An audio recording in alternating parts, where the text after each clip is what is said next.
burn it down!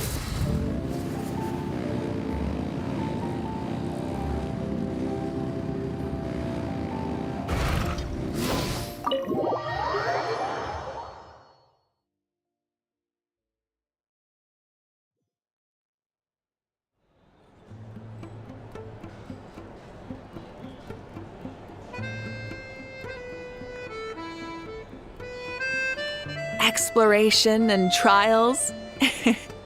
Adventuring is right up my alley.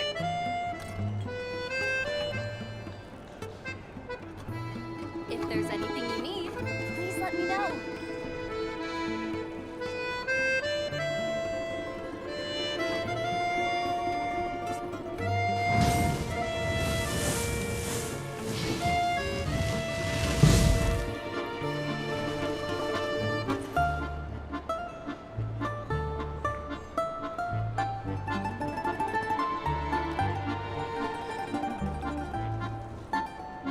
If there's anything you need, please let me know.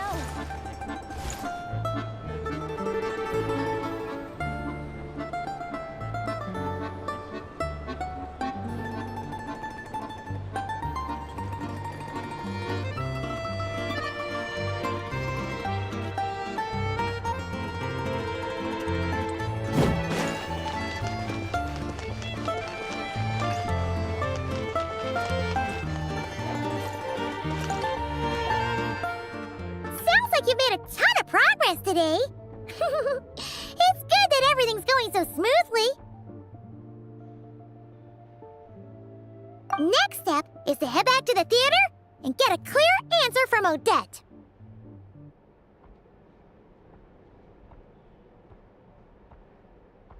Either way, Paimon doesn't get the sense that she's a bad person. Sure, she might have done some pretty extreme things, but Paimon bet she has her reasons. Maybe this is going too far, but like, with everything she's managed to do so far, wouldn't it make more sense in theory to be even more, heavy-handed? Why leave a letter when she could, well, we know there are plenty of other ways to keep people in line, right? The point is, she could have gone further, but she didn't. So, if it is her, she's got some principles at least.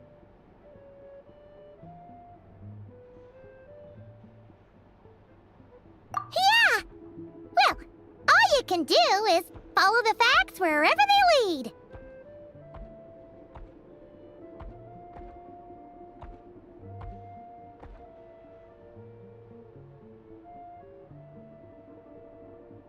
No change, really.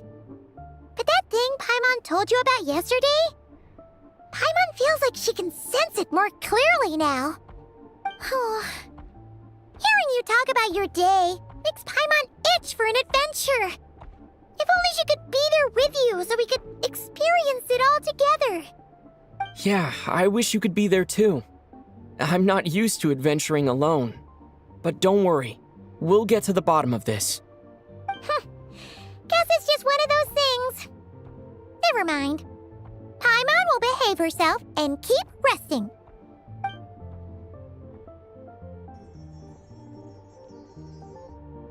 If Odette is Lelik, she may well have inside information on Project Stuja. Her father was involved with the project's early implementation and tragically died in the process. Now, she's dedicated herself to bringing it to an end. It's hard to imagine she could have gotten this far without knowing anything at all about the Tsaritsa's true intentions. When she spoke to us as a member of the Fatui, how much did she let on? And how much was she hiding? Only time will tell. Maybe tomorrow, everything will be answered. Hey look! It's snowing! Could be a tough day ahead. Make sure you wrap up warm tomorrow.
Ooh, it sure is cold today.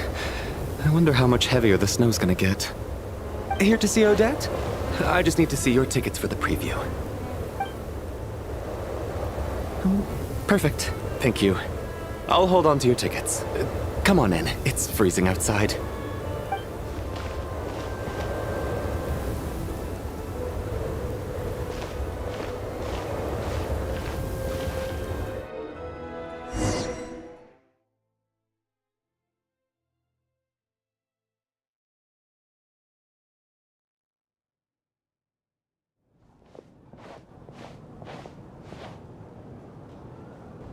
I think I'll leave the Lelic question until after the show's over. Then I'll go find Odette.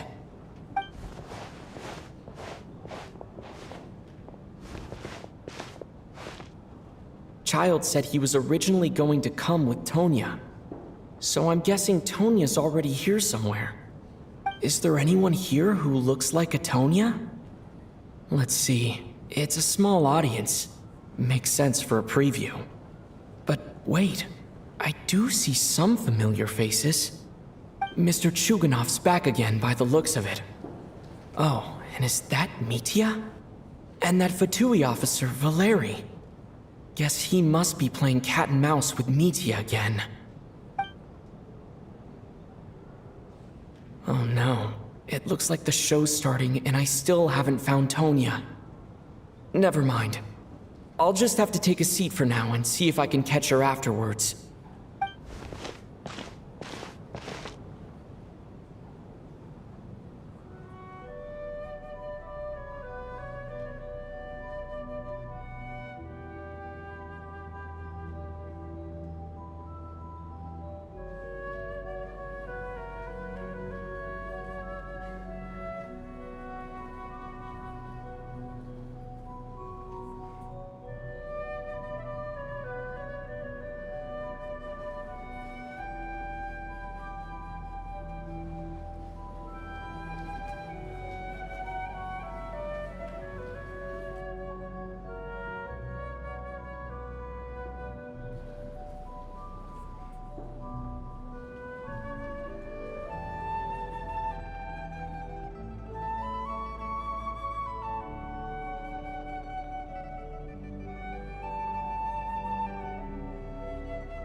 Members of the audience, I'm a staff member here at the theater.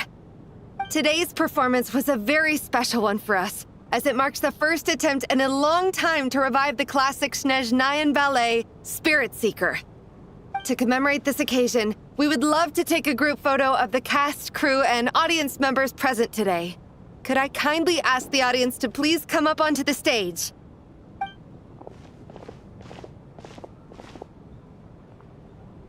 All right, everyone, huddle in a little more. Now, look at the camera. 1, 2, 3.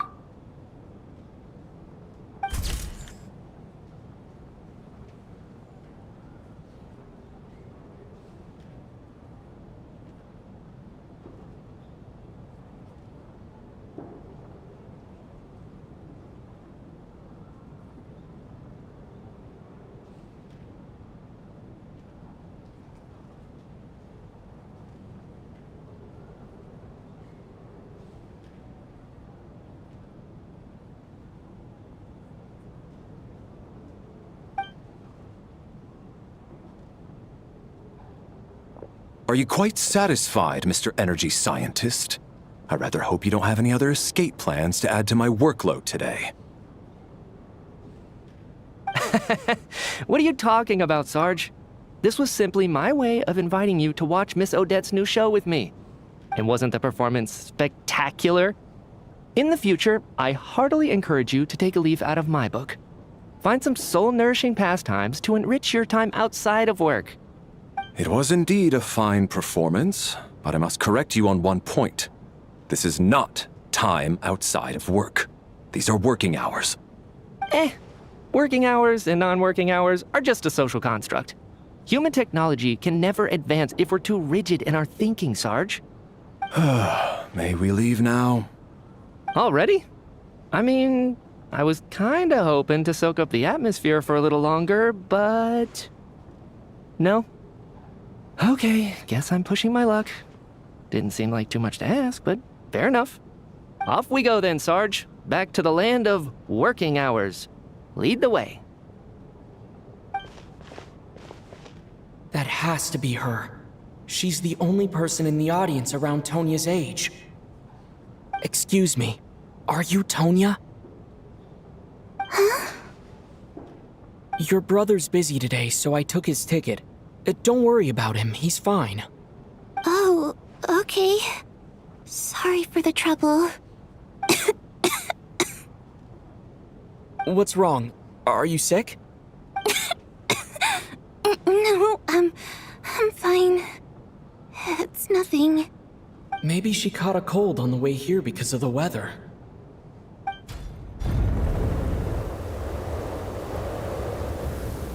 I haven't seen snow like this in a long, long time. It's most unusual. I know. It's completely white out there. You can barely see a thing. I've never seen such heavy snow in my life. Let's wait it out for now. You'd be lucky not to freeze to death in this weather, let alone find your way. Well, look at that. Maybe we shouldn't be in such a rush to get back after all. What do you think? Let's wait and see. Why do you need to take it so seriously? Fate has given us this wonderful chance to take a break. We owe it to ourselves to make the most of it. Come to think of it, there's a small inn not far from here that always keeps plenty of extra blankets on hand for guests. I know the route well. Shall I head over and borrow a few blankets? That way, anyone in a hurry can wrap up warm for the journey back. Just remember to return them next time you're over this way. Sir, there's really no need to go to all that trouble. Hey, it's no trouble at all. Wait here, I'll be right back. What a kind gentleman. Very good. My wife and daughter are waiting for me at home, so I shall be heading back as soon as I get my blanket. So... Are you expecting us to go back to the Armory Palace wrapped in blankets too? Don't worry about that. I made arrangements in advance. Should I not return to the Armory Palace within 3.5 hours after Operation Showtime begins, an armed squad will be sent to collect us. They will escort us back. You are one of our key military personnel, so any weather-related risks must be eliminated. Operation Showtime? So, wait. Every single time you drag me back to work when I sneak out, it's a whole official operation? I gotta say, you've really turned this into quite a moral dilemma for me. It's snowing pretty hard out there. I think you should stay here for now. You seem a little under the weather. Sure. My brother might come pick me up in a bit anyway. Time to get to work. I should head backstage and find Odette. I need to look her in the eye and ask her about Lelik. Excuse me, are you looking for someone?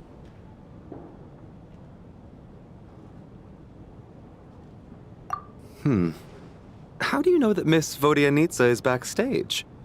Unless... are you here at Mr. Chuganov's behest? Sorry, but that area is currently off limits to everyone except the cast and crew.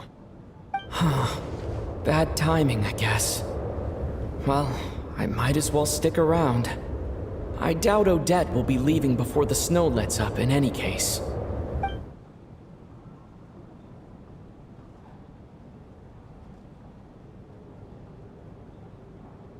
What happened to the gentleman who went to fetch the blankets? How has he still not returned? I was thinking the same thing. It's still snowing very hard. Do you think something might have happened to him?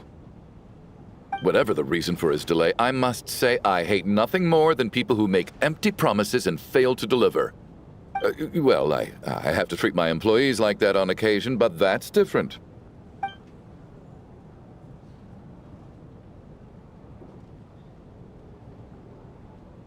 You seem anxious, Mr. Valeri. It's been nearly 4 hours since I left the armory. The army should have arrived to extract us by now. They know how much I despise tardiness and disrupted plans. There's simply no reason that they shouldn't have shown up by now, barring exceptional circumstances. Surely a snowstorm like this one counts as such. Few things in this world can stop the Snezhnayan army, Mr. Mitya. And a snowstorm is certainly not one of them. Why don't you go out and take a look? They might be right outside, waiting for your orders before they dare come in. An absurd hypothesis. I have no intention of leaving your side for even a moment until I have escorted you back to the Armory Palace. This doesn't look like an ordinary snowstorm to me. That guy who left earlier.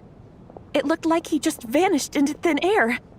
Either that, or my eyes were playing tricks on me. A man-eating snowstorm? Come on. Night hasn't even fallen yet. Spare us the ghost stories.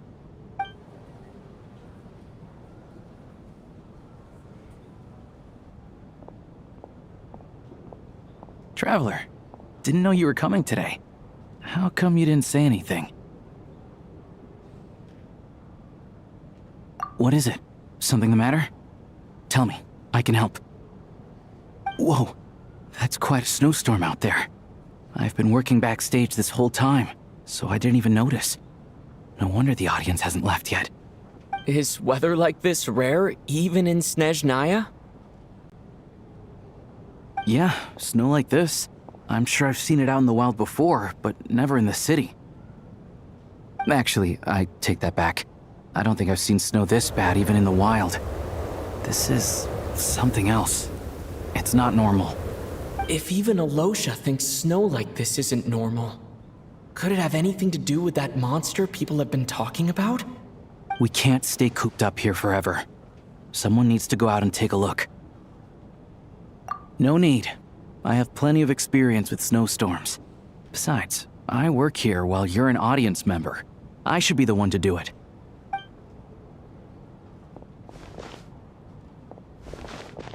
Everyone by the door. Careful not to let the snow soak into your shoes.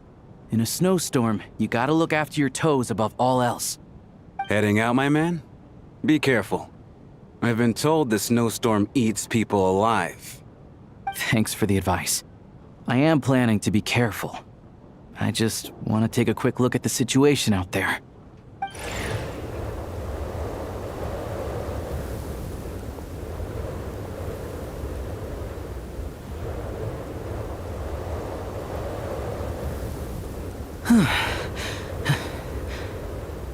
He's back! He's back! How was it? What's going on out there? Did you see any soldiers patrolling the area? Something about this storm isn't right.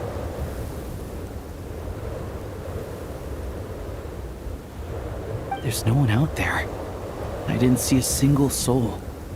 And something in the air gives me the creeps. This isn't your average snowstorm. I suspect it might be related to recent events in our nation. I strongly advise everyone to stay here until the snow dies down. Are you serious? So all of us are trapped here now? That sounds a little far-fetched to me. You want to go outside and see? I, for one, am not risking my neck in that weather. This just turned from a minor delay into a major hassle. We can only hope that our friend who went to fetch the blankets just ditched us and went home. Is it really that bad? But my daughter, I won't be able to read her a bedtime story tonight. Huh? What are you all still doing here? Whoa! It's snowing hard. So now we're stuck here? Oh, this is terrible. Luckily, it was just a dress rehearsal today, so there aren't too many people here. On the bright side, the theater's always well stocked with supplies. If the snow still doesn't let up as we get into the evening, you can spend the night here, everyone. At least, I assume that's all right? Odette? Fine by me. This seems like a sensible backup plan under the circumstances. My thanks to the theater for being so accommodating. What are you staring outside and praying for, my man? You anxious to get home too? Oh, Your Majesty the Tsaritsa, I beg you, Please do not let tonight's snowstorm stop. This is a golden opportunity to spend the night under the same roof as the 2 top stars in all of Snezhnaya. It's a once-in-a-lifetime experience. I think I've changed my mind. Sir, if you so much as look at us funny, you'll be seeing stars in a whole other way.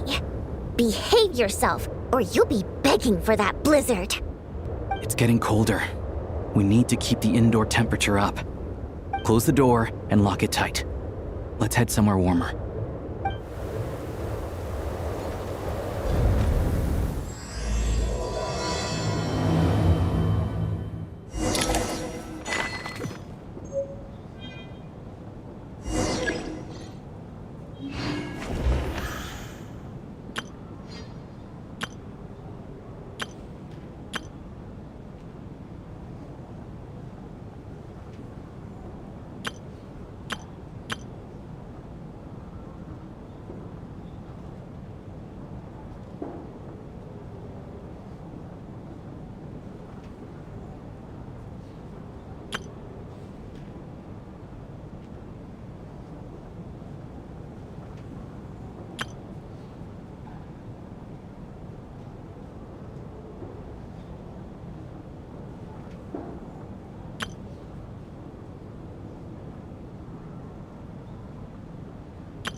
And then there's the aristocrats. Easiest of all to deal with. You don't need to use any force whatsoever. All you have to do is show them the rope you plan to tie them up with. Do you know why? I don't. Do tell. Because nothing horrifies them more than the thought of a cheap, coarse rope leaving creases on their precious million more coat. They'll do whatever you ask to avoid that fate. Unexpected, but funny nonetheless. Tell me another one. Well, look at that. I got myself a new listener. Hey there. Let me introduce myself. The name's Shram, and I'm a mercenary. The kind that gets paid to do odd jobs for rich folks. And I am Chuganov, an entrepreneur. If my name is unfamiliar to you, You will no doubt have heard of my factory, the renowned Iskra manufacturing plant. Are you really that famous, Mr. Chuganov? How come I've never heard your name before? Excuse me? Is that a joke? Are you being serious? Oh, I'll have to ask my rope later. He's probably tied up more entrepreneurs than I've ever heard of.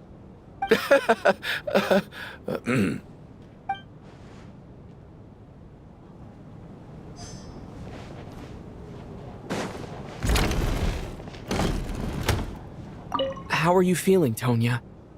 I'm fine. Sorry to worry you. I'm used to it by this point. I take medicine for it. My brother usually helps to get it ready for me. Child must take great care of his sister. He's never mentioned Tonya's illness, though.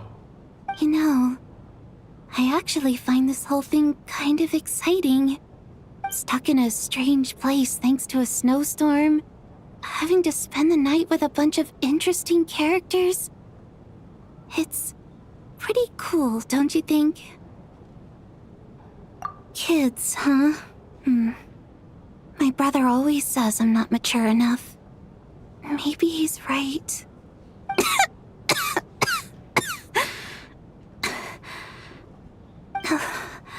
I'm fine, really. Just got a little overexcited. Look after yourself. Otherwise, your brother will come after me.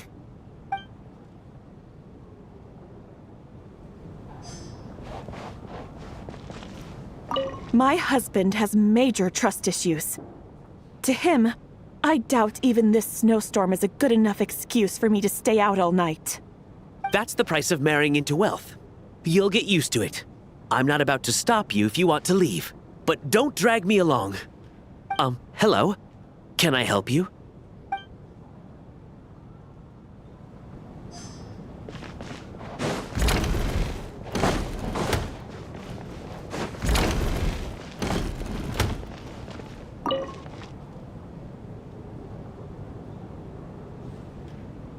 I don't think it's ever been this lively backstage before. I didn't know you were coming today. Hey, have you seen Chuganov? I heard he was coming today. Have you spoken to him at all?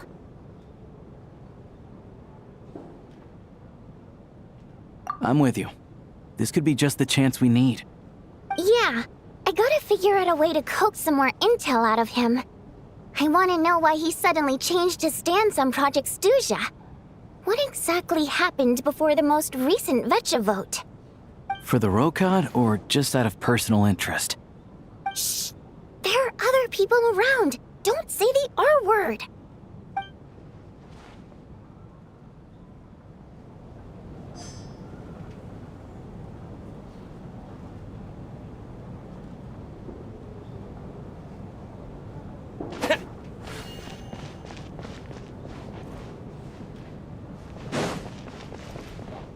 This is highly irregular. A delay of over an hour during an operation like this theoretically warrants a Harbinger-level response. I wonder what the issue is. The storm, or something else. Sarge, the day you learn to let go and just enjoy moments like this is the day you'll finally understand the meaning of life. Why, hello, sir. I believe you were the one sitting at a nearby table back at Podvorye Restaurant. Any friend of the theater's star performers is a friend of mine. It's a pleasure to meet you. I'm Mitya from the Energy Commission. Greetings. Major Valeri, head of the Special Assignments Battalion. Armory Palace Royal Grenadier Guards, 1st Regiment. I am here to ensure Mr. Mitya's personal safety. Please let me know if I can be of any assistance. Mr. Traveler, I cannot help but notice that Miss Odette is stealing glances at me. Any idea what that could be about? I've racked my brains, but I can't think of anything I might have done to offend her. Perhaps she noticed me spacing out during her performance? What? You mean I really did do something to upset her? Well, thanks for letting me know.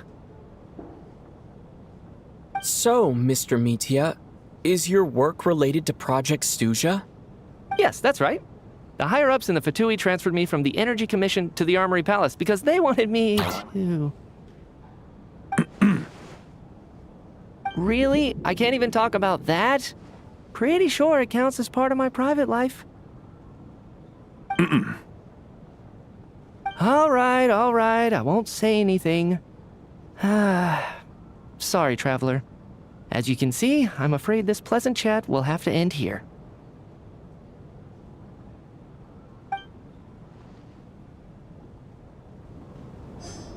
This is highly irregular.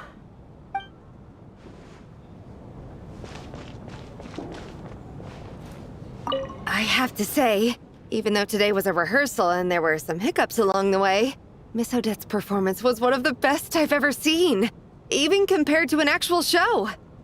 I couldn't agree more, especially considering the weight of the subject matter.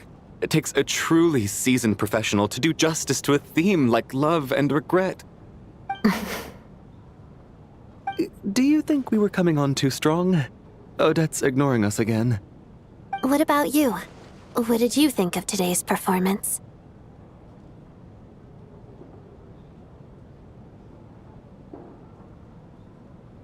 Oh my, that's very flattering of you. Thank you. I'll make sure to save a ticket for you when the show's performance ready. This doesn't seem like the time or place to bring up the subject of Lelik. I need a chance to speak with her in private. So unfair. Talk about double standards. And now it looks like I've been spotted.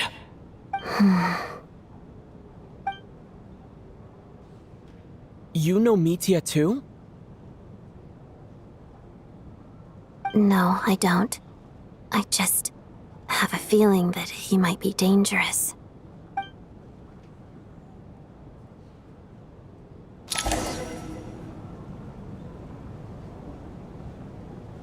How's it looking, Alosha? No change from this afternoon. Heavy snow with no sign of slowing down.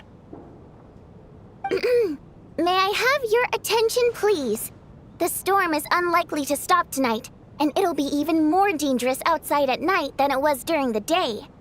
We at the theater owe everyone here a duty of care. Therefore, we strongly suggest that you stay on site overnight and avoid going outside unless absolutely necessary. In a few short moments, we'll give you a tour of the theater's various quarters. You can choose to sleep in the VIP room, the office, or backstage. Or on the stage if you'd prefer. We won't mind. I'll pass on sleeping on the stage.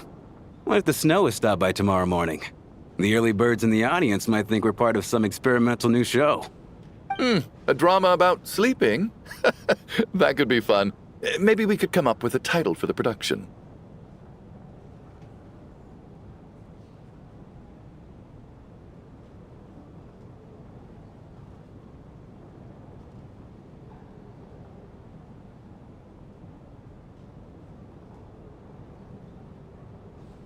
Not bad.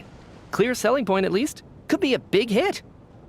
Anyone who doesn't wish to sleep on the stage, please follow me. I'll show you to the rooms.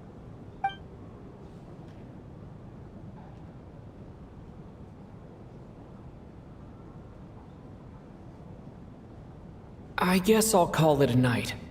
Though I feel like I won't sleep very well without Paimon here. I'm sure she'll be worried that I haven't made it back yet. But as long as she looks out the window, she'll probably realize what's holding me up. I wonder if she's feeling any better yet. At least she hasn't been getting any worse. Still, I should try and get back first thing tomorrow morning.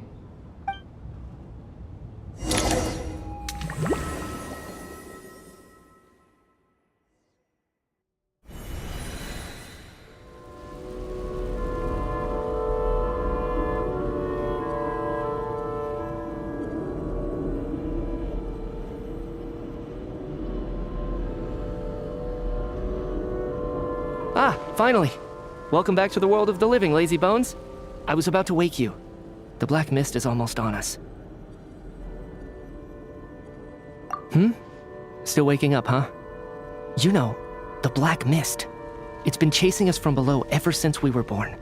You're just dozy. There's no way you've forgotten. Come on, let's keep heading up. Onwards and upwards is the only way to survive. Don't listen to a word those Black Mist cultists say. Here we go again. The endless march toward survival. What's going on? That black mist down there is creeping me out. And it's rising. Guess I should head upwards and get away from it. The Black Mist cultists believe that being swallowed by the Black Mist leads to everlasting peace. But if you ask me, they're just lying to themselves. We're the only heretics left, the only ones who refuse to give in. We have to keep going. But how do you actually know that they're wrong? Dangerous question there, Torgov. The moment your faith wavers, you start a chain reaction that ends in the collapse of your will. Put the question out of your mind. Stay strong and believe that the Black Mist means certain death. Okay, but it's not my mind that's the problem. My body's about to give up on me. It's already starting to falter.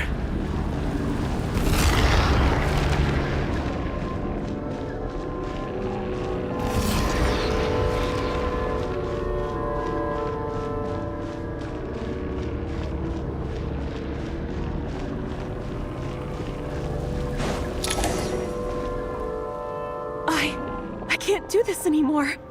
I've had enough of being forever on the run. What's the point of it all? All this will pass eventually, I promise. Keep fighting. It will be worth it. You accuse the Black Mist cultists of being liars. But you're lying too. There is no end to this path. It keeps going up forever. There was never any hope to begin with. The cult of the Black Mist has poisoned your mind, Sobolova. Are you thinking of giving up as well? I am. I think I'll take my chances with the Black Mist over this perpetual torture. As much as I detest the Black Mist cultists, I'm just too weary. Then I bid you both farewell. Let me put my personal opinions aside for a moment and say, I hope that you both find peace within the Black Mist.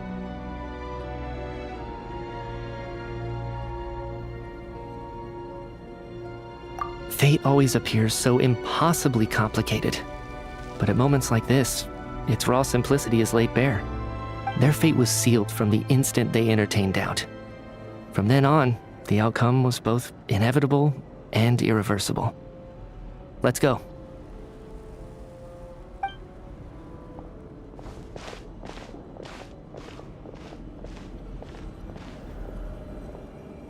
Torgov and Sobolova are gone. I never thought the day would come when even they would be swallowed by the Black Mist. It's just you and me now.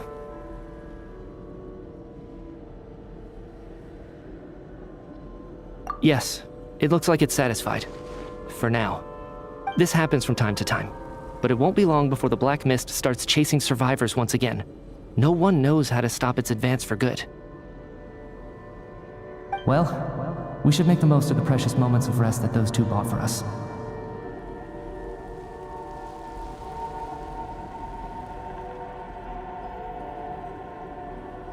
Huh? Are you really that sleepy, traveler?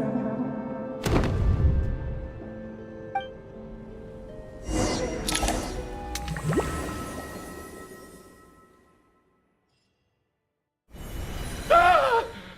Help! Somebody, come quick! What is it, Chuganov? What's wrong? Huh? Is it morning already?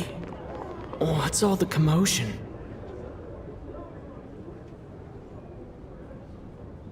Sounds like it's coming from next door. I should check and see what's going on.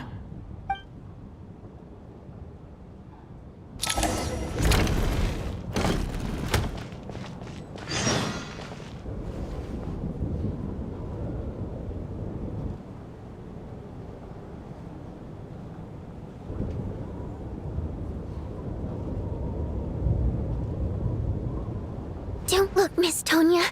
Stay here. Okay. What happened to them?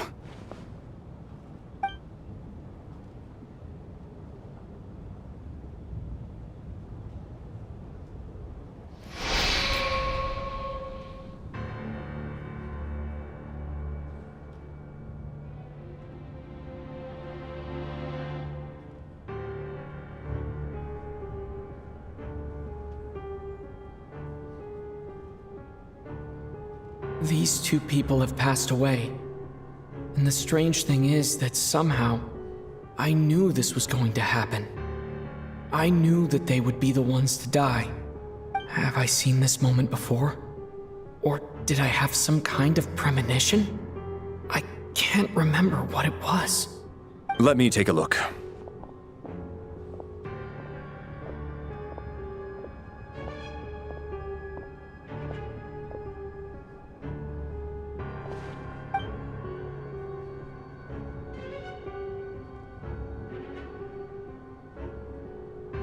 No vital signs in either of them.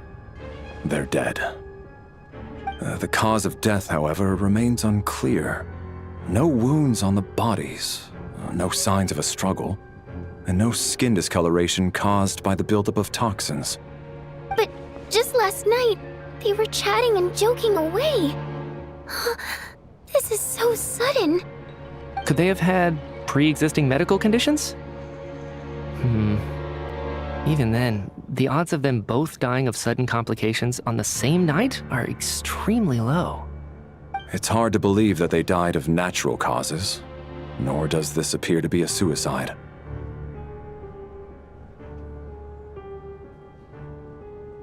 Who was the first to discover the bodies? It was me. But these deaths have nothing to do with me, officer. I got up early because I wanted to see if the snow had stopped.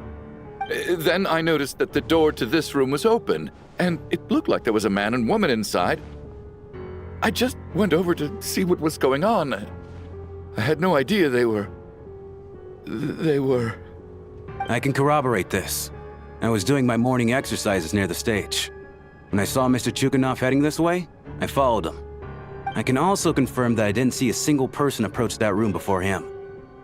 The snowstorm was raging all night, and it's still going now. There's no way someone could have come in from outside, correct?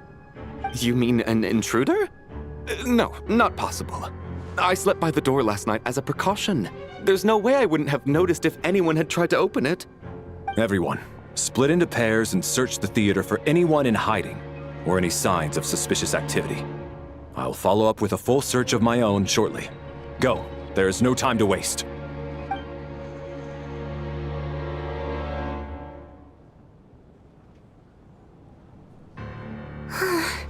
Nothing on your end either?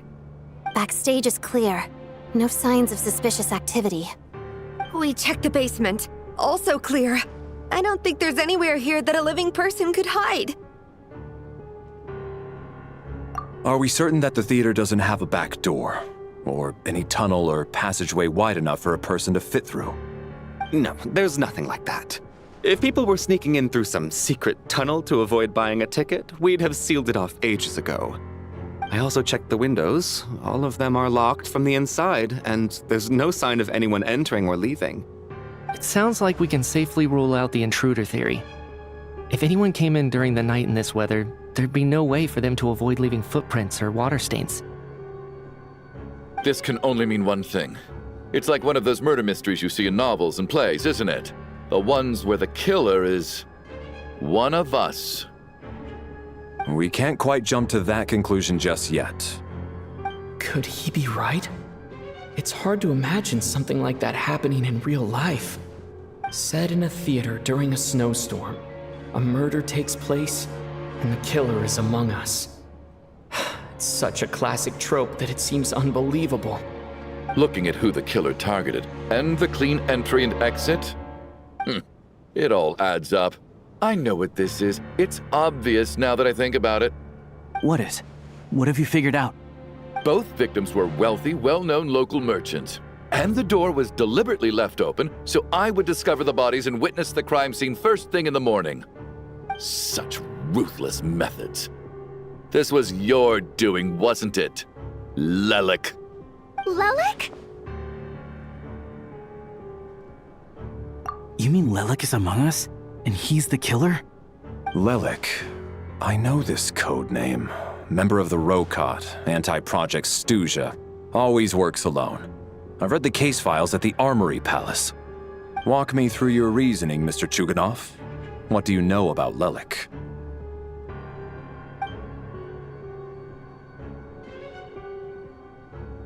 What now, huh? What now, Lelik? What more do you want from me? I already voted against Project Stuzha at the Snezhnaya. You snuck into my house the other day while I was asleep. Left a threatening letter. And I did all that you asked. But Project Stuzha cannot be so easily shaken. Not with the rooster in charge.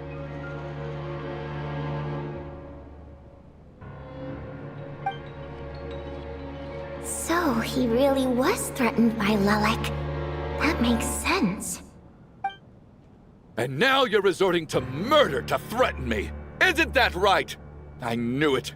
The Rokot despises the rich. The lives of the wealthy are but refuse in your eyes.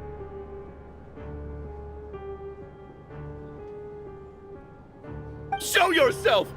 Which one of you is Lelik, Tell me! I'll do whatever you want! Just stop playing these mind games!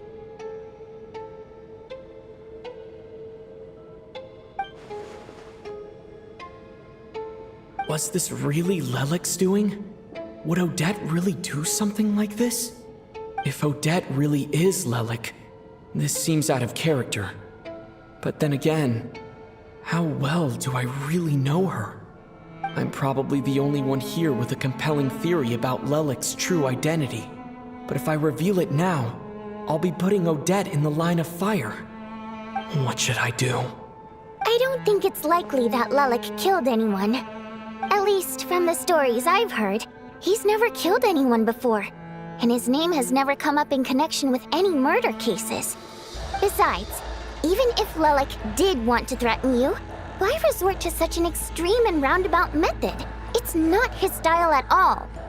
Vodyanitsa doesn't know that Lelik might be Odette, but her assessment is pretty much identical to mine. Miss Vodyanitsa, why do you suddenly feel the need to speak in Lelik's defense? Defense? Oh, no, it's just... I'm worried that we're jumping to conclusions here, so I wanted to share my point of view. Also, I don't think the Rokot is as bad as you're making it out to be. Well, if you think I'm so wrong, what's your theory then, Why don't you tell us who the killer is?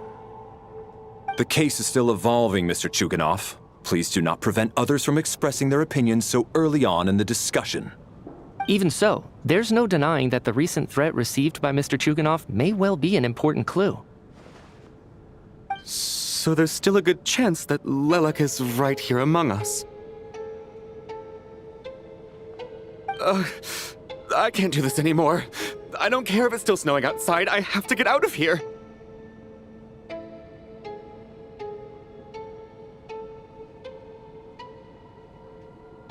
Whoa, take a beat. We all know it's far too dangerous out there. Even the soldiers couldn't get to us. Go out that door, and you might not live to tell the tale. And whoever this Lelik is, they're surely not going to murder anyone in broad daylight. Be sensible, my man. You're safer inside. As much as I regret having to say this, I'd like everyone to cooperate and refrain from exiting the premises until further notice. Because as things stand, every one of us is now a suspect. Unless anyone has further information to share, let's adjourn for now. Feel free to keep searching for clues, but make sure you don't go off alone.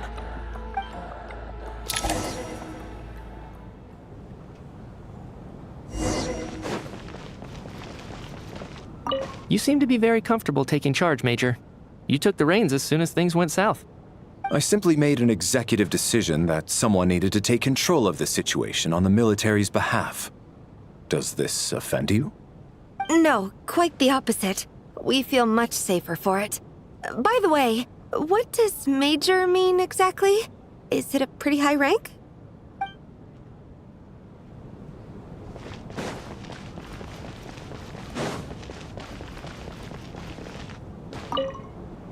I still find it hard to believe there's a murderer among us. Just last night, I imagined we were like classmates out on a hiking trip.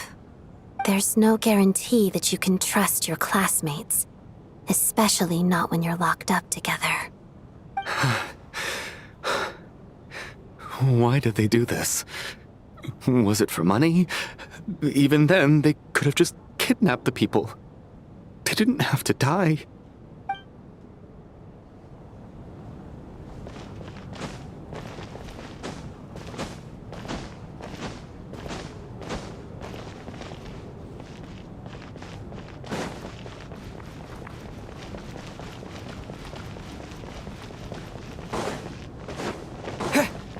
We don't move in the same circles, so I'm not clued up on Project Stuzha and all this political intrigue.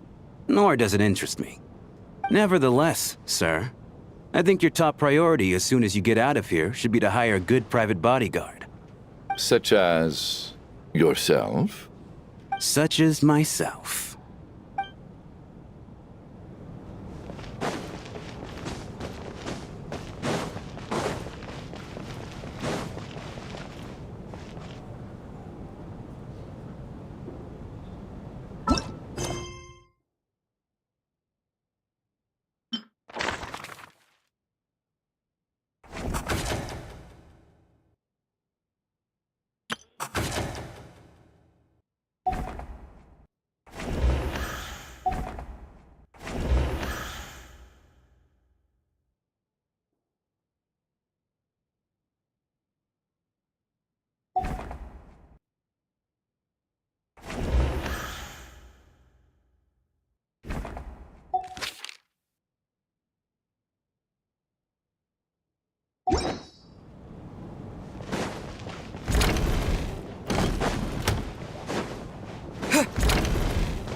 You're right, that was my bad. It was a knee-jerk reaction. I didn't think it through. Luckily, no one suspected my identity. Oh, phew. It's just you. I thought someone was eavesdropping. Since Vodyanitsa and I were on the same page earlier, I think I should share my thoughts with the Rokot members first.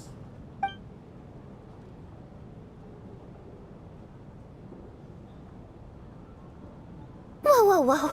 Are you serious? I don't know if this counts as gossip, but it's definitely on track to be the juiciest this whole year. Odette? Really? Odette? Oh god, how dumb does this make me look? Lelek has been right under my nose this whole time, and I didn't notice a thing. Actually, it's exactly what you'd expect. Sometimes, hiding in plain sight is the best strategy. And now that you mention it, the more I think about it, the more sense it seems to make. It all adds up. What are we up to now? 1, 2, 3, 4...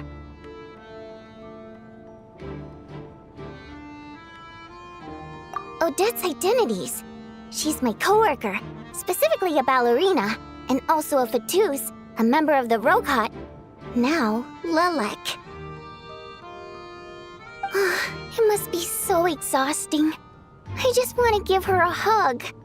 I guess since I've always known her as a member of the Fatui, it never even crossed my mind that she could be involved with the Rokot, let alone be Lelek. I don't understand. If she's with the Fatui, what reason could she have for being so opposed to Project Stuzha? Probably best if you ask her that in person. Well, since you waited until now to bring this up instead of announcing it to everyone earlier, does that mean we're all on the same page here? Yeah. Lelek may not follow orders from the Rokot leadership, but as far as I'm concerned, she's never crossed the line. If anything, her actions benefit the poor. We need to confront her face to face. Do you think she'd really admit to being Lelek? I don't know. We'll have to see how it goes. For now, we'll work on the assumption that she didn't kill anyone, and see how much she's willing to tell us.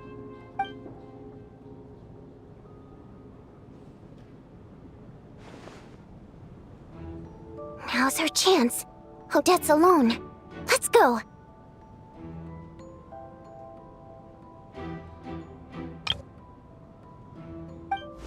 Hey, Odette! What is it, you guys? Shh! Keep your voice down. We need to talk. So, you're Lilac, aren't you? Alright, fine. You don't have to say anything or explain yourself. Just hear me out first. None of us believes you'd kill innocent people. Whoever murdered those 2 people last night, it wasn't you. The Traveler was the first to figure out your identity, but he kept quiet during the discussion just now. Still, it's clear where the group consensus is heading. Everyone believes Lilac is the culprit. If your identity is exposed, you'll be in a really bad spot. We're your colleagues, and we know what kind of person you are. I don't want anything bad to happen to you. So, can you clue us in? Tell us everything. The more we know, the more easily we'll be able to cover for you. Alright. Yes, I'm Lilac. And no, I'm not the murderer. And thanks, but I don't need you to cover for me. Actually, I'm planning to reveal my identity. Huh? You're gonna reveal that you're Lilac? Here? That's right. I'll admit I was surprised at first when Chuganov guessed that I was here. It was just a lucky guess, but it caught me off guard. But after taking some time to assess the situation and confirm where everyone stands, I don't believe I have anything to worry about. Are you sure you don't need a second opinion? Given the circumstances... Mr. Valeri! What?!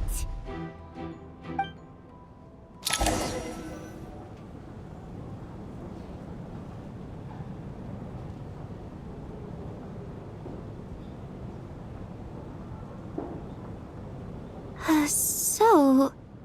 Odette is Lilac?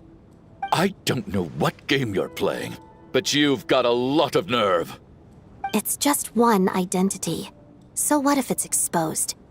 I can disappear and adopt a new identity anytime I please. I made my peace with this when I chose to become Lilac. But more importantly, I promise I am not the murderer, which means that someone else is. So, if anyone still insists that I did this, you'd best produce the evidence now. Otherwise, I suggest that you bite your tongue. Because if you really believe I killed 2 people without making a sound or leaving a trace, pointing fingers at me would surely only make you my next target. Is this really the truth, Miss Odette? That's confidence, all right. I believe you. A real no-nonsense attitude. I can see why Marionette said that she's on track to inherit the title of the Fair Lady. Are you seriously buying this? Hey, officer! She just admitted to being Lilac. Aren't you going to do something about this? I do have one question, Miss Odette. Why have you chosen this moment to come forward and reveal your identity?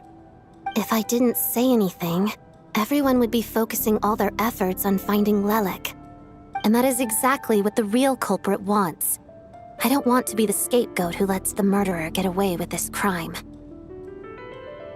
Despite all the accusations, she made the smart choice. A remarkable display of rational thinking under pressure. Clearly, Odette's talent extends far beyond the art of dance. She thought so far ahead. Ugh, why do I always feel like I'm one step behind her in everything? You've convinced me. Dealing with the murder case remains the top priority right now. Let's put the name Lilac and all related incidents aside until further notice. Nevertheless, the group still considers you the prime suspect. I assume you have no quarrel with that, Miss Odette? I understand. You're welcome to keep an eye on me around the clock. I have no objections. Mr. Chuganov? For my wife and daughter's sake, I'll let you off the hook for now. But don't think you're forgiven for breaking into my house and threatening me. Just wait till we get out of here, Lilac. We'll settle the score then.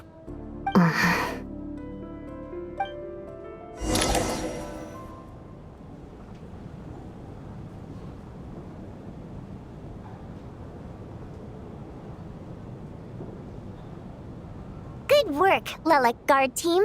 And Lelek, too. Here, have some hot water. Turns out Valeri knew about my exploits.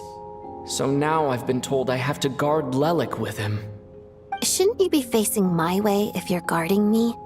At the moment, it looks more like you're my bodyguards. If the true culprit is indeed still at large, as you have claimed, we must keep our guard up against them also. Don't worry, Tonya. We'll get through this. Once the snow stops, the officials will step in. The investigation will get easier, and then we'll be safe. But once the snow stops, won't everyone just leave?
You're gonna miss us, huh?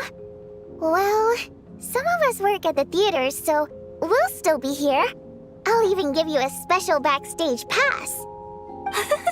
Really, Miss Vodyanitsa?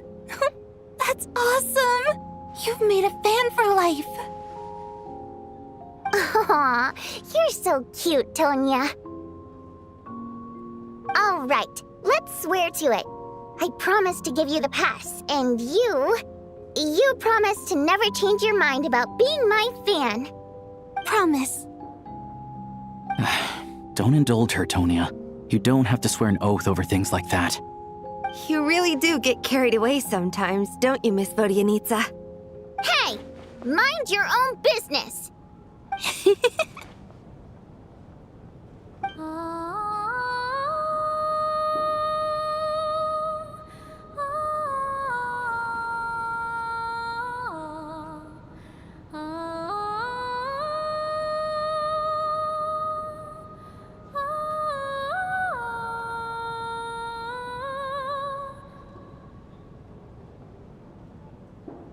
Don't be nervous, Miss Wateramp. Everyone's here. There's nothing to be afraid of. Excuse me? Do I look nervous? Don't be ridiculous. No. You sound nervous, lass. Oh. Wait, but how... Okay, plenty of people know that I'm a water imp, but still... How come you understand our primary mode of expression? Primary mode of expression. I've not come across that concept before. Do enlighten me, Vodyanitsa. Well, it's just... We water imps tend to communicate our emotions to each other by singing rather than facial expressions. The emotions we convey through song take precedence over our facial expressions. So, we think of it as our primary mode of expression. I'm impressed, Shram. I didn't take you for a man of culture, but you're clearly rather learned. It's not about being cultured or not. The thing is, this mode of expression can usually only be understood by other water imps. It's not a simple case of a song sounding happy or sad. And yet, you're clearly human, Mr. Shram.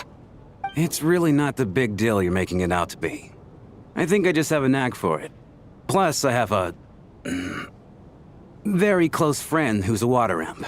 A delightful lady. But keep that a secret. Anyway, we spent so much time together that before I knew it, I noticed I could understand her expressions. Oh, I guess that makes sense. Still, the fact that you have a water imp friend is even more surprising. I'd better watch what I'm singing when I'm around you from now on. Hey, what are you implying? You're not secretly insulting the audience in your songs, are you? Heavens, why would I do a thing like that? It's getting late. We should discuss our sleeping arrangements for tonight. To guard against the killer, someone needs to keep watch. I suggest that we don't sleep in separate quarters tonight. It will be safer if we all stayed together. As long as someone keeps an eye on Lelik, I'm quite sure we won't have any trouble. Are you saying that you wish to bet your life on Miss Odette being the killer? Nonsense. Of course not. Then I propose the following arrangement for tonight. The Traveler, Odette, and I will form the Night Watch. We'll sleep in shifts, but 2 of us must be awake at any given time. An excellent idea. This allows us to handle the night watch while also keeping an eye on Lelik. Meanwhile, the rule of taking shifts in pairs resolves the other issue. Namely that we can't necessarily trust the Traveler or Valeri either. I expect that plan took you quite some time to come up with, didn't it? Actually, our field combat manual outlines a similar approach. Although the scenario there involves guarding prisoners overnight during field operations. That being said, I must clarify that I harbor no disrespect towards you personally, Miss Odette. In fact, Lelik's numerous covert operations make fine textbook examples for military agents. I care less about respect and more about the fact that you just robbed me of 2/3 of my sleep tonight. I'm calling dibs on being the first to rest. Good night.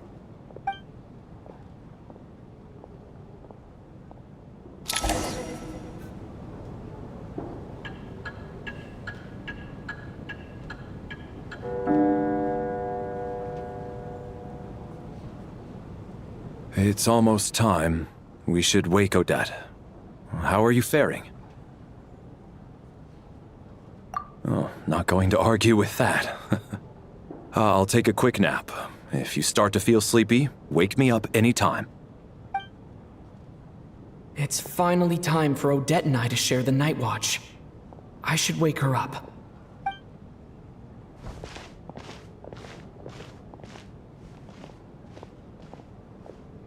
I came here to get information from her in the first place. Maybe I should think about what questions I want to ask before she wakes up. How long are you gonna keep staring at me? Couldn't sleep. My mind's been running haywire. Plus, there's something I've been meaning to talk to you about. I had a hunch that you wanted a conversation too. Let's take this chance to clear the air, shall we?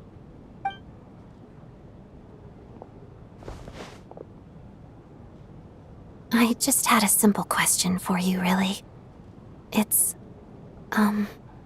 Rosaline. In her final moments, did she have any last words or anything?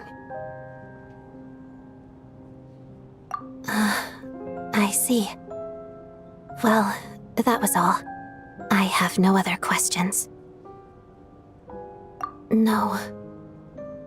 She was utterly ruthless in pursuing her goals. That kind of person should be hard to miss. And yet, even though I never approved of her methods, and she was an abrasive person, the fact remains that I am indebted to her. Oh, she told you. I guess that makes sense. I think she and Rosaline were on pretty good terms. Yes, Rosaline wasn't the kind to gossip about this sort of thing. Not that it's any huge secret to me, though. When I was a child, I had to join the Fatui for the sake of my mother and me. I trained under Rosaline. It was extremely grueling, and it didn't exactly come naturally to me. All I could do was try to ignore the biting cold and practice.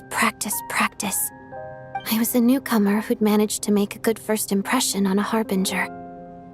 There was pressure to live up to her expectations, to be worthy of the fair lady's reputation.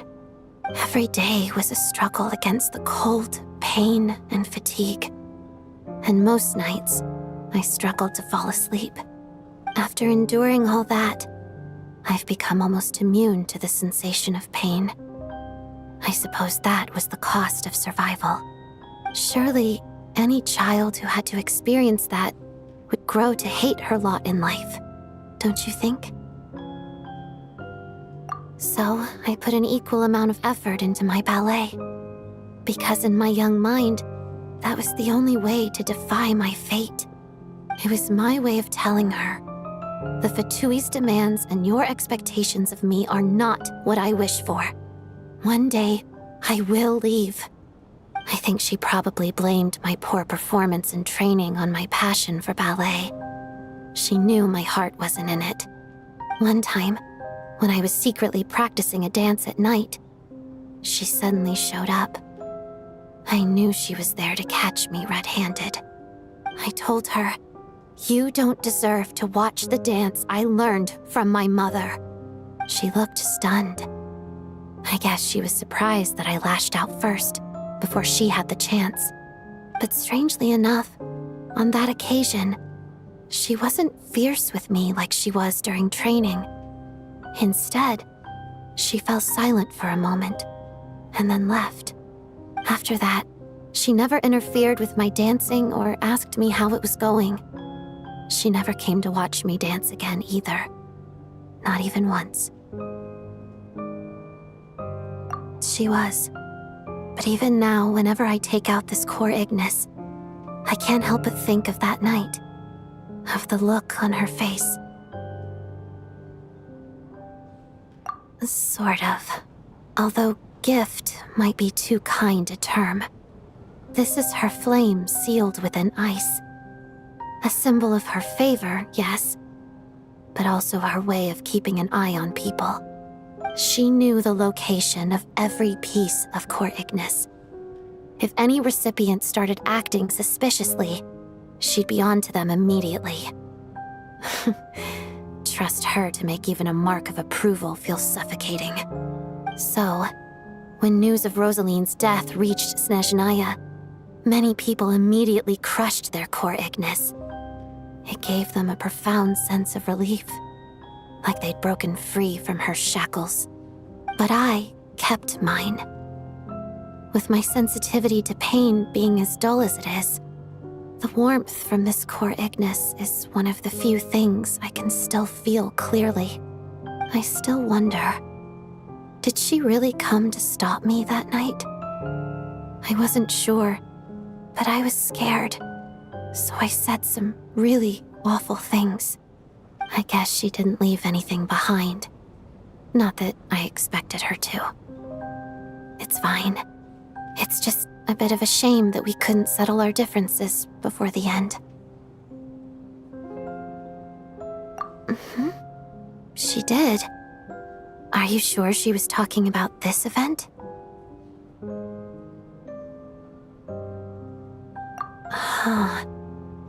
No, she didn't. I didn't even find out that she'd gone to Mondstadt until a while after she'd left. Wait, in that case... Okay, I will. Thanks for letting me know.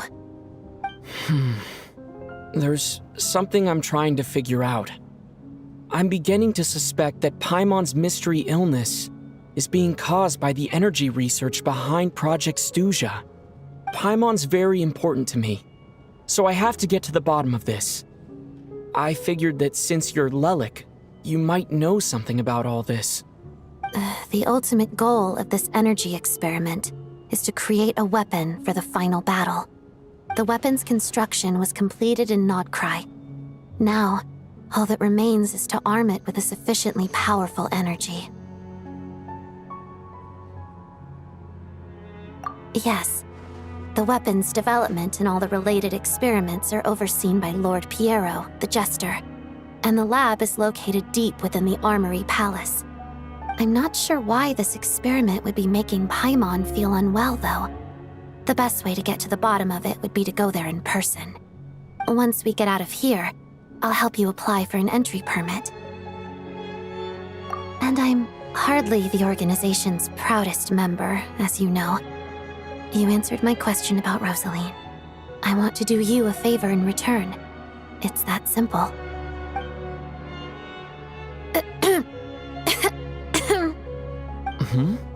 What's wrong?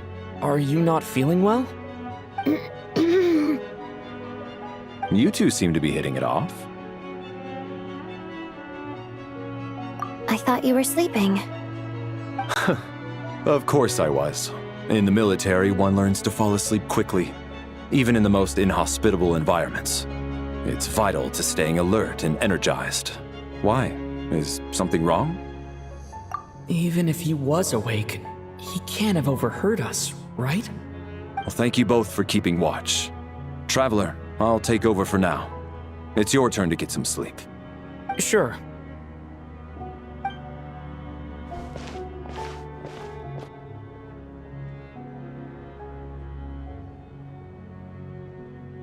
This is our second night here, but at least I found out a little more about Paimon's condition.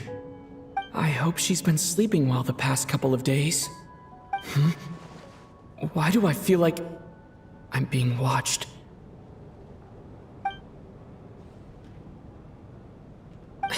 Seriously? Is this payback for when I stared at her earlier? But I thought she was asleep.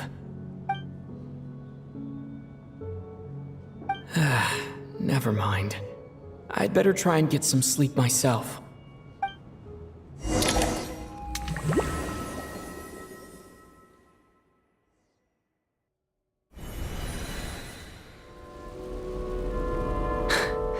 Hey, what are you spacing out for? Are you reaching your limit too? How long have we been walking for? Do you remember? Time's lost all meaning. Ever since we noticed that thing above our heads. What was it called again? A star key? Or key star? Anyway, the person who named it was swallowed by the black mist. Whatever it's called, ever since we noticed it, we've been walking up and up, hoping that as long as we reach it, we can find a way out of this place. But it seems like no matter how far we walk, we never get any closer. Well, we've come this far. You never know. Maybe we're almost there? Come on, enough moping. Let's go. The black mist is catching up.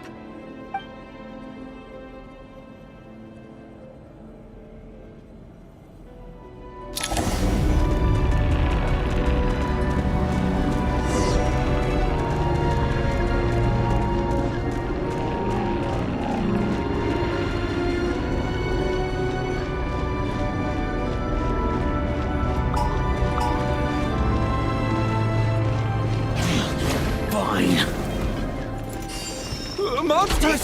Watch out! Not again! I've lost count of how many times we run into them. Careful! Hey, tough guy. What the? Pancake!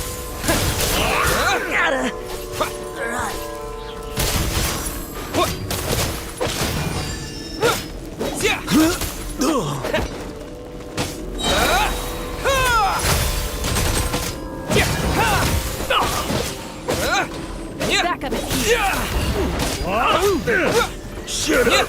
Run faster. What the? Encase!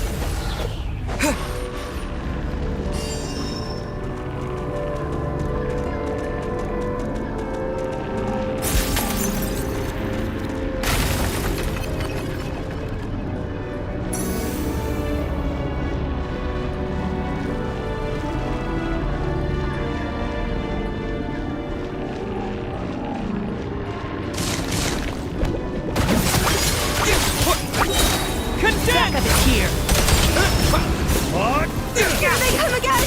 Get ready!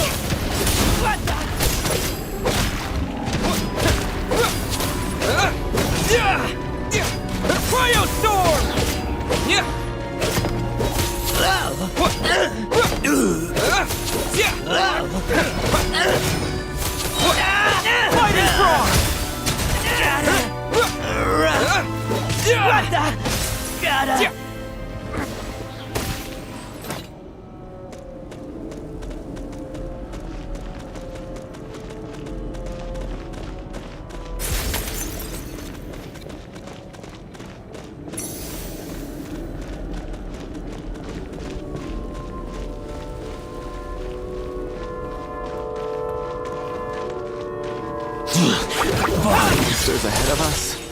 The black mist behind us. It feels like there's no escape.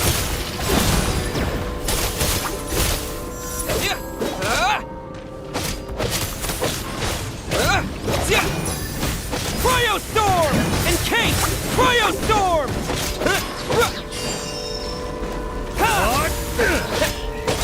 Condense! Shut up! Run faster.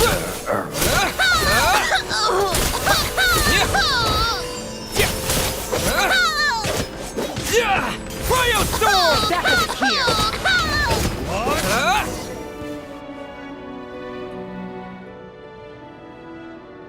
Are you hurt, Coolish? No. I'm fine. It's just... Suddenly I don't want to walk any further. I get you. In fact, I reached my limit a long time ago. Sometimes it feels like there's hope where there shouldn't be. Yeah. The hope that the star gives us is the only thing keeping us going. But I'm not sure it's real at all. It may just be a collective illusion. Otherwise, why would it always be out of reach? We know you mean well, but you're only saying that to try and encourage us to keep going, aren't you? Thank you, friend. But enough is enough. Please don't give me any more false hope. Hope is poison in this place. You're going to continue, aren't you? I admire that. I've given up, but I wish you the best. May there come a day that you catch up to the star and leave this godforsaken place.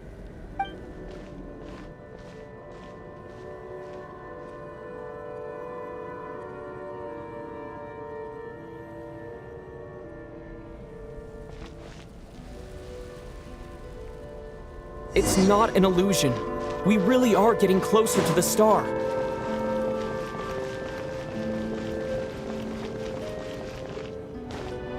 Congratulations. You're the first person to make it here.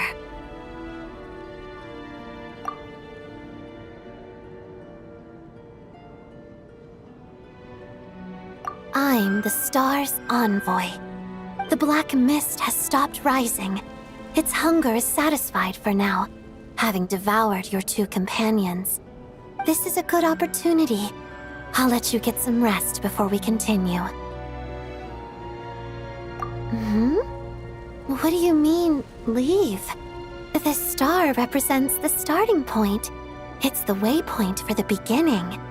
Congratulations on reaching the starting point. Once you are ready, we will head out and walk upwards. I will be right by your side the whole way.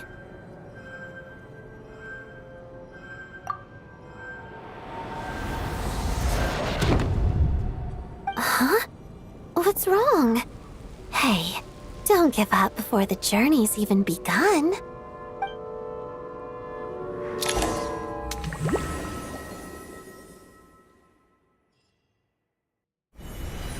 Rampana! Rampana! Is that Vodyanitsa's voice? What happened? Coolish, wake up! Please wake up!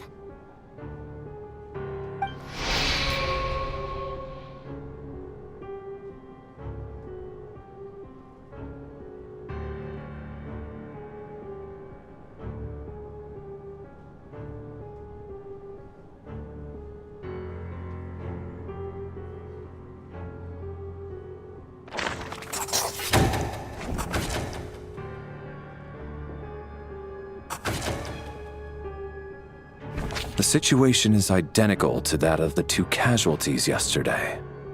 We cannot ascertain the cause of death. At least there are some elements that we can rule out this time. They slept on the stage with everyone else. So I suppose the surrounding environment can't be a relevant variable. Rampana. Coolish.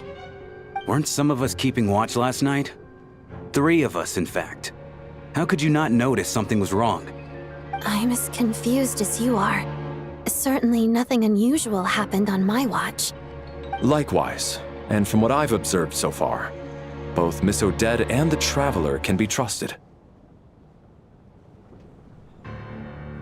To be honest, I didn't get a wink of sleep last night.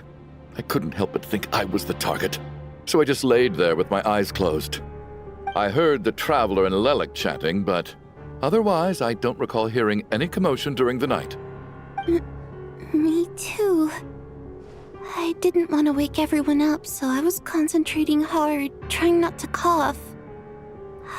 I hardly slept at all. If anything had happened, I'm sure I would have noticed. Then, what could possibly be causing this? Once was bad enough.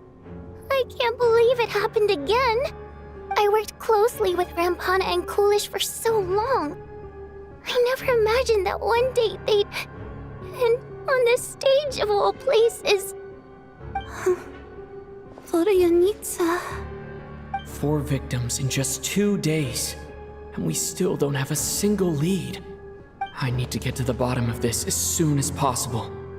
And above all, keep Tonya safe. I'd never be able to look Child in the eye again otherwise. Still snowing?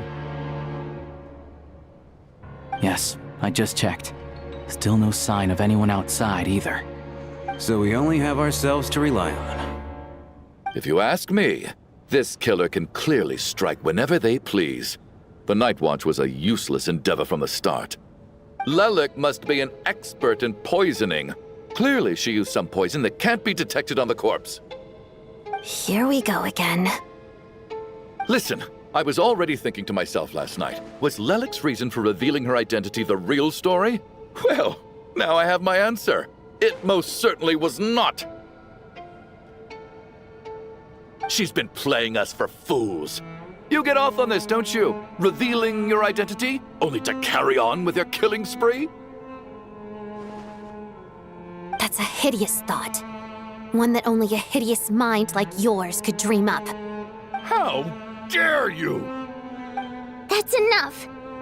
Yesterday, you named Lelik as a suspect because the victims were both wealthy merchants. Lelik might have had a motive then, but today's victims were just ordinary people.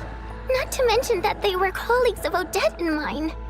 What reason would she have to murder them? Let me guess, just to scare you? Who knows? Maybe you don't know her as well as you think. I implore you all to ask yourselves, how many people are there really in this world that have what it takes to kill another person? Not many, I'd wager. Lelik is well known to be a ruthless operator, and now she has revealed her identity. How could it be any more obvious? Everything you've said so far is still just conjecture, which doesn't constitute a concrete lead. You need to back up your claims with some evidence. How can you defend her, officer? What did she say to you while you were on night watch?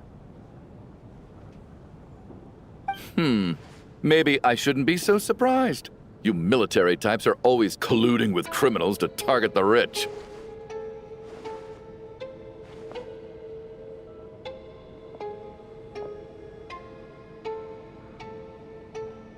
All so you can get your grubby paws on our hard-earned fortunes, then tell us to fall in line. The Fatui, the Druzhna, and the Rokot. Thugs, the lot of you!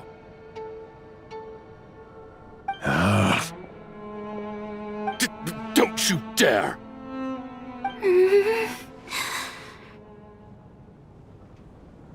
Sir, but you were the one who told us not to stop other people from expressing their opinions yesterday. 4 people have already died. Only yesterday I was chatting with Mr. Coolish.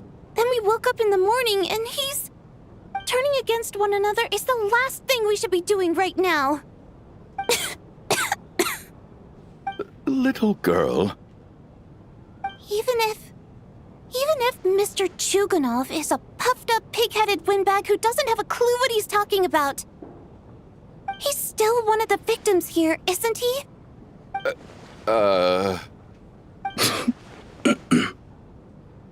Quite. I had no intention of resorting to violence. But you're right, Miss Tonia. I ought not prevent him from speaking his mind. In any case, I believe Mr. Chuganov has calmed down a little now. We may resume our discussion. I don't think there's any need for that. What is there to discuss? Nothing about this situation is normal. Did you have an idea, Mitya? You're the brainiac here, right? Come on, clue us in. I've been mulling something over. All the leads we have so far concern things from outside the theater. Miss Odette's alter ego, the threats Mr. Chuganov received. But then there's the 2 double murder crime scenes themselves, which have given us absolutely nothing to go on whatsoever. That's highly unusual. Even with the most careful killers, there's always some evidence left behind. So what are you suggesting? I think this could be a supernatural event. It isn't characteristic of human-on-human homicide at all. Correct me if I'm wrong, but aren't you supposed to be a scientist? That doesn't sound like a conclusion someone like you is supposed to make. I got into scientific research because of my insatiable curiosity.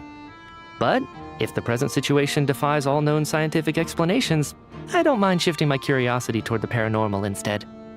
Now that you mention it, I remember when I first came to the theater. I heard rumors about this place being haunted.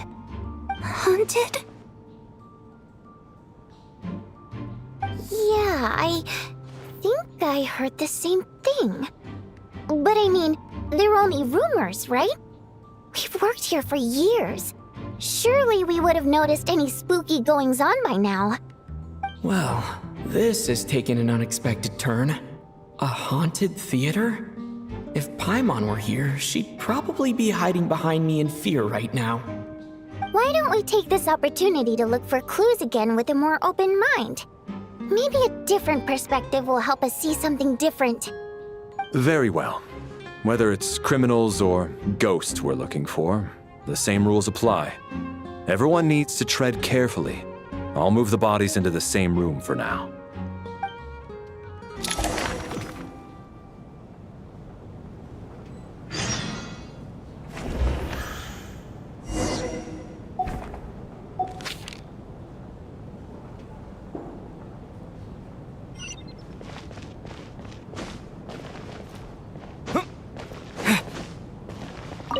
I need to think very hard about whether there's anything that ever needed hiding. After all these years, there must be some things even I've forgotten about.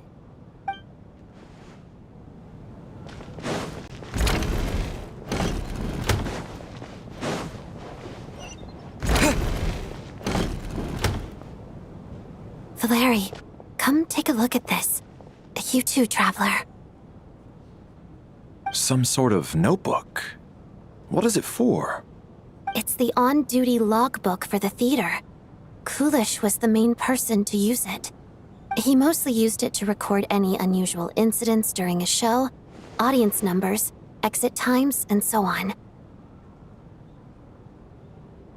Yes, he'd always have this logbook with him when he checked tickets at the entrance. This should confirm a lot of key details about the recent show. So, you find anything unusual? Yes. The number of people. I've checked and double-checked, but the numbers just don't match what's recorded in the logbook. Apparently, we have an extra person among us. Are we certain that logbook is accurate? Could someone have sneaked in without buying a ticket or something? Unlikely. Coolish took his duties very seriously. I've rarely seen any errors in his work. Not to mention that this was a dress rehearsal, meaning smaller audience numbers and tighter ticket restrictions than usual. Everything would have been well within his control. We no longer have our tickets with us, do we? They got collected on entry. I assume there's no way we can check them again. Unfortunately not. The theater recycles tickets. Once people are in the door, they don't tend to leave until the show ends, so we collect the tickets at the point of entry. Still, I'm inclined to believe that this discrepancy in the head count is significant somehow. Did an extra person just materialize out of thin air?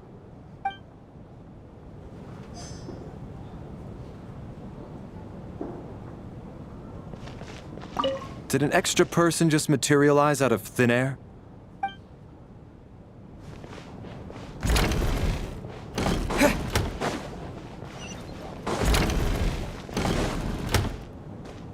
Tonya, did you find anything?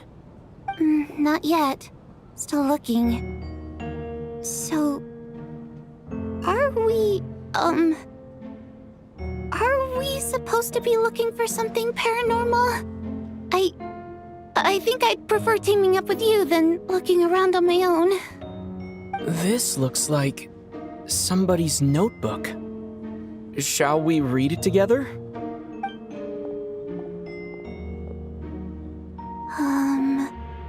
Well, it doesn't look scary or anything, so I guess it should be fine. All right, let's read it together.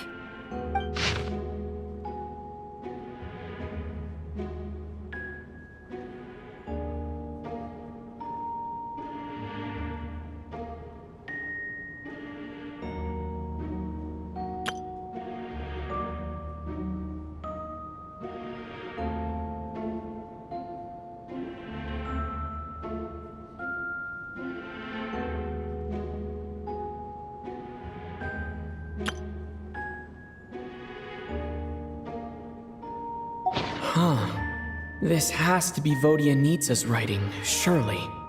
Maybe it's a little rude for us to peek at this. I feel like I just read someone's secret diary by accident. It sounds like she's writing this for her parents, right? I don't understand. Why put this stuff in a notebook instead of mailing it in a letter?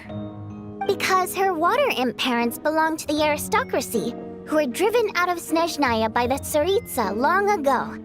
And now they live somewhere new, where the postman can't get to.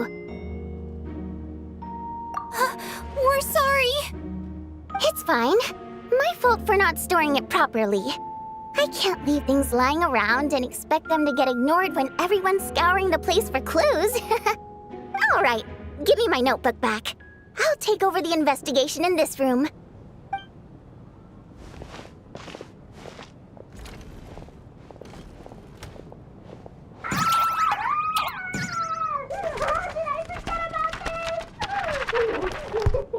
Oh, God, and this one. Oh, my. Why am I so embarrassing?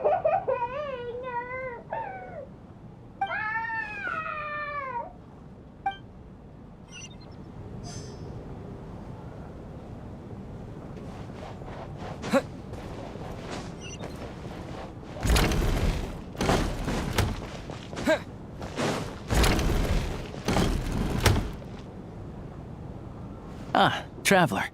Since you're here, come take a look at this. Alosha found it. We're both curious to hear your perspective. It appears to be an investigation report. And the focus of the investigation was the rumors of haunting we heard about earlier.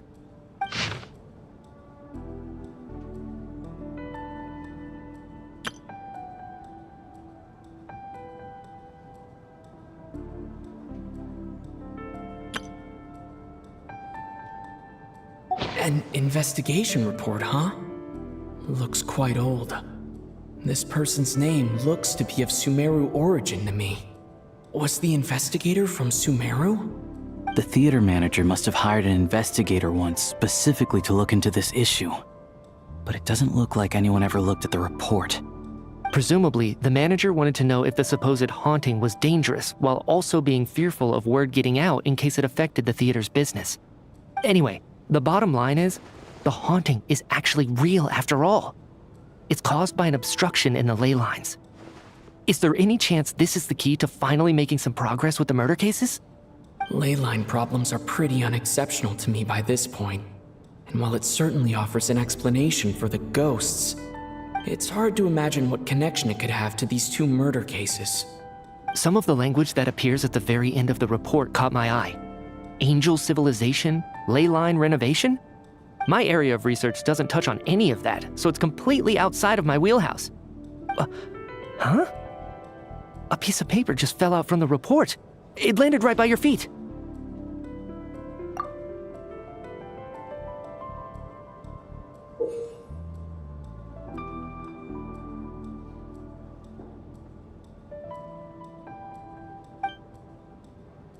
How unnerving. It was tucked inside the report, so it must be a note left by the author. Death is near. Is that supposed to be what's going on here? With us, in the theater? But if so, how did the author foresee it? Could he predict the future somehow? Maybe things are more complicated than we thought. No, wait a second. If we take the report and the note at face value, they completely contradict one another. The report definitively concludes that the hauntings in the theater are harmless and cannot affect the real world. But the note seems to be warning of potential danger. The question is, what exactly does the note mean by death?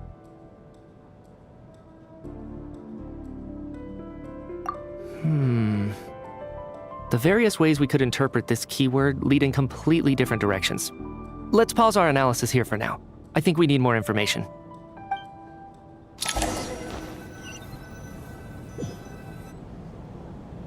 If we take all this together, it's not impossible, is it? If anything, it's the natural conclusion. Oh, I beg to differ. This sounds to me like a product of a researcher's vivid imagination. And perhaps it's because I'm still viewing this through the lens of a typical murder investigation. But still, I'm struggling to be persuaded by your theory. Does it really sound that far-fetched? All right, well, let's treat that as speculation for now. I do agree with what you've said, so let's go with your idea for now. Good. Okay, now that we finally have some meaningful leads, I think it's time to reconvene. Let's get the others.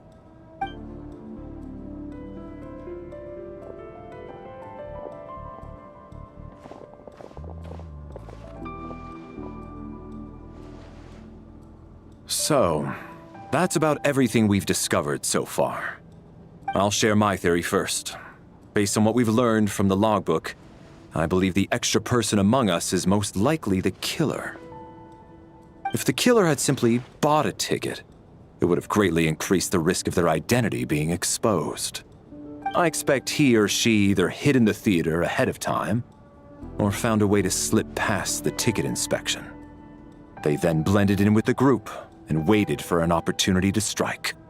What about the note found in the investigation report? Any thoughts on how that fits in? The killer may have simply planted it there as some sort of sick joke. I've seen my fair share of psychopathic killers. They love playing cryptic mind games. So, it has nothing to do with the haunting of the theater after all. This theory makes sense to me. If we have an audience member unaccounted for, chances are they didn't come here to watch the show. Could it really be that simple? So, in other words, all we have to do is find out who got in here without a ticket, and all our problems will be solved? Then let me make one thing clear. All the theater staff should be well aware that I came here for the rehearsal legitimately, yes?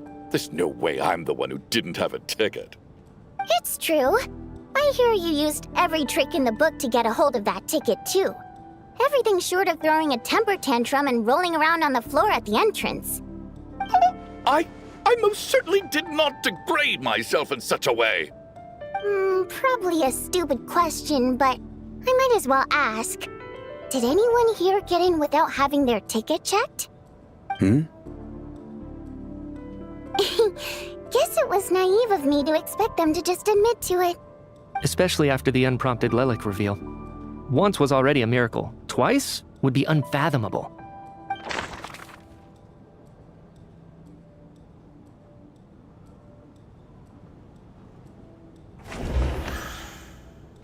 As things stand, the audience head count doesn't add up. I guess we can rule out the theater staff members.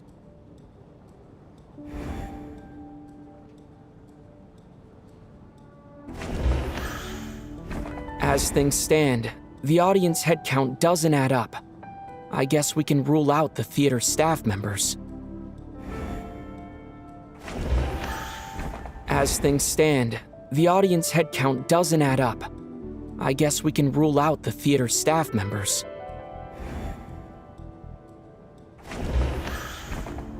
I don't believe any of us here knew Shram before all this.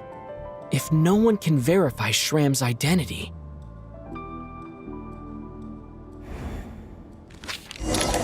Mr. Shram, did you really go through the ticket inspection to get in here? Huh? Me? Why am I being singled out, my friend? Do I seem that suspicious? It's not that you stand out as suspicious, more that everyone else has been ruled out as trustworthy. Okay. Well, we spent the best part of 2 days together now, so I'm sure you can all tell what kind of person I am. I'm a true gentleman. I never dream of doing something like sneaking to the theater without a ticket. Yeah, I have no doubt that you're a good person. But the problem is, none of us here actually know you, so no one can say for sure that you are who you claim to be. Although, actually, what was it you said last night? Yeah, you're friends with that water imp, which is why you understand our primary mode of expression. Last time I checked, there were barely any of us remaining in Snezhnaya, since most of the water imps left. Could you tell me a little bit more about your friend? There's a good chance I actually know her. And I suppose it's also kind of a way for everyone else to get to know you a little better.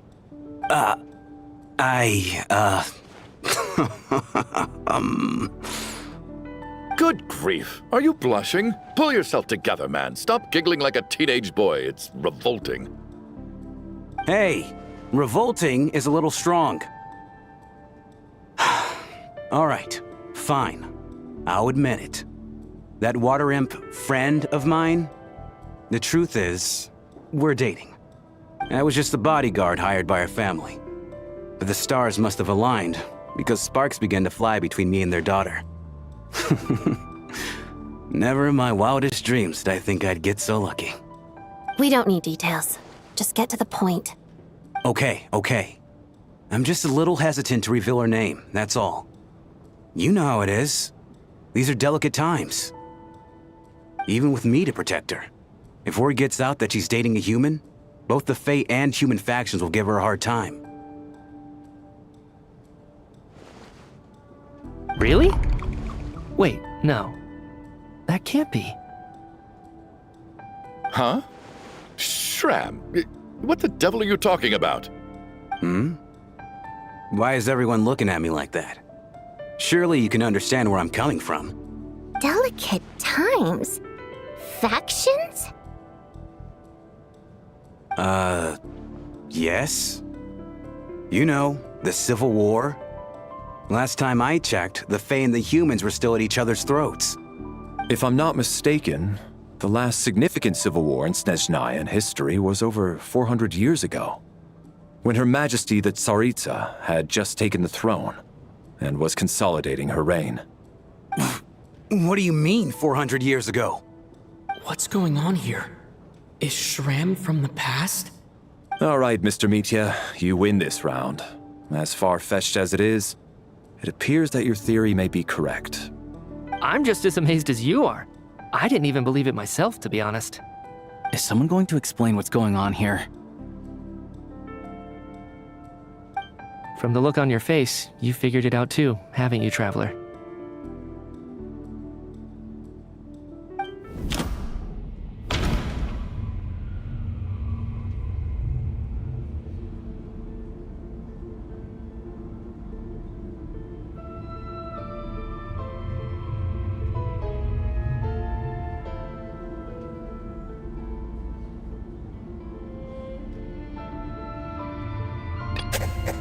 No. The truth lies within the clues we've already discovered. The theater's ley lines have been modified to block souls within its grounds from returning to them. Some souls can even wander this place forever. Mr. Shram's statement proves he is from hundreds of years ago. And according to the investigation report on the theater hauntings, Mr. Shram is very likely a lost soul wandering the theater.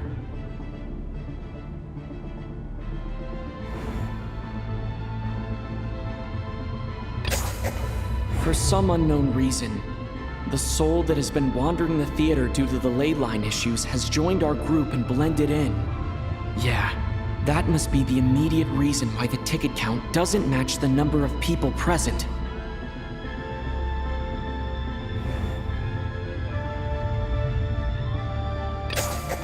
The contents of the investigation report have been verified. There are indeed ley line issues and wandering souls in the theater.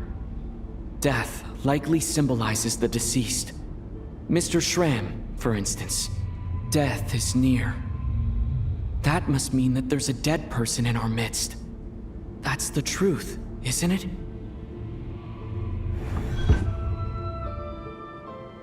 Yeah, the logic is clear now. The investigation report said that there would be souls stuck wandering around the theater because the ley lines were cut off. Mr. Shram must be one such soul who died in the theater a long time ago. In which case, that also makes him our extra person. So when the note said death is near, it must have been referring to death as in the deceased, people who died a long time ago. Someone who died a long time ago. In short, there's a dead person among us. The extra person we've been searching for is a ghost from the past. You mean I'm a ghost? No. Don't make jokes like that, my man. There must be some mistake. But even if I was dead, I know for a fact I didn't kill anyone these past 2 nights. Yeah, even if all that's true, the report also said the souls inside the theater can't affect reality, right? They're harmless. Then what if the problem isn't the souls at all, but the ley lines themselves? The ley lines have a powerful ability to attract and devour souls. Let's say that the ley lines are like a black hole, constantly seeking to engulf souls. But the souls that don't want to return are trying to avoid being sucked in. Huh. Why does this analogy sound so familiar? What happens when the black hole can't achieve its goal?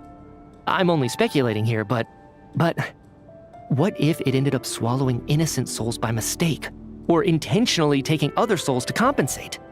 That could explain why we weren't able to determine a cause of death. If you're right, and their souls were devoured by the ley lines, it does make some sense. It does seem to explain a lot of the things we couldn't make sense of. Does that mean it's true? Except there's no concrete evidence.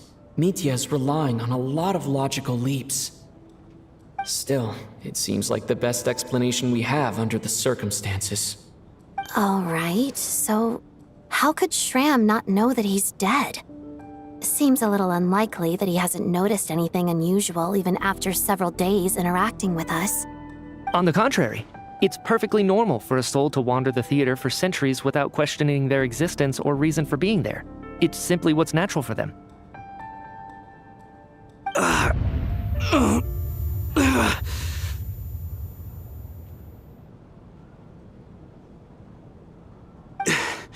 You know what, Mr. Brainiac? I think you might actually be right after all. I'm trying to remember and... even though my head feels like it's going to explode, I think... it's all coming back to me.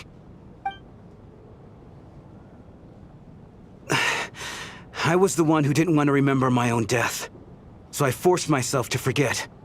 Well, I'm sure those are painful memories. My lady and I snuck out to go on a date one day. We bought tickets for the theater. It wasn't really my thing, but I was just happy to be together. All of a sudden, a group of people burst into the theater, shouting for all the water imps to get out, performers and audience members included. It was clear the conflict between humans and Fae had reached a boiling point. This time, the extremists were even coming after the water imps who had nothing to do with the war. I thought I could pull one over on them, so I took off my jacket, draped it over my lady, and tried to sneak out amid the chaos. But I got caught.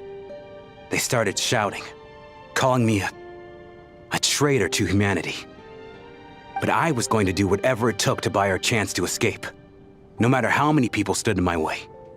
I had to, both as their bodyguard and out of love. It's all right, friend. You can stop there if you want. You don't need to dig all that up again. It's just... even now, I'm still struggling to accept the truth. How could I be dead? I'm sorry, everyone. If I'd known I was a dead man walking, I wouldn't have dragged you down with me. If I'm the cause of all this death, then punish me however you see fit. But, Mr. Shrim... No. I refuse to be a burden. I know what I have to do. You said I've been wandering the theater for centuries, right?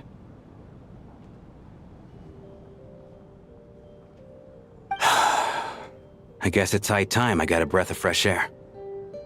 Out there, I mean. I'll leave this place and take all this death with me. Go out on my own terms. Mr. Shram, I'm sure we can figure out a different course of action. My good sir, we both know I'm not supposed to be here. I should have accepted my death long ago. One way or another, this has to end. Unless you're saying this goes against another one of your military principles somehow. No, I'm speaking on a personal level this time. Let it go, man. Oh, wait. One last thing. Miss Waterimp. My lover. Her name was Litia. Litia Ozarova. Do you know what happened to her? Ozarova. Oh, Auntie Ozarova. That's what we all called her. I remember her as a very kind elder. She had a bunch of kids, too. I'm so glad she survived. And she had lots of kids? Good. That's... good. I could hardly expect her to stay single just because of what happened to me, right? As long as she went on to be happy, that's all that matters. Besides, I'm dead. My soul's been wandering around here for so long because I was worried about her. But now, I can go without regret. There's no need to see me off, my friends. I've enjoyed our time together over these past few days. Perhaps we'll meet again in the next life.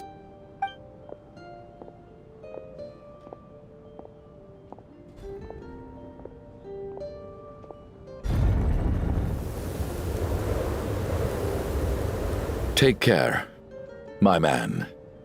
I knew Mr. Shrim was already dead, but... I still feel so sad. Death is cruel, no matter how we might try to make sense of it. So, was the conflict between Fae and humans really that bad back then? I was only little, so I don't remember much, It's terrible to think that so many innocent people had their lives turned upside down. Even the historical records about that time period don't say much about it. All people know is that the Tsaritsa founded the Fatui, drove out most of the Fey aristocracy without explanation, then used her terrifying power to suppress the humans. It seems to me like the Tsaritsa chose to make herself the enemy. She downplayed the conflict, directing whatever animosity both sides had for each other at herself instead. That's also why, despite how brutal the conflict was at the time, there hasn't been much lingering tension between humans and Fey since. Things have been fairly harmonious for the past few centuries. So, the Tsaritsa banished the Fey to protect the Fey living in the city? She offered herself up to be hated in exchange for peace. Maybe it's not quite as bad as it sounds. I don't think Her Majesty is too concerned if mortals hate her or not. And besides, there are very few who truly do. All this time, I had no idea. All right. If Mitya's theory is correct, then I think we can consider this matter settled. Let's all take a break.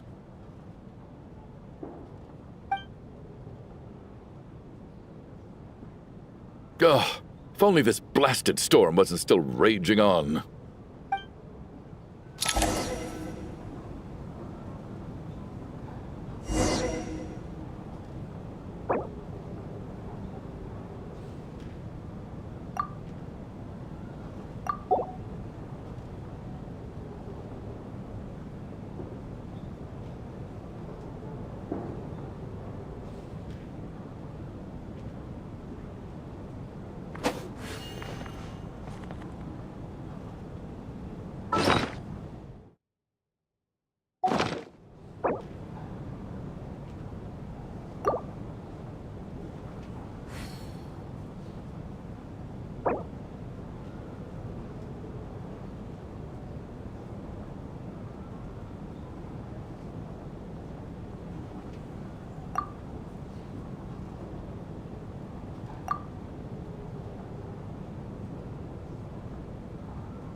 I was actually planning on hiring him as my bodyguard after we got out of here, you know. Oh, poor guy.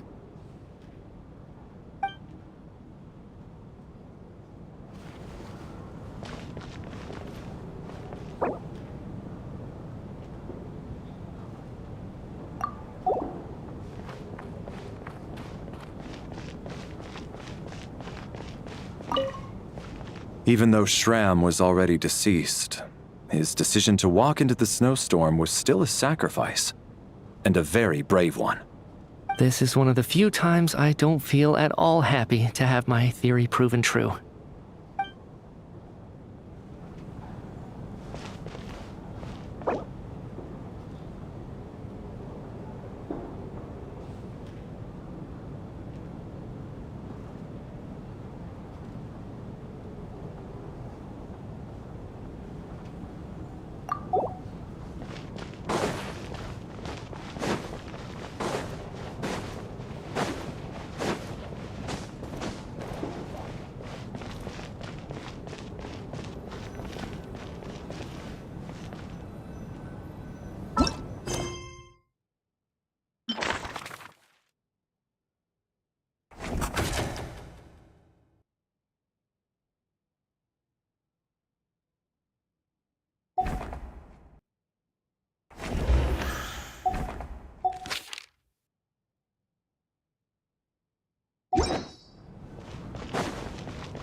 Looks like now we can just rest until the snowstorm stops.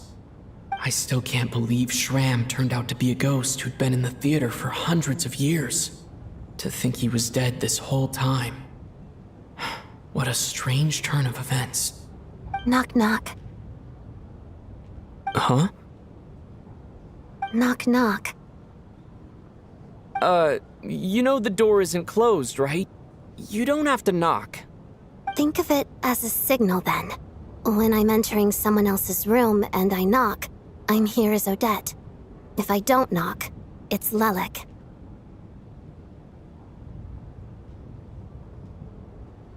Thanks. So, why did you come to find me? Is there something I can help with? Vodyanitsa said you knew about my secret identity from the start. But when everyone was discussing who Lelik could be, you were worried that revealing what you knew would be unfair to me, so you kept it to yourself, right? Yes, I'm extremely grateful for that. It's nothing.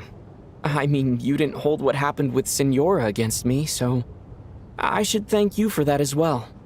Actually, there's something else as well. I found myself in a situation similar to the one you were in when you helped conceal my identity. So I thought I'd come and ask you for advice. It's about Mitya. Before all of this, the last time I saw him, he was dead.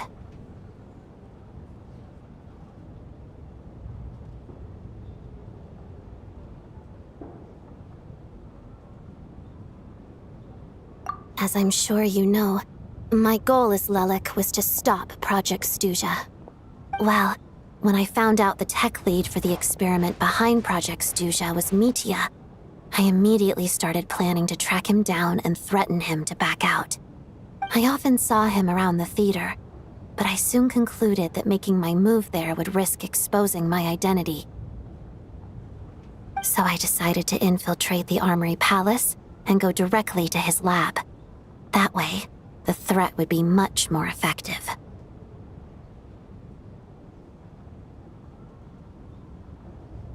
Well, I suppose there was a bit of luck involved, but I am a Fatus, so I already had some familiarity with the building's layout. But when I finally made it to his lab, Mitya seemed to be dead. I checked his breathing and his pulse. He had no vital signs whatsoever. I'm certain of that. I thought maybe another anti-Project Stuzha activist had beaten me to it, and chosen a much more brutal method, so I made myself scarce. That's why you were so on guard around Mitya that first night here. Yes. When I saw him sitting in the audience during the performance, I could barely contain the shock. To me, it was a miracle. Somehow, he'd come back from the dead. But then, the murder started happening and things got so complicated that it wasn't really at the front of my mind. That is, until Mitya himself said there must be a dead person among us. Then I couldn't ignore it any longer. And yet, you thought that bringing it up right away would single Mitya out. Just like when everyone was suspecting Lelik. Exactly. I thought there could be something I was missing. Besides, we soon figured out that Mr. Schramm was a ghost, and we knew there was only one extra person, so we thought he had to be the one. But now, it seems like there's another candidate. I understand why you kept it to yourself. There was so much information being thrown around during that discussion. Bringing up Mitya would have just introduced more confusion. So, what do you think we should do? Let me confirm one thing first. When was it that you found Mitya dead? Around a week ago, sometime in the afternoon. A week ago? That's earlier than I thought. I saw him just a few days ago at a restaurant. That definitely would have been after you found him dead. He seemed completely normal to me, chatting with Vodyanitsa, trying to avoid Valeri. So he was definitely alive on that day. Huh. Well, all I can say is I know what I saw. Here's a thought. The reason we even suspected a dead person could be among us was because of the problem with the theater's ley lines. But Mitya's death happened inside the Armory Palace.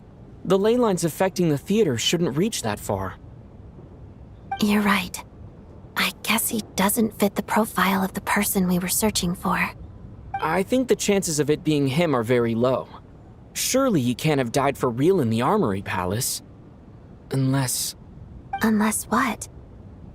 Unless he really did come back from the dead. You're right. Do you think we need to disclose this to the others? Huh, what's this? A private meet and greet? Where do I line up? That's not what's going on here. Well, I was just making the rounds.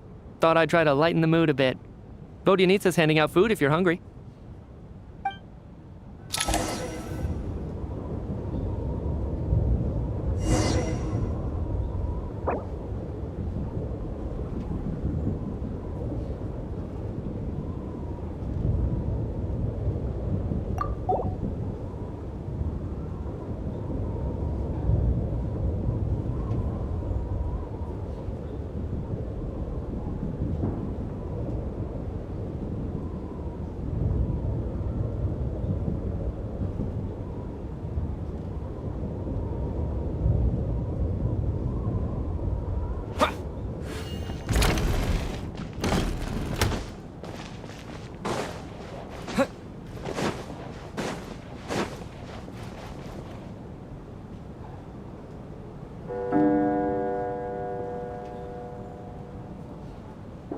What is going on with this storm? Could it be connected to that monster that just arrived in Snezhnaya? I almost hope it is. Her Majesty the Tsaritsa left to vanquish that beast herself. We just need to wait for her triumphant return. Do you think people still feel the cold after they die?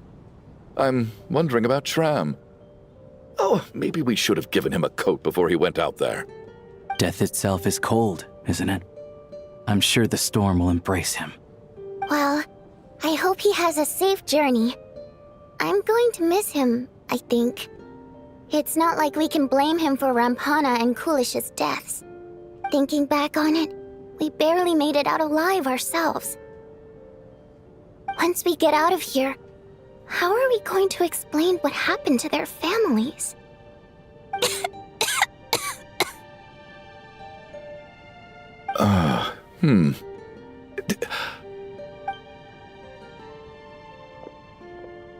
Are you okay? Here, take this. I've never used it.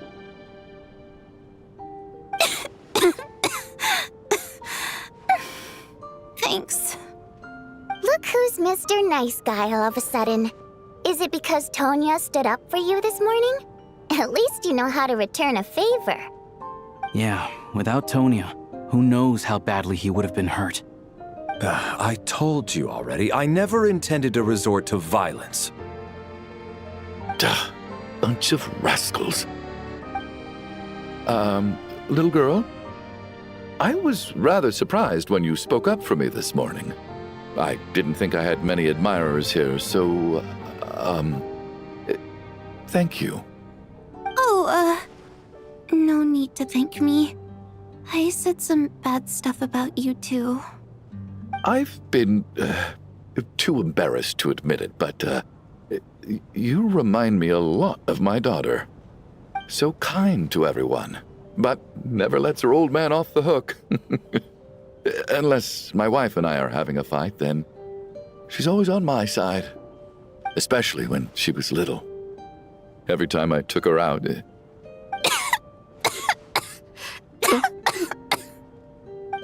All right, easy now.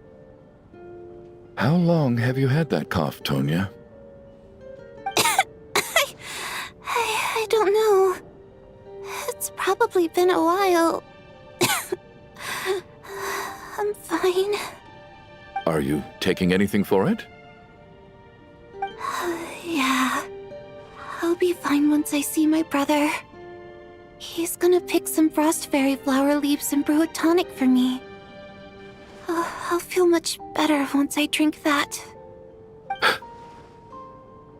I see.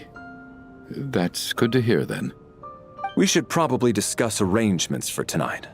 Now that the deceased has left our midst, there shouldn't be any more incidents. However, Out of an abundance of caution, I'll keep watch. Shouldn't we take shifts? I can take one if needed. No need. I managed to get a nap in earlier, so I have plenty of energy right now. After all the tension of the past few days, everyone else should just focus on getting a good night's sleep.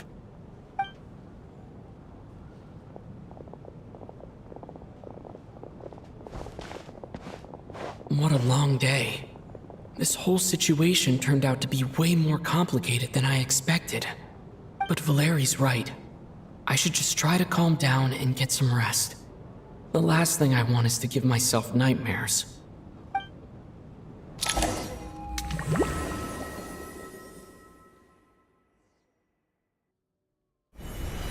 He's awake! He's awake! Get over here, you big lug, and take a look! If you must call me something, call me Mr. Door. The Black Mist is coming. You need to go.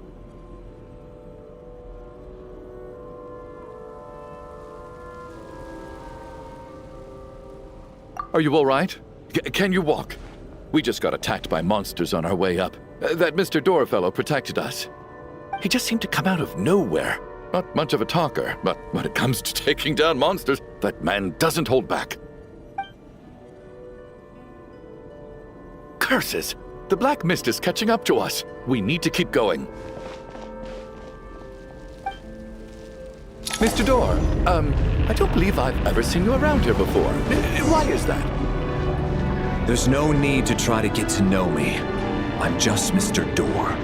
I have to find the door that belongs to me. Oh, well, anyway. Mr. Door! Looking for trouble! Get rid of them! I can just push these ones off. No need to thank me. This is where my duty lies.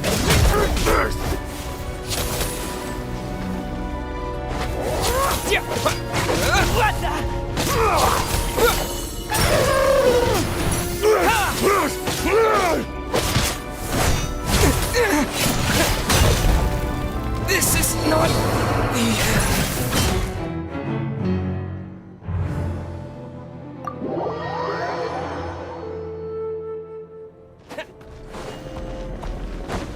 Who goes there? Looking for trouble?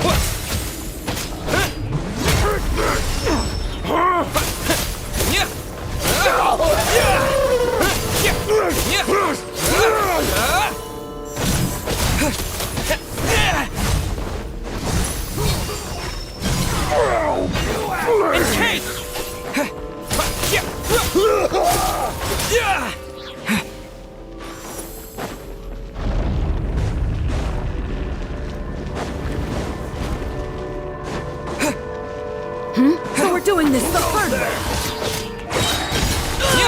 Condense!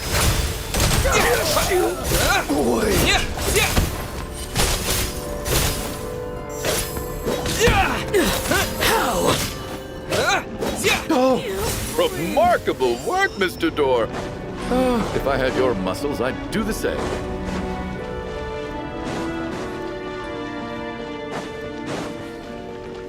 Are none of these doors the one you're looking for?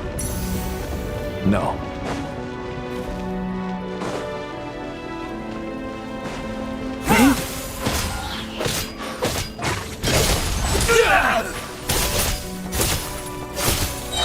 Fighting frog! Come no closer. By my command.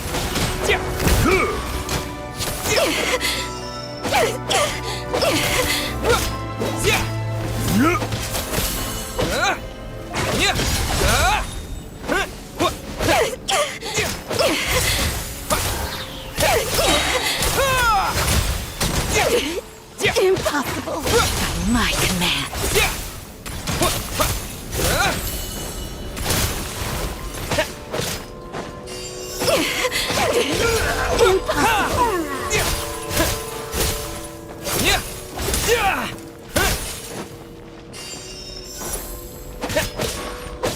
How about?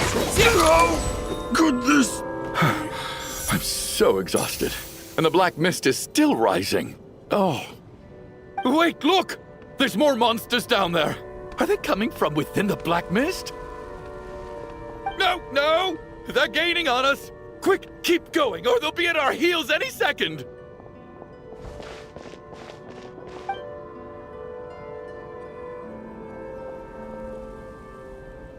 Mr. Door, what are you doing? We need to get out of here. They're coming! Found it. This is my door.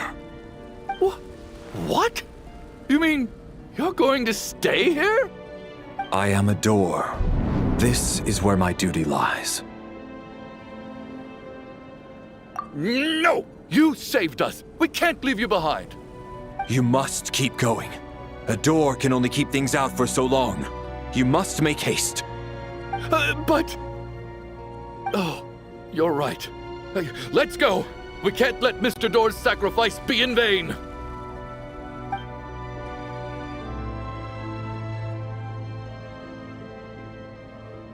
The black mist isn't moving anymore. Looks like both the monsters and Mr. Door are gone. I didn't just imagine all that, did I? Surely I wasn't so scared out of my mind that I hallucinated a door as a human being. Oh, okay, good. There's no way we both hallucinated the same thing. Getting sleepy? Well, looks like we're safe for now. Go ahead. Let's get some rest.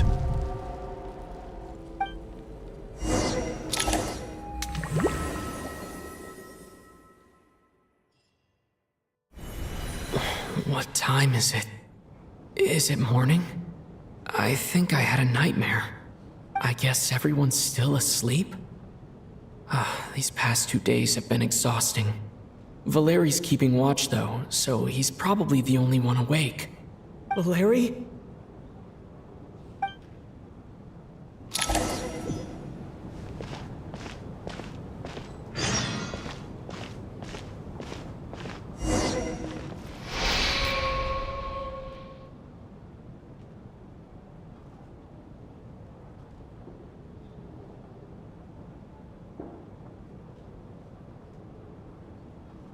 Wake up!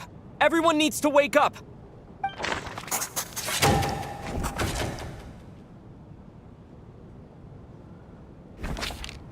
Just like the last 2 nights.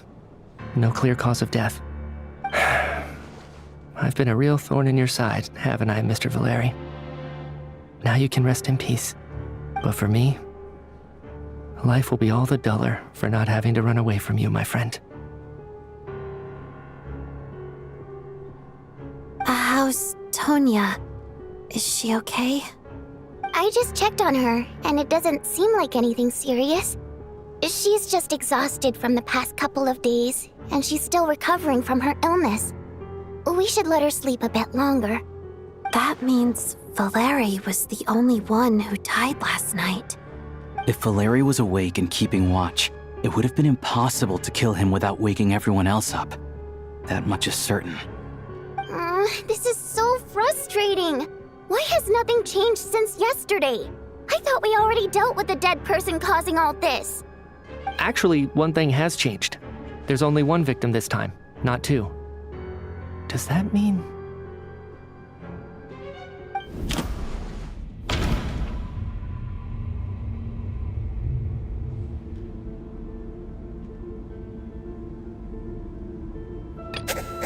But Mr. Schramm was already deceased to start with.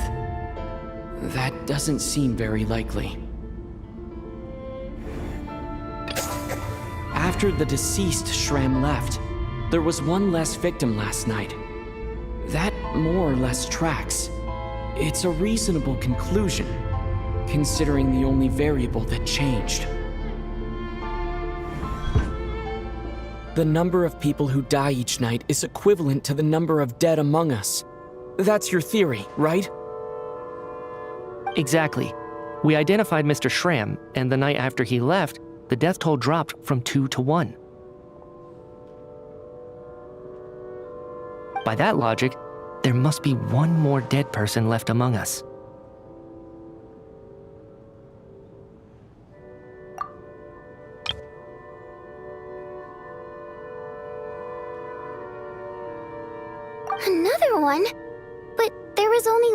person unaccounted for in the ticket checks, right?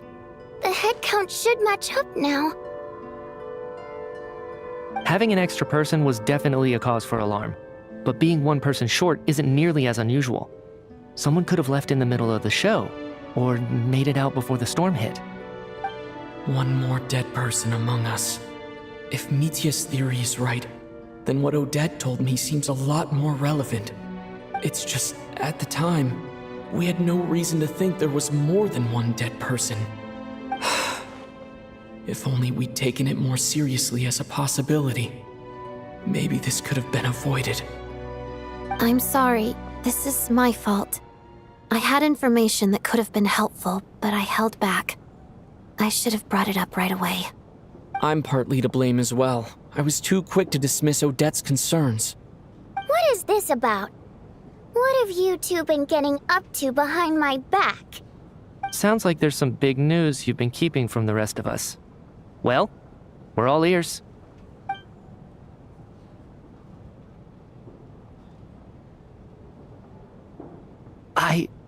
I'm the dead person? Wow, that's certainly news to me. Odette and I talked about it yesterday, but we thought it just wasn't possible, so we left it at that. Yeah, I don't blame you. If I'd been there, I probably would have reached the same conclusion. It just sounds too unbelievable. Let me just try and verify this. I just scoured my memories trying to think back to the afternoon Miss Odette mentioned. But I honestly have no recollection of dying. That's where I'm different than Mr. Schramm. Having seen Mr. Mitya a few days ago myself, I also find it hard to believe he could be the other dead person among us. Well, if it isn't Mitya, then who? Do we vote on it? If you don't mind me asking, Traveler, I believe you mentioned that you know Tonya's brother. Had you ever met her before all this? No, never. Wait, are you saying... Now just 1 minute. I know where this is going. You can't just randomly point a finger at anyone you want. You're in the hot seat, and all of a sudden you want to divert our suspicions onto somebody else? Trying to pick a fight, Mr. Chuganov? Whenever you open your mouth, all you do is attack people, and I've had enough of it. If you don't want to engage in a civil discussion, you can shut up. You little brat! Did Mitya ask about Tonya because he suspects her? I suppose I only identified her by age, and nothing else.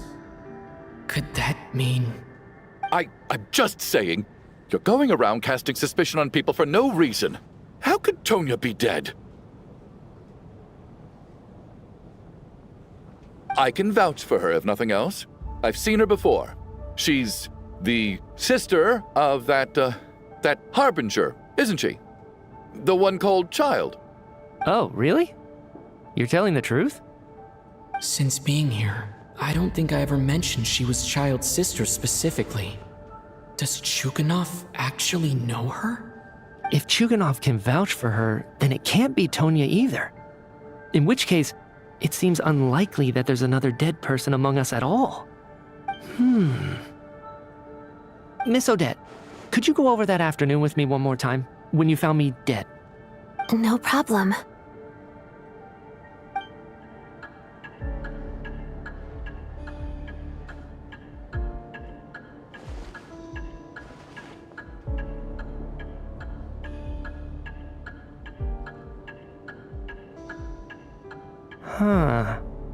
No matter how hard I try, I just can't remember anything about dying. But I do remember something else. Miss Vojanitsa, during our last meal together, I told you how some of the researchers were suffering from temporary memory loss. Do you remember that? Oh, yeah. You said it was hindering the progress of your experiments. You thought they were just under too much stress or something. Right. And even though I don't remember dying that day, I'm pretty sure I experienced something like amnesia. Some of my memories from that afternoon are missing. Are you suggesting you're missing the memory of your... Of course. How am I only just realizing this? Humans aren't necessarily aware of their own death. You mean being silently assassinated, or dying in your sleep? Situations like that? The researcher's amnesia. Suddenly it all makes sense. I must thank you, Odette. I think your perspective just helped me reach a breakthrough on a series of issues that have been troubling me for quite some time. All right. It's decided then. I'll be the one to leave today. Oh, leave? Hey, wait a minute. Aren't you rushing into this? What if you're wrong? You'll pay with your life. Come on, kid. Aren't you gonna fight for your life? This seems like a rash decision. I have other reasons beyond what's been discussed. In fact, thinking back, I remember during Miss Odette's performance, while I was sitting in the audience stalls, a brilliant new idea for my research popped into my mind. But then, my train of thought suddenly cut off. I can't remember it now at all, and I didn't take any notes. I guess that must be another instance of temporary amnesia. No. Hold on. I see where you're going with this. You're suggesting that each instance of temporary amnesia is a death, right? There's a glaringly obvious flaw in that idea, no? How can one person die so many times? I believe Miss Odette's account. During the period where my memory is blank, I must have been either dead or in a similar state. All it would take is for the same thing to happen in the theater, and I would come under the effect of the ley lines in this vicinity. This increases the likelihood of me being the deceased, does it not? But... There's no evidence to suggest that anyone other than me is a candidate for the deceased.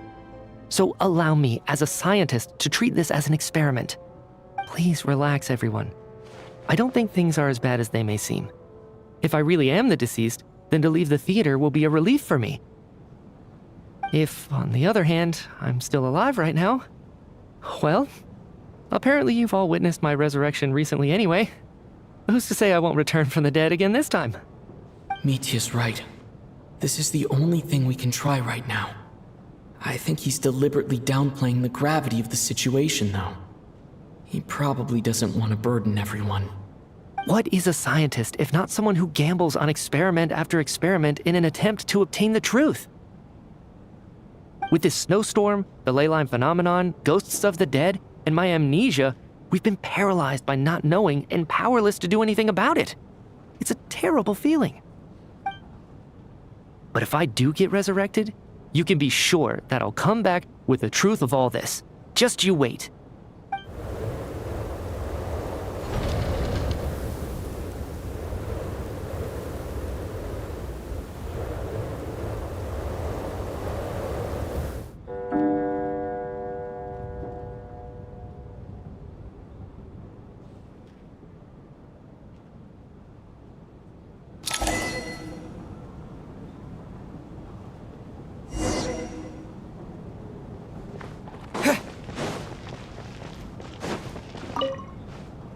Oh, that Valeri guy was packing even more muscle than I thought. I can't believe how heavy he was. Hauling him over there nearly killed me. Oh, curse this confounded snowstorm. Go bother some other poor souls instead.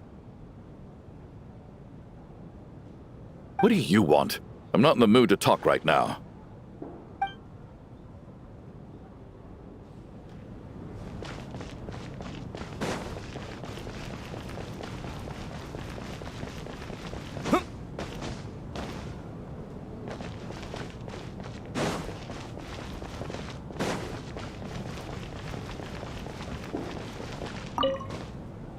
What's on your mind, Odette? You haven't said a word. I was thinking about Mitya. If he'd been unwilling to sacrifice himself by walking out into the snowstorm, that would have made more sense to me. After all, it seems like the dead don't perceive things any differently from the living. Mitya doesn't even remember dying. So, to hear the news that you're apparently dead, and simply choose to walk out that door without a second thought, I can't imagine all the things that must have been going through his head. But when Mitya left, his expression revealed absolutely nothing. Perhaps he is even better at disguising himself than I am.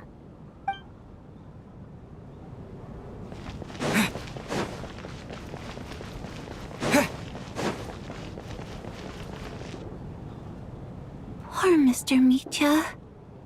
I didn't even get to see him one last time. Maybe it's a good thing that you weren't there to see it. It was a hard thing to watch. I hate goodbyes. Why does it feel like everyone around me is slowly disappearing? Not just in here, I mean. In the outside world, too. Maybe it's the realization that, at the end of life, everyone has to face it alone. Come to think of it, the main reason we're still alive right now is pure luck. Each morning here, for every one of us, there's the chance that we might not wake up. You could take it a step further and say that the same is true outside, too. Who can ever be 100% sure when they drift off to sleep that they'll open their eyes again in the morning? If I make it out of here, I'm going to cherish every moment that I'm awake and live without any regrets. Without regrets. I feel like a strange sense of anxiety has been quietly growing inside me over the last 2 days.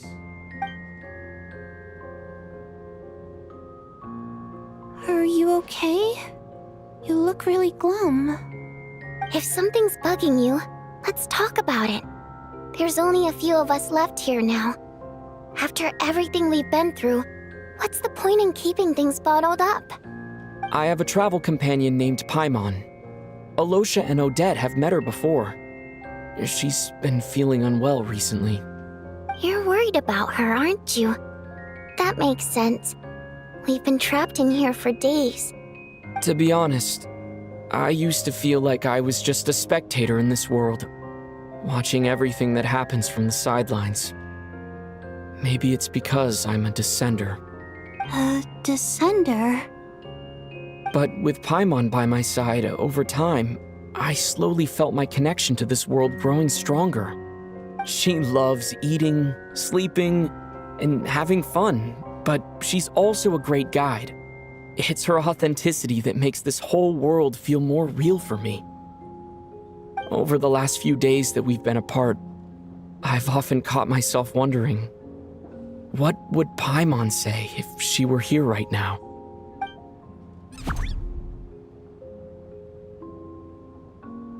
But by the time I snap out of it, the conversation has already moved on, and I'm still in my own little world. I'm trying to overcome this sense of detachment, but I really miss Paimon. I guess, in a way, she means the whole world to me. I bet she misses you when you're not there as well. Maybe you're her entire world too. I don't know if this will make you feel any better, but back when the water imps left Snezhnaya in droves, I also felt like the whole world was suddenly empty. I could be surrounded by people all smiling and having fun, and still feel completely separate from it. So, I totally understand how you feel. Later on, I started to think, maybe accepting the fact that our loved ones won't always be with us is something that takes a lifetime. All we can do is cherish their companionship from moment to moment. So, once we get out of here, you better hurry back to our side as fast as you can. You can't let your story end in regret.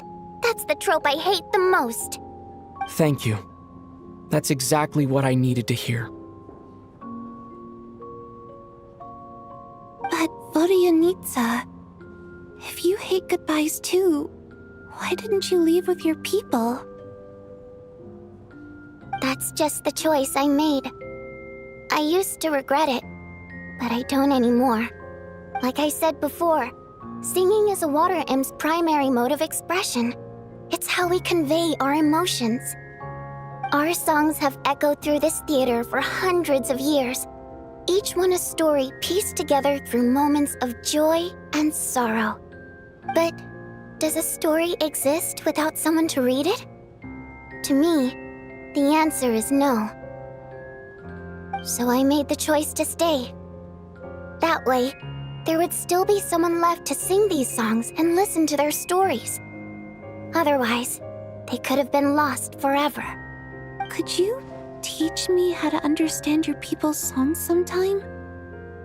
I want to be able to truly hear them, like Mr. Shram. A fan after my own heart. Thank you, Tonya. How about I sing something for you, and you tell me what you hear?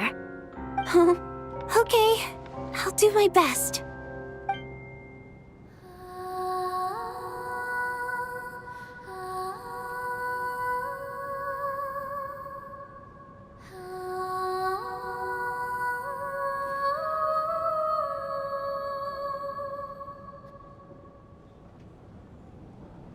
I've never heard that one before.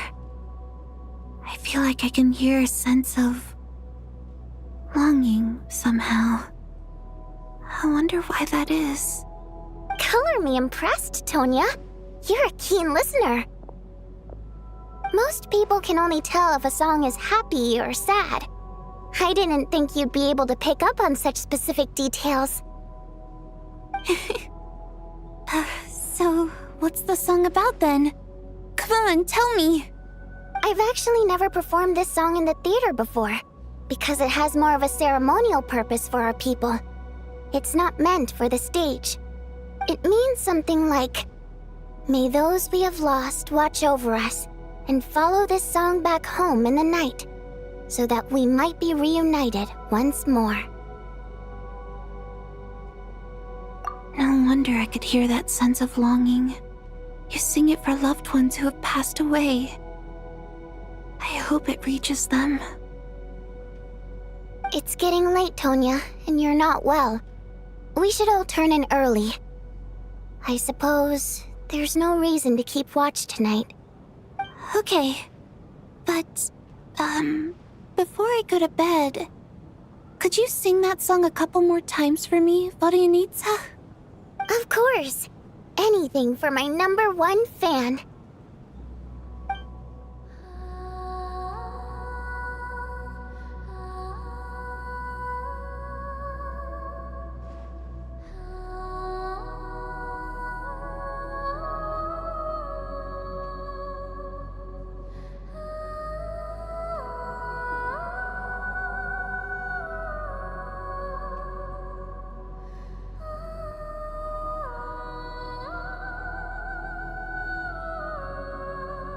Once I get out of here, I definitely don't plan on ever coming back.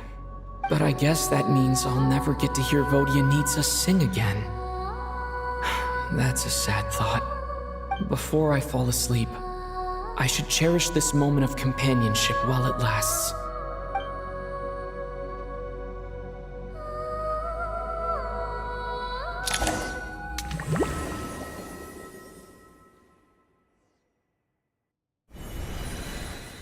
Where am I? It's so dark in here, and I feel kind of dizzy. Am I alone?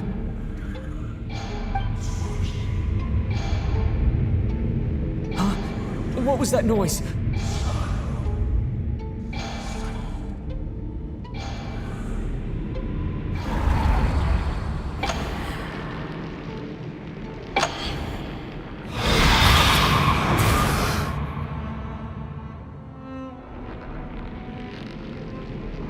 Return, O spirits. Fulfill your oath of protection.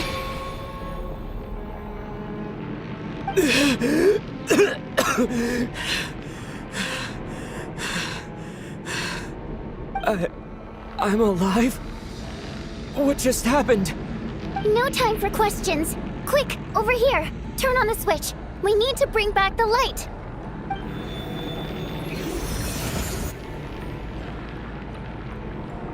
All right, we're safe. The spirit just now is called Night Prayer. The light subdues her, but she'll attack without a second thought in the dark. Sort of. I know it's hard, but you can't let this place go dark, or she'll kill you again. Yep. Luckily, I was here to resurrect you. Otherwise, that'd have been a real bummer. A bit more than a bummer, I'd say. Wait, so you have the ability to resurrect people? Sure I do. I'm your guardian spirit after all. I specialize in soul recall. Oh, it's nice to meet you, by the way. Thanks. It's nice to meet you too. All right, there's no time to waste. The black mist is already catching up. We need to avoid it at night prayer at all costs. Come on, let's go. We need to reach the next switch before the place gets too dark. If we bring the light back, night prayer won't be able to get to us. Sweet, sweet light! It's back! Shh! It's night prayer. We need to move quick, but don't let her notice you. Look out!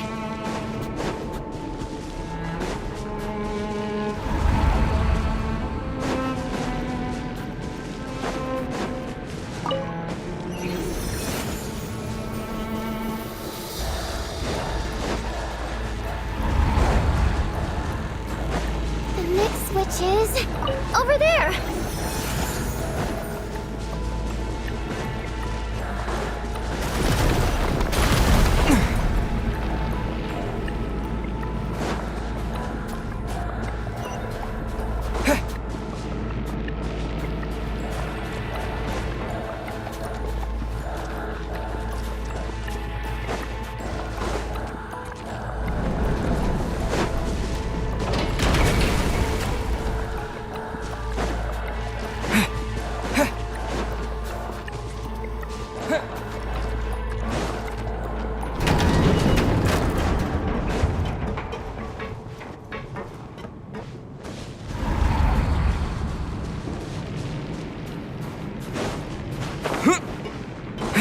The switch is just up ahead.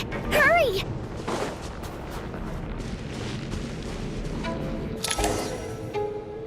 It's too dark. We're not gonna make it. Come on, faster!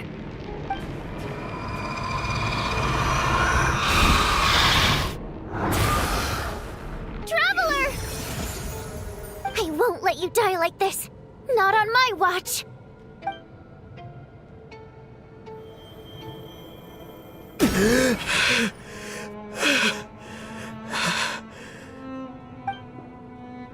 Even though it's not permanent, dying is definitely not a pleasant experience. Great. You're back. Yeah, thanks to you. Time for you to get out of here. Quick, before the light runs out. What about you? You're not coming with me? I can't. I've already been used up. A guardian spirit's skills are finite. I can only resurrect someone so many times. I might not look any different, but my essence has been exhausted. Now, I will slowly start to fade away. I can go no further. The black mist is where I belong. It's okay. Why didn't you tell me sooner? Because it wouldn't have changed anything. That knowledge would have just burdened you. And a guardian spirit's role is to protect. But... Go. Now, before it's too late. I already hear night prayer approaching.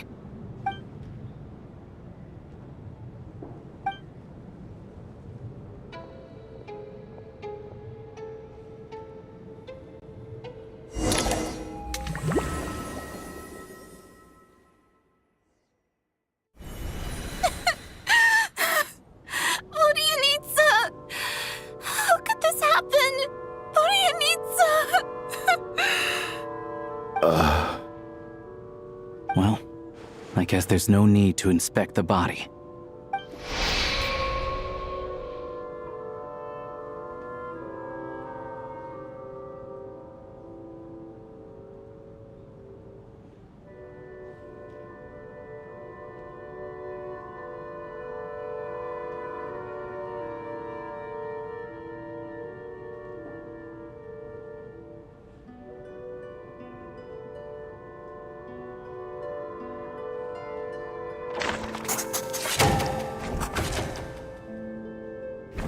Wasn't supposed to happen. You lied to us, didn't you, Chuganov? You've been lying from the start. Take a long, hard look at yourself before you go around accusing other people. I suspected you on day one, Lelik, and now look where we are. By some strange coincidence, you've never been targeted. You just happen to have survived this long? No, you should be the prime suspect. And you, little hunter, ever so content with staying on the sidelines. Yet you were the one who stopped us from leaving from the start. Why are you trying to keep us here? Now you're just lashing out indiscriminately.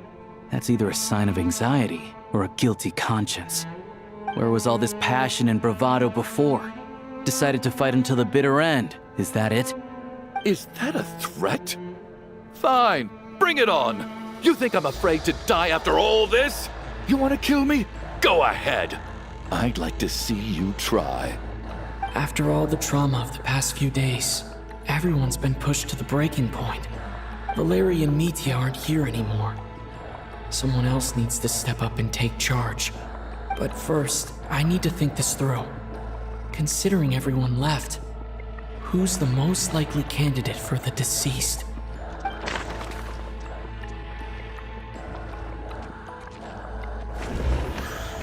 He's arguably the first friend we made after arriving in Snezhnaya. While he works at the theater, we've also met him outside of it. So he can't be the deceased.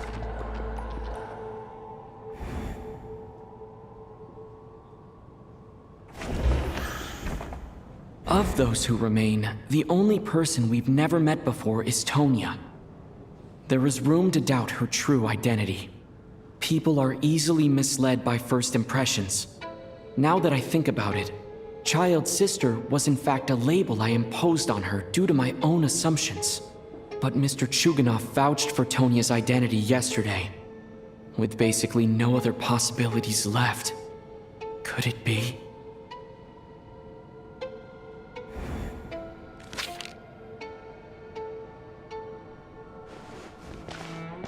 Tonya, how's Tusser been lately? Tusser? Your brother Ajax must have mentioned me in his letters home, right? Did he say anything about a blonde traveler? No. And my brother's name is Razik, not Ajax. Chuganov, looks like it's your turn to do some explaining. Yesterday, you said you could vouch for Tonya. Why did you give us a false testimony? I knew you were behind this, Chuganov. You've been lying through your teeth from the start. Everything about you is fake. Down to the wife and daughter you're always talking about. Your entire family man persona is a charade, isn't it? That night, when I infiltrated your place as Lelik, I noticed you were home alone. Didn't think much of it at the time.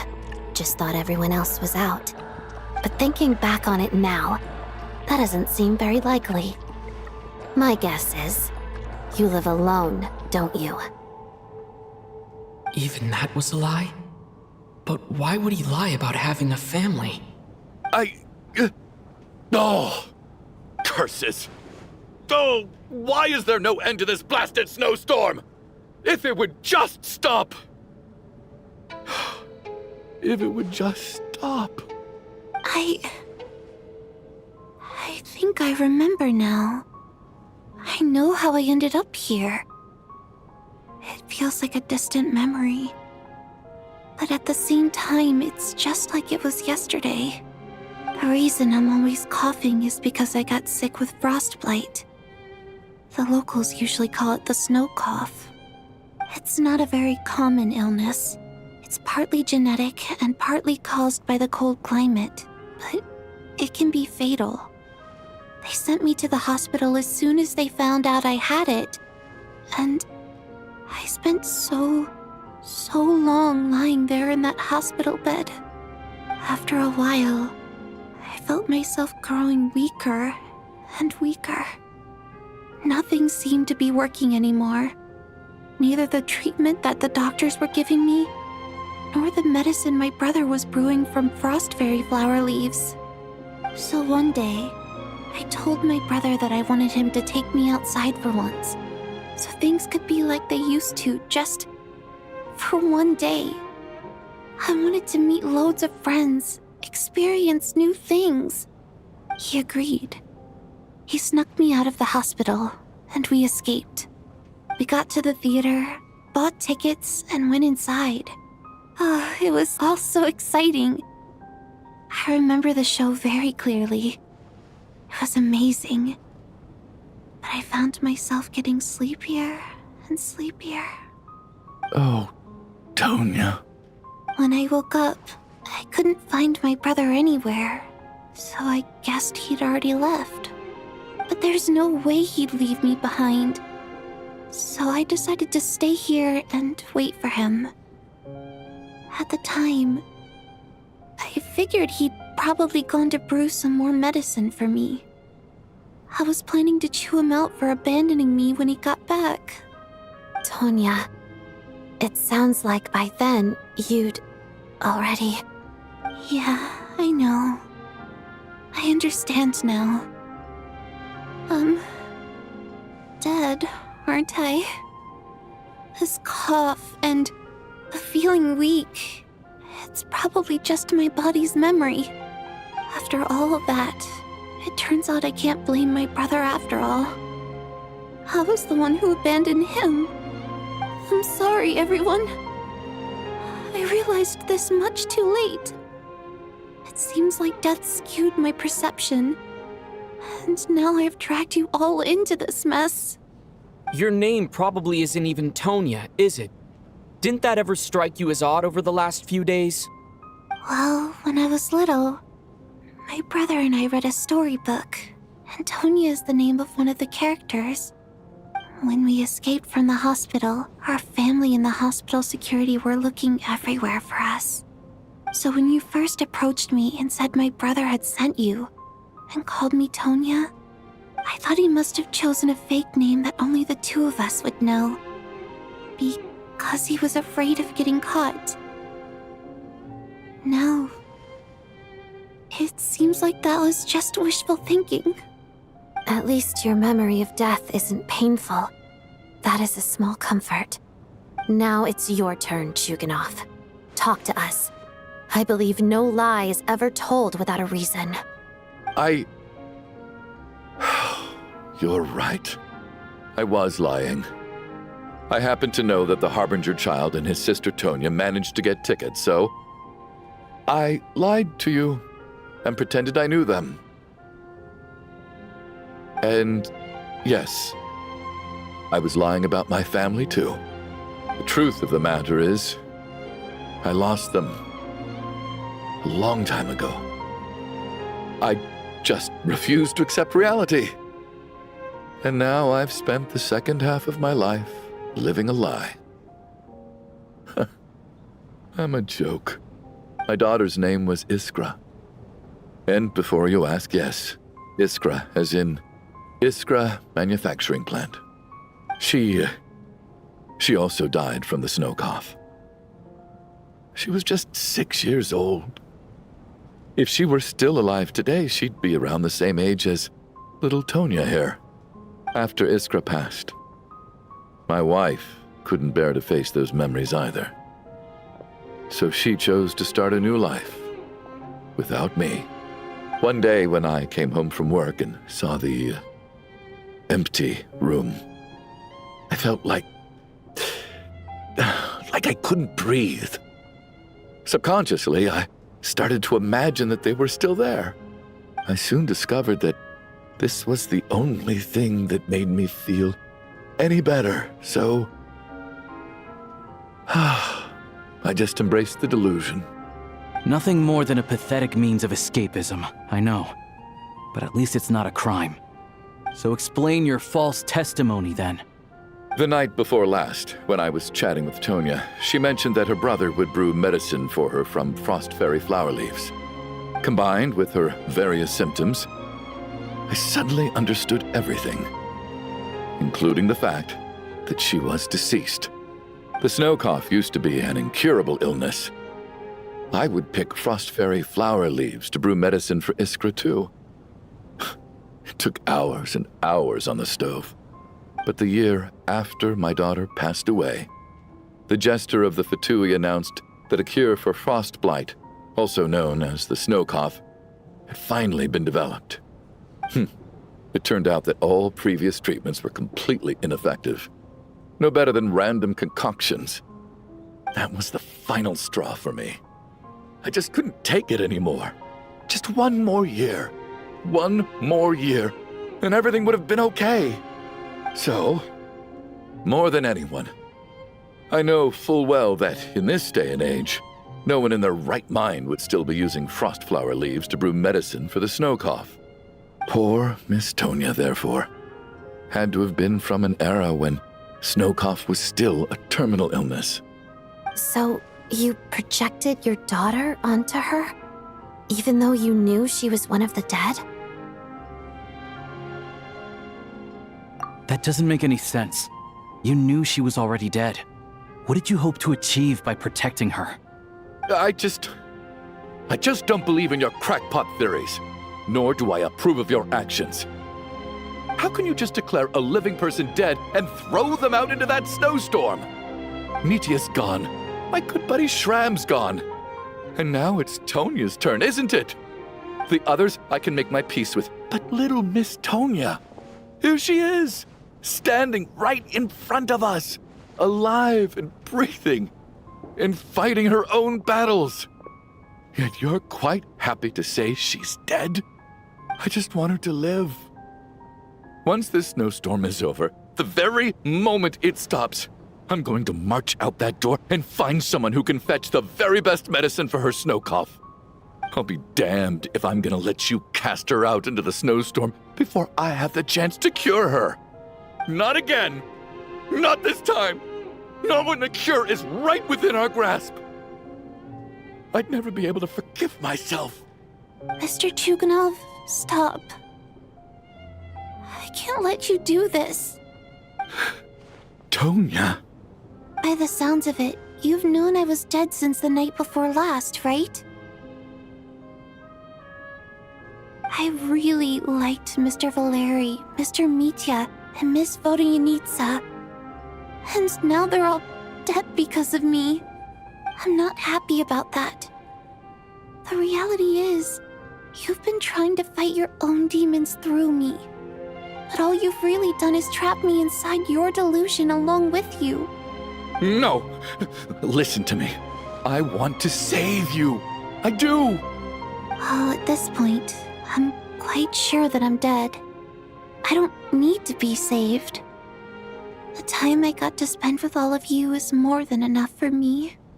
Despite all the bad things that kept happening, I got to meet so many interesting people and spend so many days and nights by your side.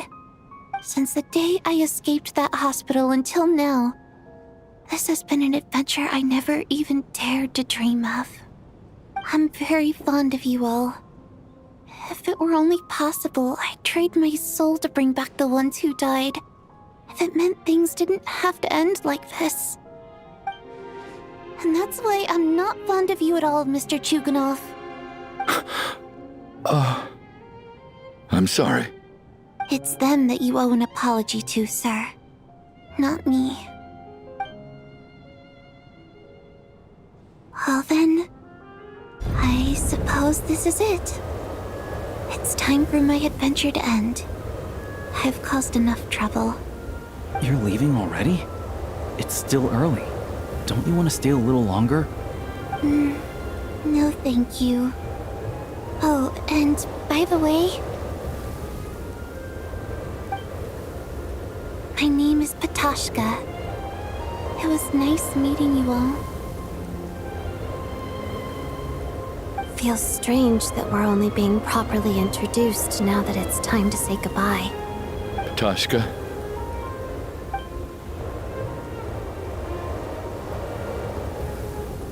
What are you doing, Chuganov? Are you crazy? Let me leave. I can't keep lying to myself anymore. In your dreams.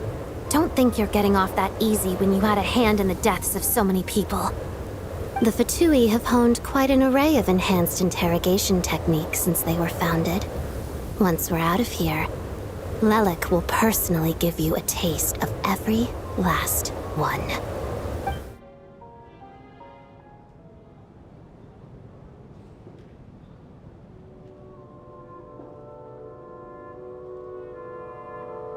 I think we should leave. I doubt this snowstorm is ever going to stop. For all we know, this storm might have destroyed all of Snezhnaya by now. Maybe even the whole world. Wait, we finally solved the mystery of the haunted theater today. Maybe let's at least try to enjoy tonight? Fair enough. I don't particularly feel like dying in Chuganov's company anyway. And yet you won't let me die first. Hey, Chuganov, on a serious note, if we do make it out of here, you should close down that factory of yours. A lot of people are freezing thanks to you. Is this really the time to be discussing my factory?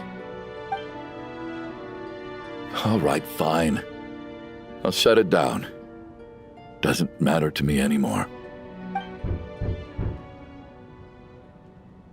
Am I hearing things?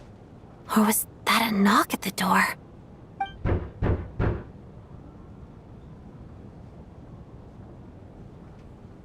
There it is again. But I don't understand. The snowstorm hasn't stopped, has it? Should we open the door? Is this it? Is this nightmare finally over? If the last few days are anything to go by, I probably shouldn't be getting my hopes up.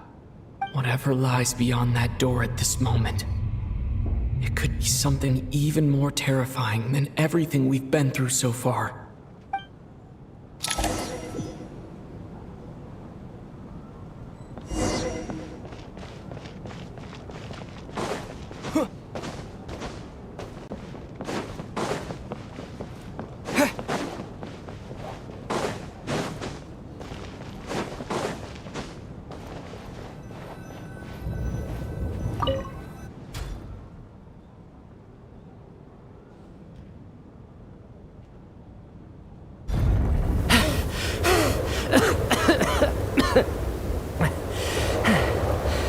Hey everyone, I'm back.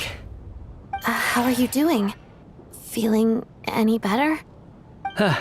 Much better, thanks. Whew, it is so good to have you guys here. I was a little worried that the theater would be empty by the time I got back. Let me see. Tonya and Vodyanitsa are missing, which means Vodyanitsa died last night.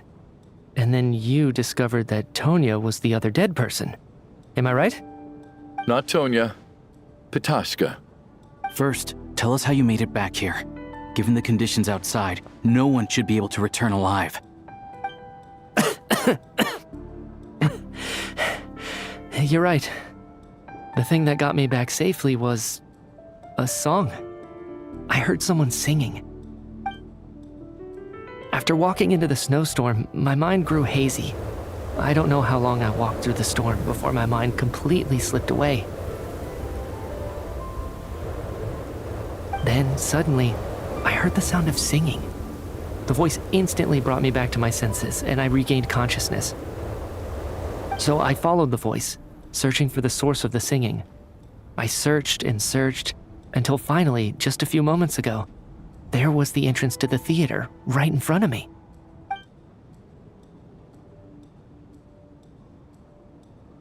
I've actually never performed this song in the theater before, because it has more of a ceremonial purpose for our people.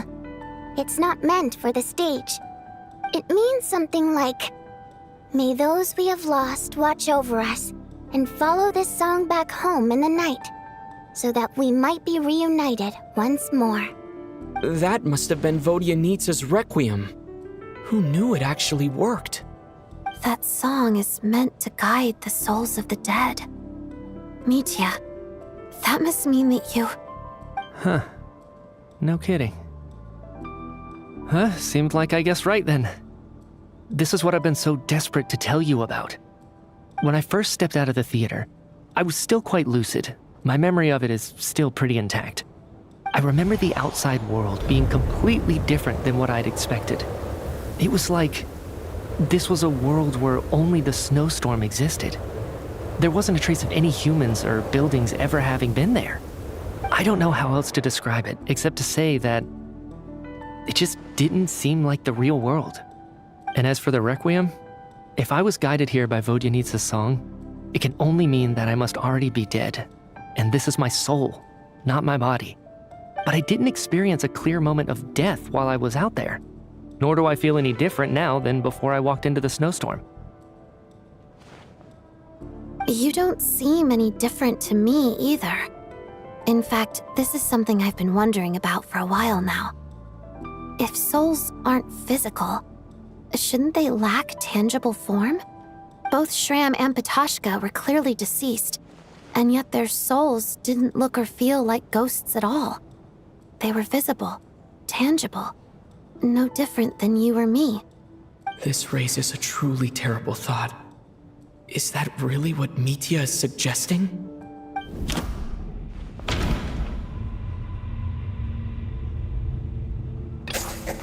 Mitya's soul was summoned back by the Requiem, confirming that he is indeed already dead. And yet, he looks no different from us. Of course, if even the long-deceased like Mr. Shram can blend in with us undetected, then maybe we've all been dead from the very start. And all of us are now souls wandering the theater.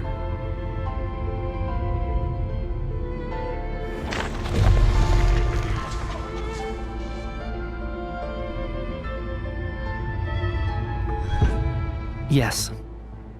I think that this is probably the afterlife. What did you say?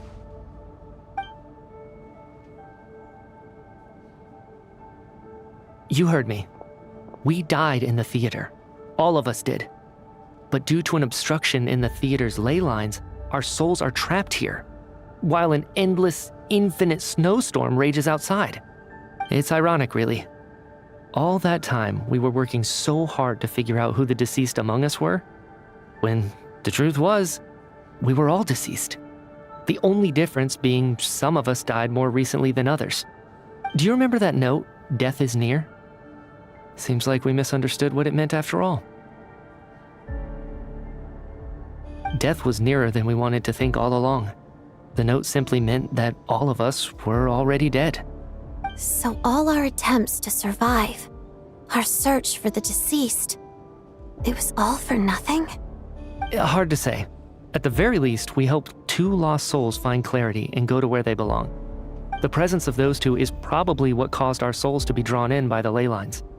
In which case, the deaths we've awoken to over the past few days were just souls returning to the ley lines for good. If what you're saying is true, doesn't that make us the lost souls now? Huh, no wonder.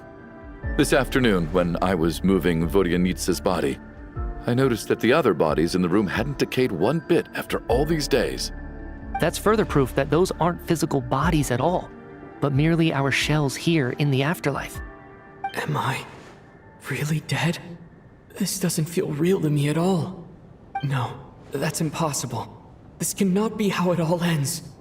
I still find it hard to believe that all of us are dead. How exactly did we die in the real world? None of us have any memories of dying, right? Not even knowing how we died is preposterous. Good grief! Surely there has to be some reason. Exactly. It's hard to rest in peace when you don't even know how you died. It gave me lots to think about as I strode out into the snowstorm. I racked my brains trying to remember the cause of my death, the exact moment I died, the root of all of this, right up until my consciousness faded. Wait. Hold on. Right before I lost consciousness, I think I saw something. I can't remember. And I think I lost my notebook and pen. Mitya, your hand. Is that blood on your fingers? Huh? You're right. There's blood on the fingertips of my right hand. Looks like it's already dried. When did that happen? What the? I guess this was what I saw. I must have desperately drawn it in my own blood right before losing consciousness. What's wrong? Do you recognize the symbol? It's Renova, the ruler of death. Alosha, do you still remember that Snezhnayan folktale you told me about? It was about the Grim Reaper.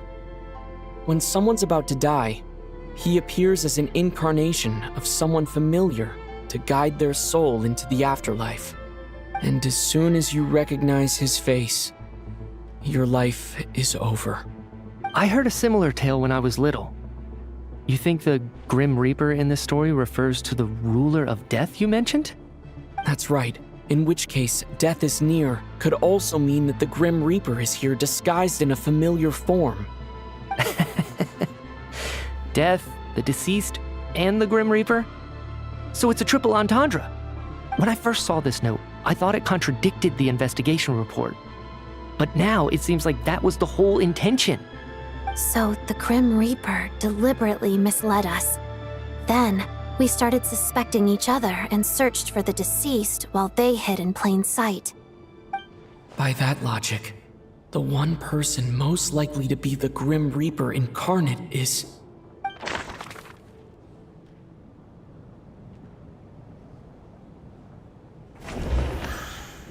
Identifying the Grim Reaper is a major decision to make. I should think it over carefully. Identifying the Grim Reaper is a major decision to make. I should think it over carefully. Identifying the Grim Reaper is a major decision to make. I should think it over carefully.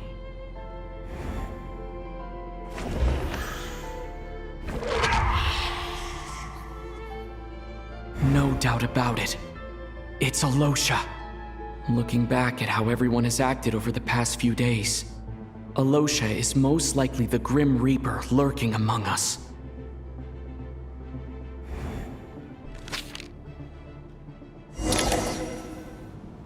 Is it you, Alosha?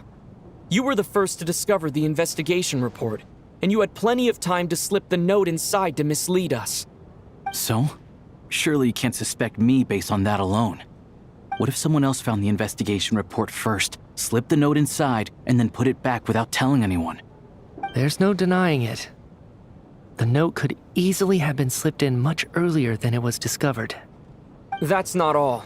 I've also noticed that although on the surface, Valeri, Mitya, and sometimes I were the ones taking charge of the situation. Looking back now, even though you didn't say much, you were always subtly guiding everyone from the sidelines. What do you mean? You were the one who emphasized how dangerous it was outside and insisted we all stay here. It was also you who suggested that we all sleep in the same place. And earlier today, you tried to convince Patashka to stay. I don't understand why, but it was out of character. So, you didn't understand my intentions, and now you're assuming the worst. Seems pretty unreasonable if you ask me. He still won't admit it. Fine. Let's see how he responds to the most damning evidence of all. The biggest question I have right now is, if the Grim Reaper is impersonating Alosha, then where's the real Alosha? When did they switch?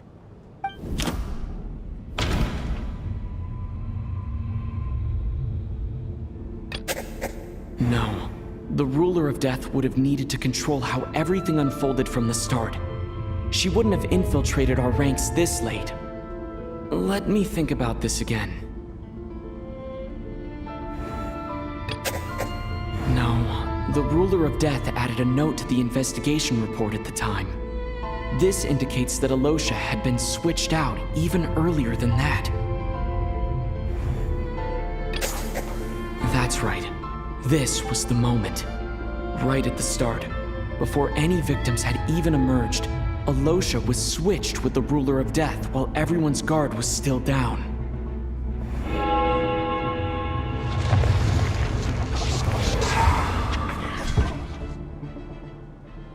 When all this began, right after the performance ended and the snowstorm began to pick up, no one suspected anything unusual. We just assumed we were snowed in. It wasn't until we discovered the bodies the morning after that we realized something out of the ordinary was going on. But it's clear now that the oddities actually started earlier than that, when Dimov walked into the snowstorm and never came back. Right. So Mr. Dimov was the first victim, not Sobolova and Torgov. And if we pinpoint that moment as the beginning of this incident, then one thing becomes clear. Alosha, you are the only person who walked into the snowstorm and came back without the help of Vodyanitsa's Requiem.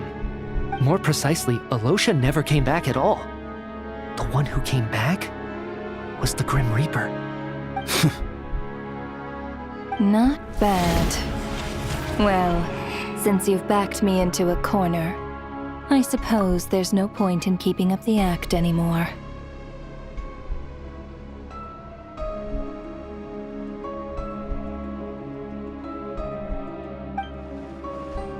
Alosha? You're the Grim Reaper? I am no such tired cliché. Mortals should address me as the ruler of death.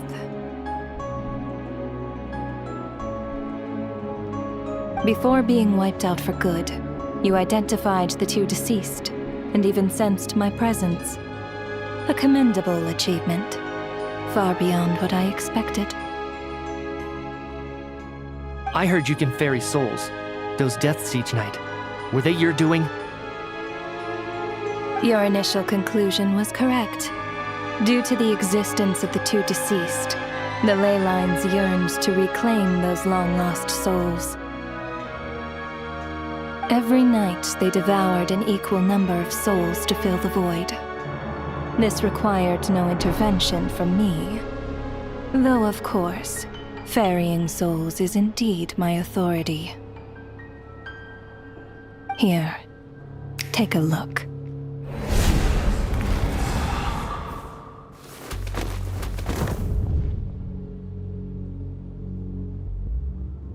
What are you doing? That takes care of today's too. Don't get so worked up. You are already dead, and your souls must return to the ley lines. I know we're already dead. You murdered us, didn't you? Murdered? No. Murder is when mortals usurp my authority. Death is my jurisdiction. If I require someone to die, I need not resort to such laborious methods as murder. You simply met the criteria to trigger my curse of death. I know about the curse of immortality. So there's another death-related curse too?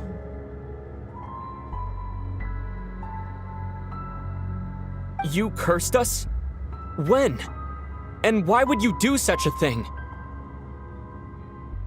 So often, humans pray to me, begging to know when their death will come, and what form it will take. But few people ask why. If you must have an answer, know that death comes simply because one's time has come.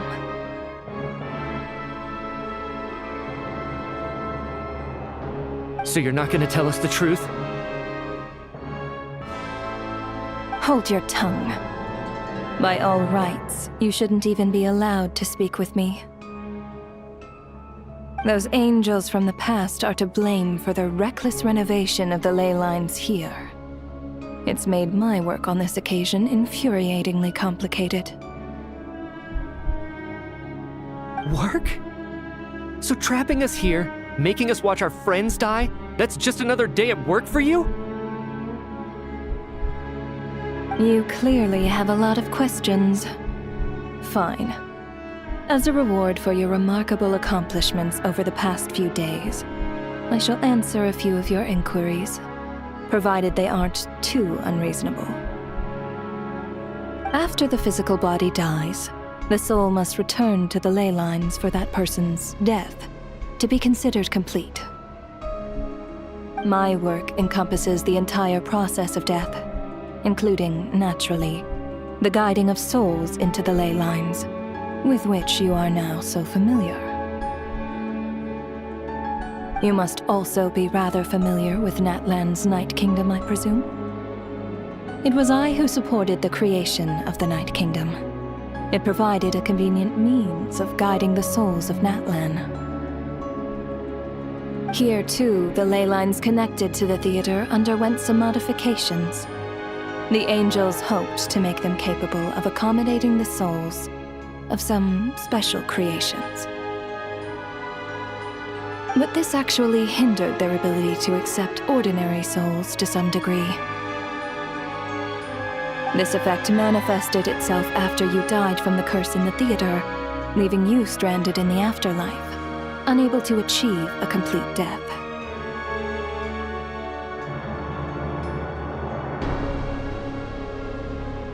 But if souls who die from the curse of death fail to return to the ley lines within a short window of time, they will miss their chance for good. Then, they will remain forever suspended between life and death, no longer subject to the authorities of either. So if you don't resolve this matter soon, and see all our souls return to the ley lines before long, we'll escape your control. Mitya is sharp. This must be what Renova was worried might happen, and the reason she got involved to begin with. But if you have the authority to guide souls, why didn't you just show yourself and get it over with? Why hide among us in the form of Alosha? You seek to understand the mind of a god. Very well. I'll tell you. This is a theater, and I decided I wanted to watch a show about death. That's why I encouraged you to take the events to the stage. I found myself getting quite immersed. I suppose the entertainment you provided makes up for all the trouble you've caused me by being so defiant in the face of death. There. Are you happy with my answer? Can't say I am. Really? But it fits the stereotypes you humans have about gods.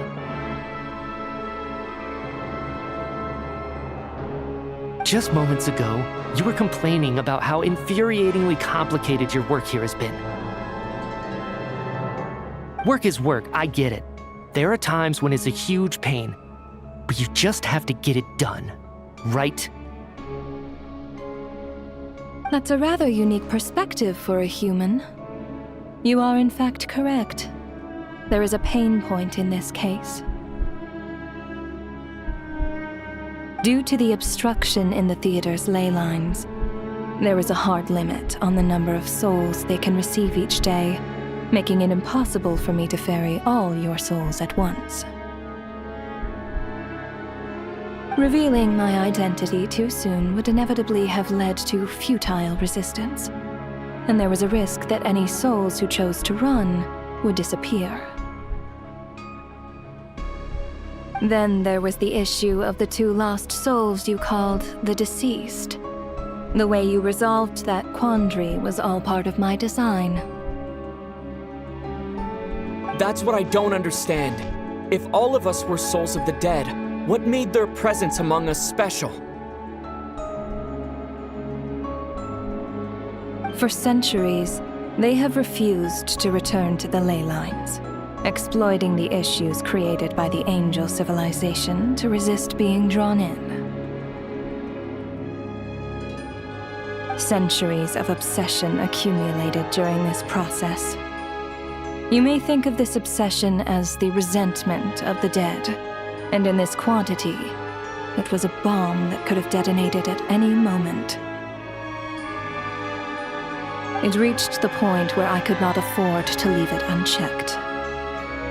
But the only way to fix it was to help them acknowledge their own deaths, make peace with their regrets, and willingly walk into the snowstorm. Only then, with my guidance, could they finally return to the ley lines. Otherwise, you would not like to know what the consequences would have been. I vaguely remember seeing Batashka, but in the most terrifying form. Was that in a dream? Is that what would have become of her if she hadn't returned to the ley lines? I see your dreams brought you many revelations. So you see, death in fact grants wisdom to mortals. Souls connect to all things in the world and see the chain of cause and effect between them. It's nothing unusual. Anyway, giving psychological counseling to lost souls is not my strong suit. That is more of an angel's role. It was something I could not resolve directly using my authority, so I decided it was easier to leave the bomb defusal to you. Meanwhile, of course, their presence caused the souls of other members of your party to return to the ley lines each night. From where I stand, that was killing 2 birds with 1 stone. As both issues slowly resolved one another without me having to lift a finger, all I had to do was stay close by and keep the situation under control. Then use my authority to wrap things up at the end. And, of course, while I was at it, I thoroughly enjoyed watching this drama, dealing with death from a mortal perspective, play out on the stage. Sounds like you had it all figured out, Grim Reaper. I just did the math. You said there's a hard limit to the number of souls the ley lines here can receive each day. It's 2, isn't it? That much is obvious, even to a fool. It's time to review this whole affair. If the ley lines can only take in 2 people per day, I need to go over the deaths from these past few days again.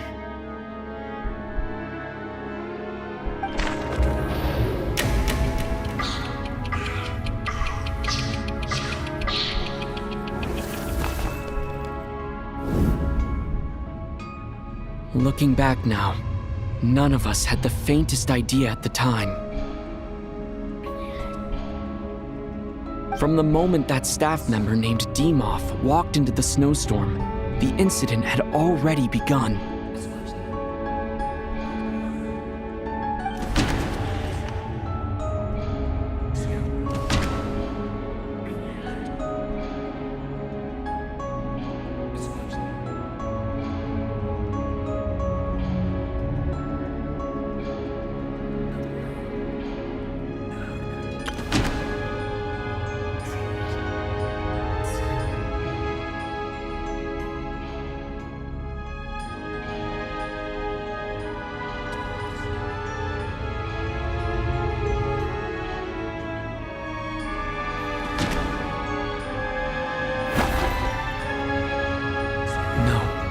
Let me go over this again.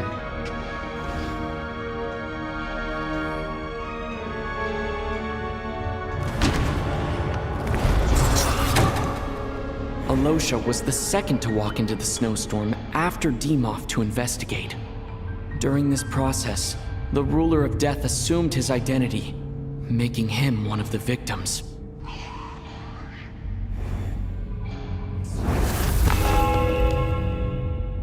During our first night in the theater, everyone was caught up in the novelty of it all. No one could have expected there would be victims the very next morning. Despite all the confusion, and with the help of hindsight, we finally began to realize that something was amiss with the snowstorm.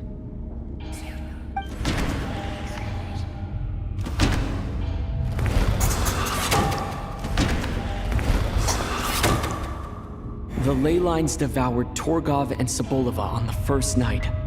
At the time, we thought this might be a murder case connected to Lelik.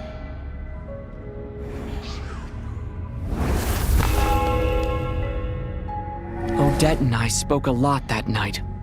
3 people were on watch, but in the morning, we discovered that someone had fallen victim all the same.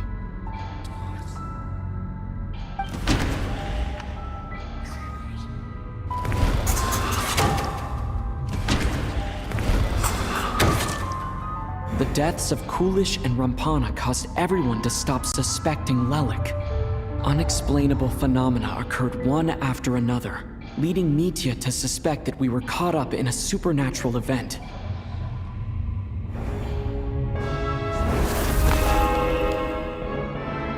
Later, we discovered that there seemed to be an extra person among us, and subsequently discovered the existence of the deceased.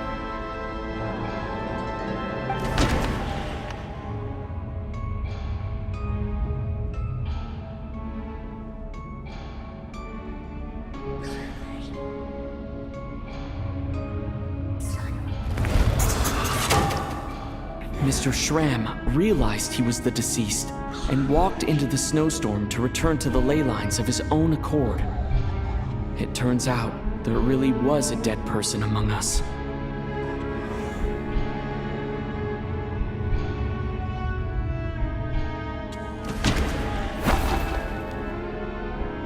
No, let me go over this again.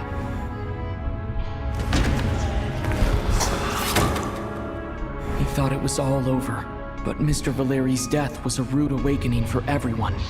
The ley lines consumed him during the night regardless. A lot happened today. Mr. Valeri's death led us to discover the connection between the number of deceased and the number of victims during the night.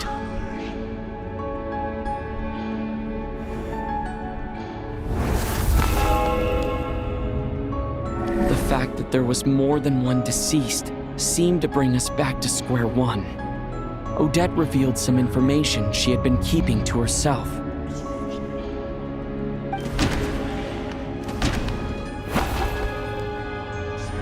Although Mitya did indeed walk into the snowstorm that day, he returned from the ley lines with the help of Vodyanitsa's Requiem. The void in the ley lines hasn't been filled, so let's rule out Mitya for now.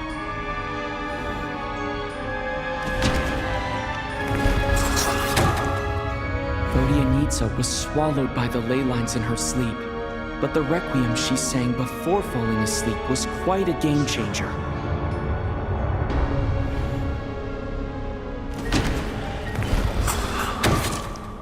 As it happened, Patashka filled the void left by Mitya's return from the ley lines by walking into the snowstorm this morning. The girl I thought was child sister Tonya turned out to be another of the theater's deceased. Come to think of it, Patashka was about to walk into the snowstorm at that time. And Renova, unaware that Mitya would return, was concerned that her soul would overflow from the ley lines. That's why she used Alosha's voice to try and persuade her to stay behind. Looking back, I suppose that was an early slip-up on her part.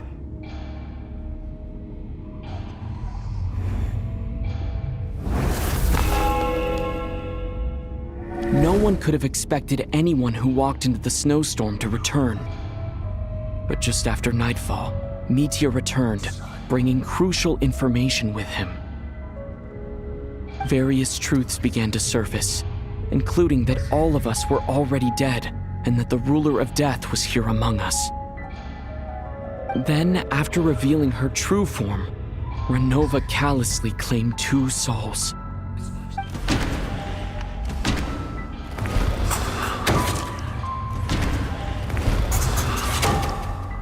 In fact, everyone was already dead by the time we took the photo.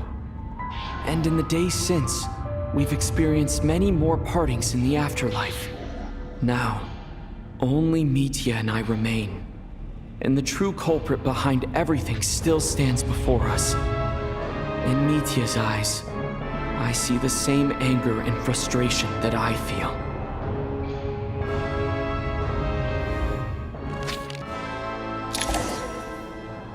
That covers everything.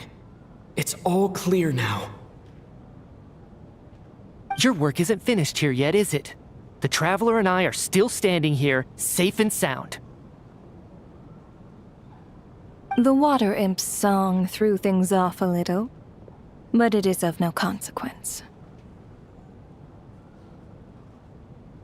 The ley lines have already anchored your soul, and the first ray of light tomorrow morning will take you back. I, meanwhile, need to review my attitude towards the water imp race. So the reunion in the night that Vodyanitsa mentioned, I suppose that was never meant to be a permanent reunion. That just leaves you, Traveler. My power only allows me to temporarily separate your soul from your body. The ley lines of Tevat would not accept you.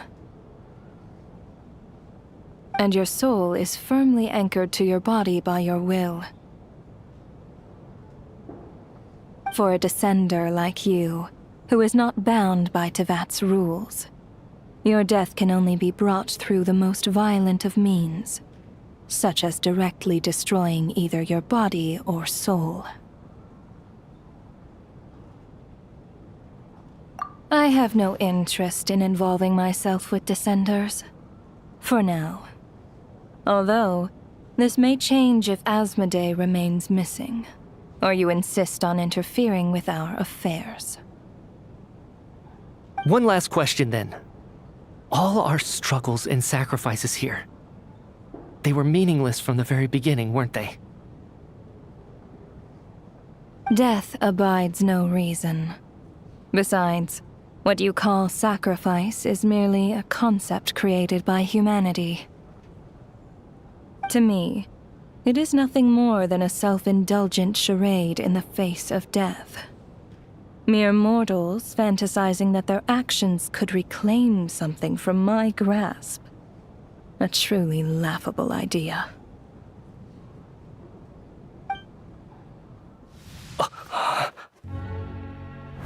Grim Reaper, you really know how to get on my nerves. I'm not here to ingratiate myself with you. I kill merely because your deaths are necessary. Oh, you've made that quite clear. But humans don't take well to being scorned. Not even by the gods.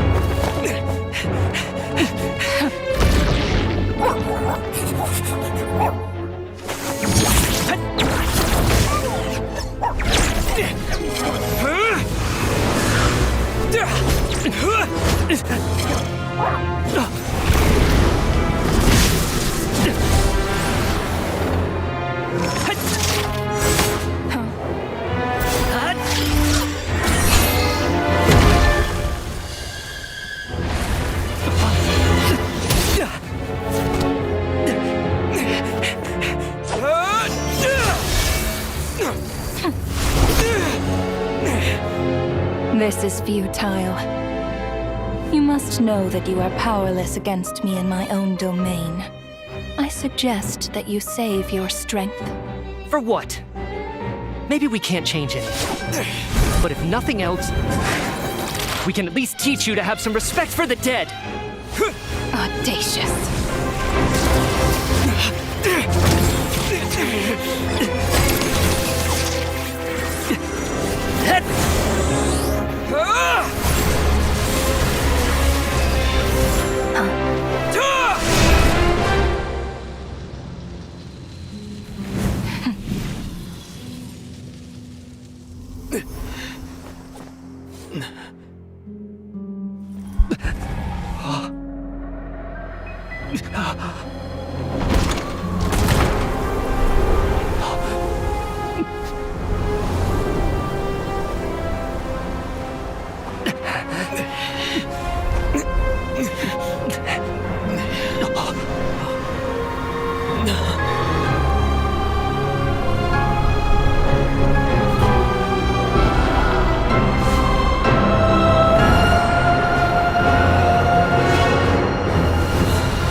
How are you holding up, Odette?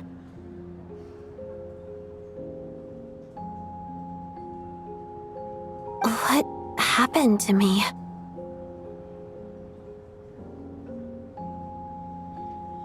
How much do you remember?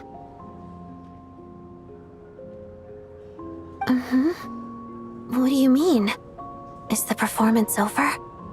I can't seem to recall what happened.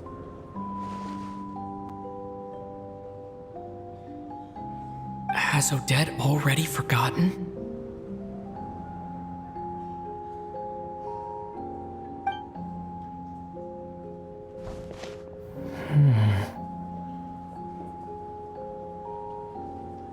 Mitya?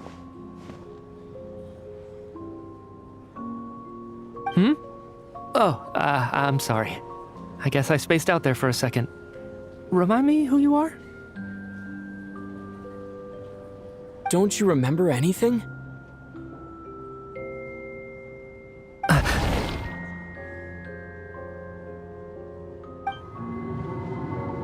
Yeah, I remember now, comrade.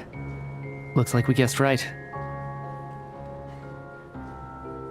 Just like me when Odette found me at the Armory Palace, for some reason, everyone killed by the ruler of death eventually came back to life. Just with one catch. They forgot what happened while they were dead.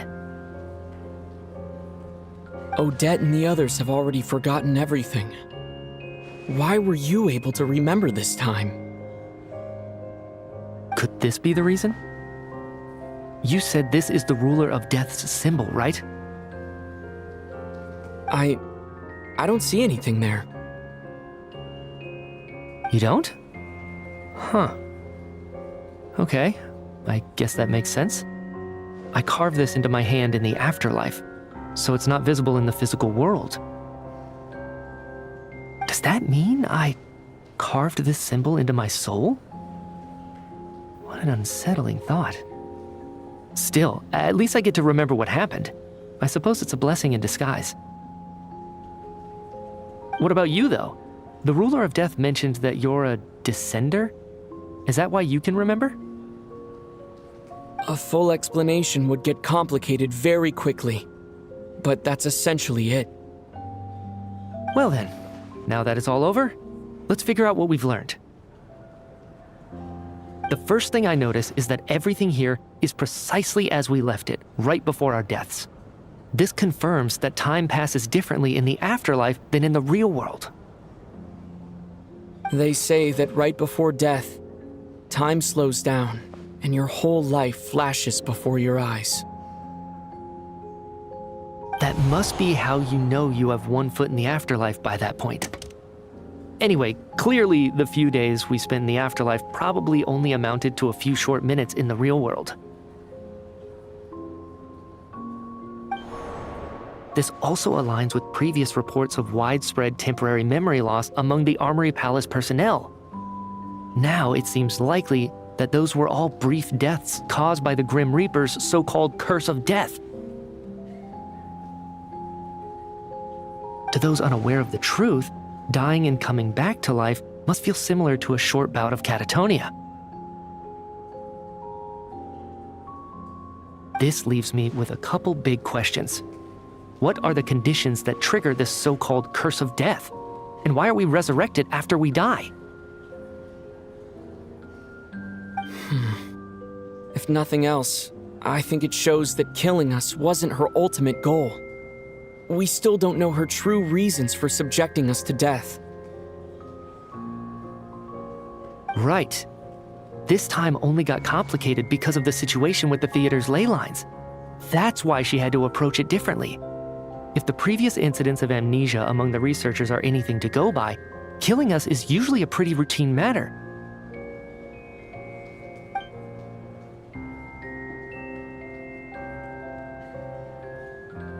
come to think of it, wasn't I about to note something down before I died? I can't remember what it was, but I think it was something related to my research project.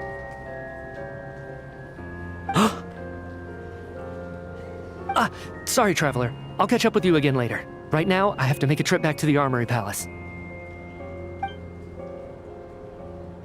Sir, if I may, no one of your description has ever shown up in my investigations into Mr. Mitia's friends. Yet, you two seem very familiar with each other. Could you perhaps tell me where he was in such a rush to get to? And, by the way, have we ever crossed paths? Forgive the presumptuousness, but I feel a vague and indescribable sense of familiarity about you. I can explain everything. Could you help me gather everyone in the theater in one place?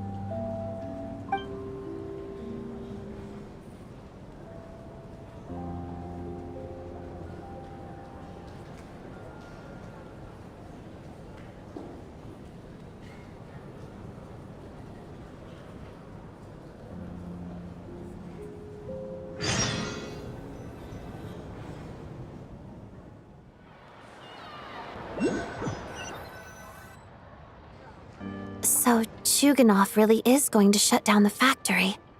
I guess this theater incident actually did us some good after all. So, you said I promised to take you to the Armory Palace while we were in the afterlife, yes? I believe you. I think I even have a vague memory of it. Agreed.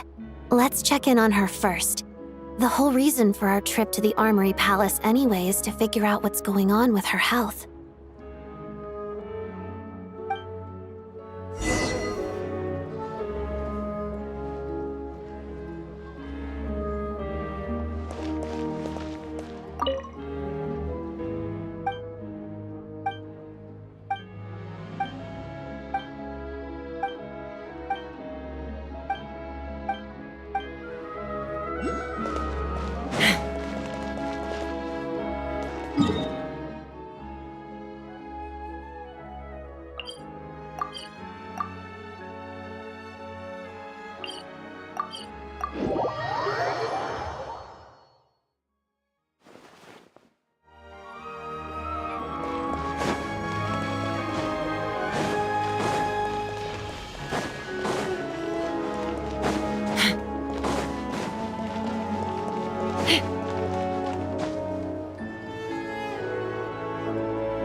Get you anything?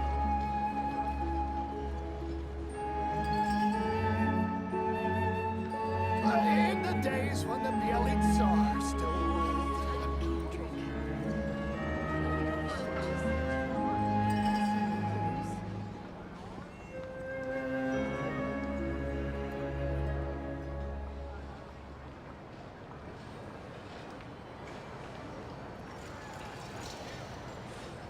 Can I get you anything?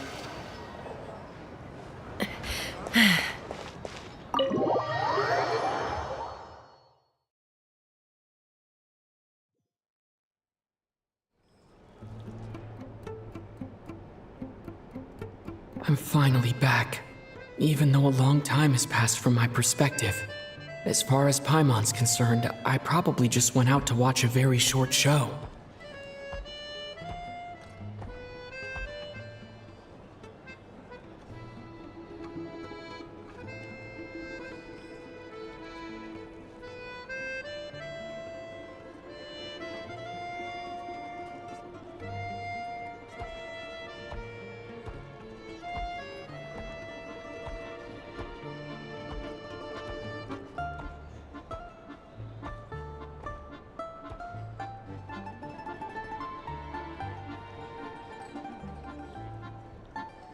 I should keep my emotions in check when I see Paimon again, or it'll seem weird. Wait. The atmosphere here feels off. Shh. Stay quiet. Let's go inside and take a look.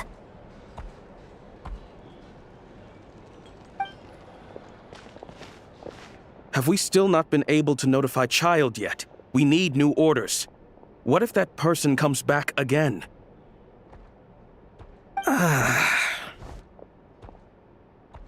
I'm so sorry. Under the circumstances, there was really nothing we could do.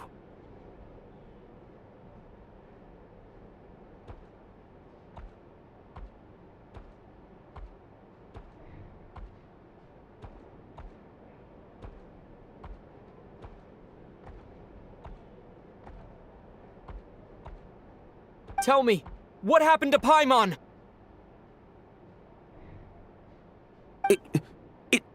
It was the Jester. He came here in person and escorted Miss Paimon away. He's the director of the Fatui. His authority supersedes all others and cannot be questioned. There was nothing we could do. How long ago did he leave? And what was Paimon's status? It was about an hour ago. Miss Paimon was fast asleep at the time. The Jester simply walked off with her as if it was only natural. I assure you, he absolutely did not use any force. Do you know where they went? The Armory Palace, most likely. Lord Piero, the Jester, has been overseeing the experiments there lately, keeping a close eye on their progress. Everyone in the Fatui has heard about it by now. I'm surprised he came in person. Whatever his reason for taking Paimon, he'll most likely return to the Armory Palace first, which is exactly where we were headed anyway. Then lead the way, Odette. Okay, let's go.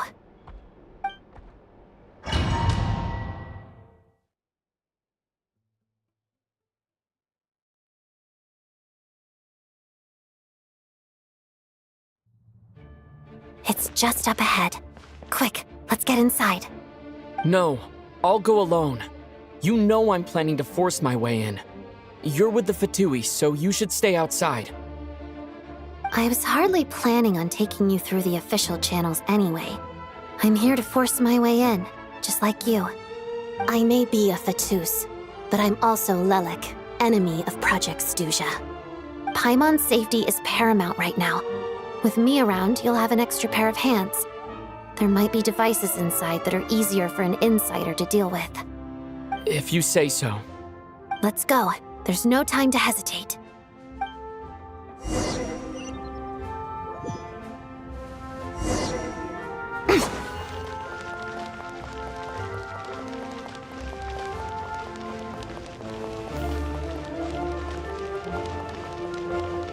Hey, who are you? This part of the Armory Palace is under restricted access. What do you think you're doing? No questions, please. We're short on time. Light it up! Try and stop me! The footsteps of Show no mercy! Let us have space. Bring it! Letting brave names echo! Let's begin. Light as a blazing sun! Behold Her Majesty's teaching. A snow.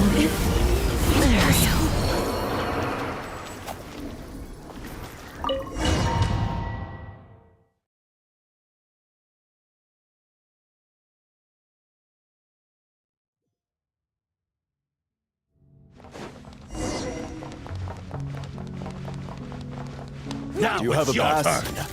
Where are you coming from? So, you're intruders, huh? Then don't blame me for what happens next! Get to work!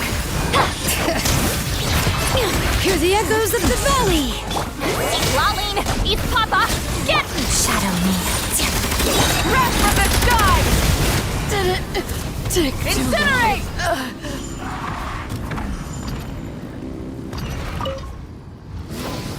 The Armory Palace is hidden this deep in? This place is much bigger than I imagined. They're conducting top-secret research after all. The deeper it's hidden, the better, is standard Fatui logic. The style doesn't really look like the Fatui's handiwork, though. They must have requisitioned some structures from a past civilization. It also serves... Intruders! Stay alert!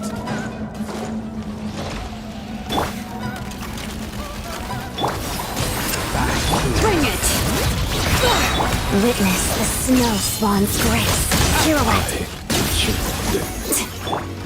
Pyroclastic surge!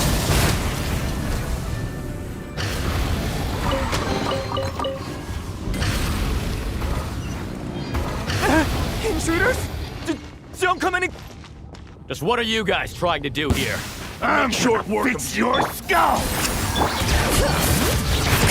Letting brave names echo! You two! Time to end them! Let's begin. Wrath from the sky!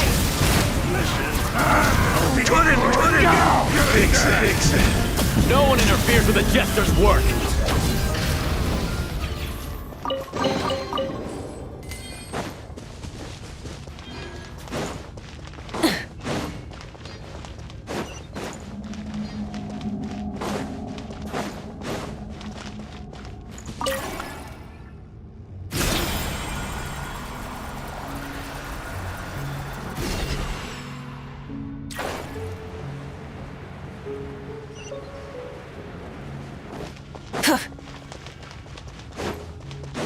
Looks like no one's guarding this place. There's something off about that decoration over there. Look out! Let's deal with these before we move on.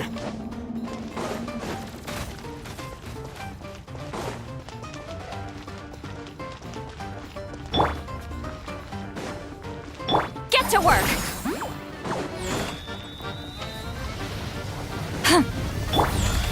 Bring it!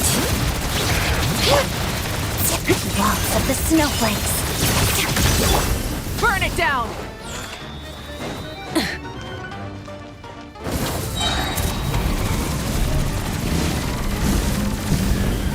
Incinerate!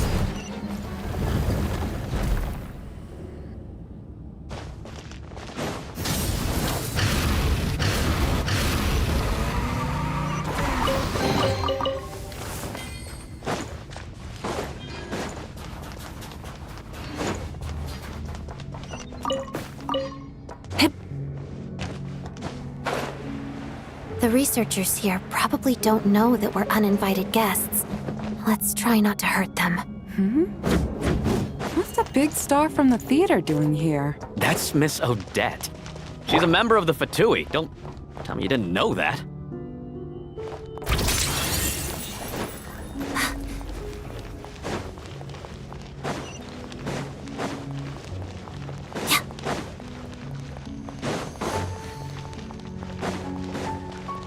Was the whole reason for Project Stuzha to support the research here at the Armory Palace? Just what are the Fatui and the Tsaritsa planning?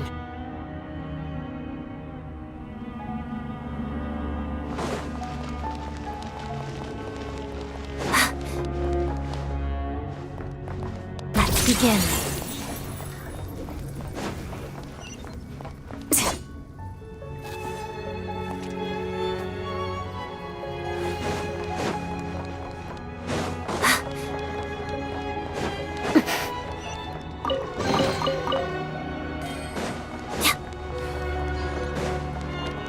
Whoa! Who are you? Never seen you around here before.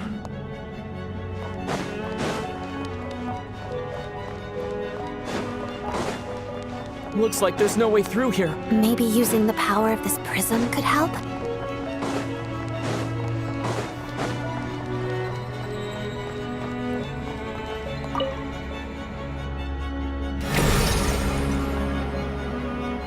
I think I see some images. It's the prism's power at play, causing images of the past to reappear, albeit only as illusions. Let's make our way through here. Paimon. And the Jester. Is this another scene from the past? Yes. It looks quite old, though. I don't think it happened in the recent past.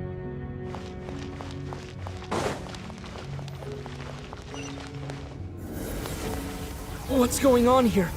What happened? The source seems to be the Armory Palace. They must have started some large-scale experiment. Wait, what if this has something to do with Paimon? We need to hurry!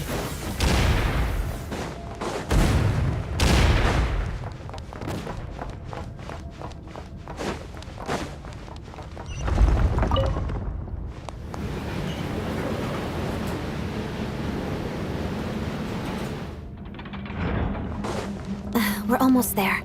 The Armory Palace is just up ahead. Paimon, please be okay.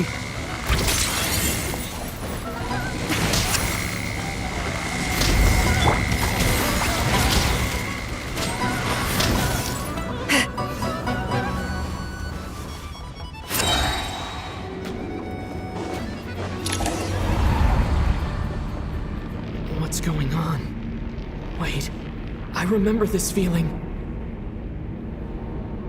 It's the curse of death. No, not now. Why is the curse of death striking again already?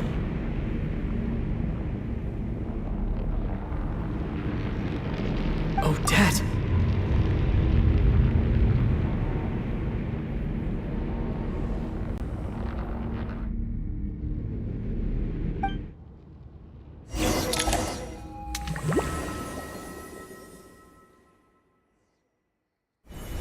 Is this the afterlife again?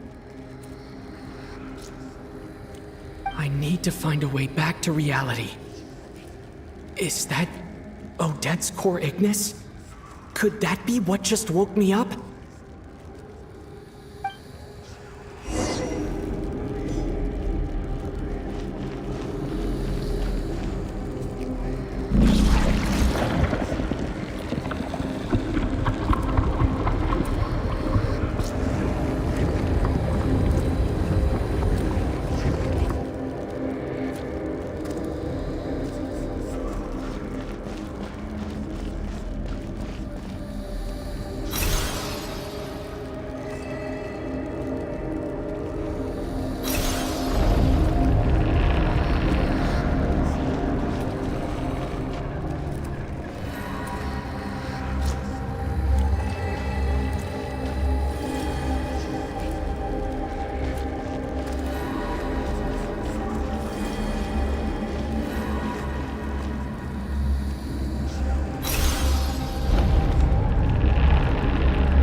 Odette?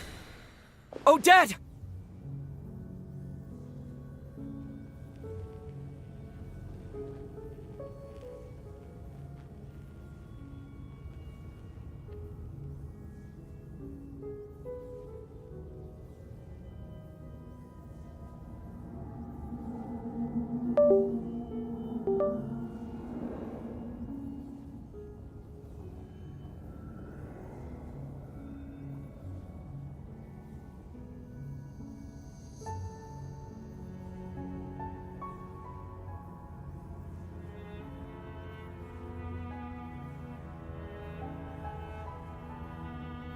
No signs of life.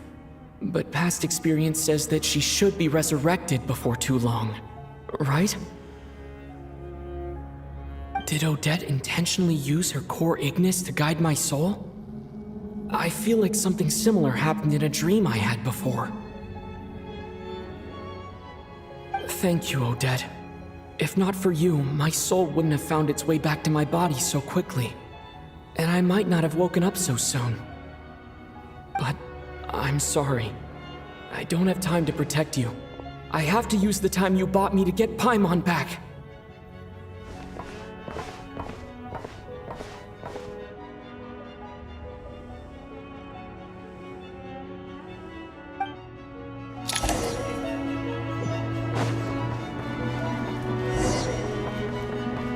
Sure enough, everyone here has been affected by the curse of death. Paimon! Paimon! No, wait. Paimon probably didn't escape Renova's curse either. She won't be able to respond to me right now. I'll have to find her myself.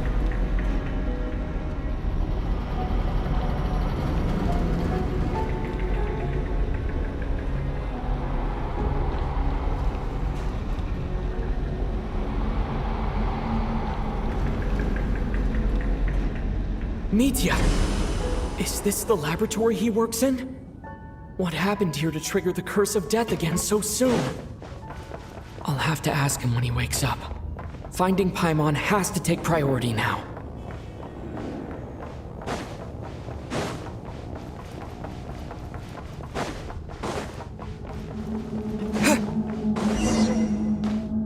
Found her!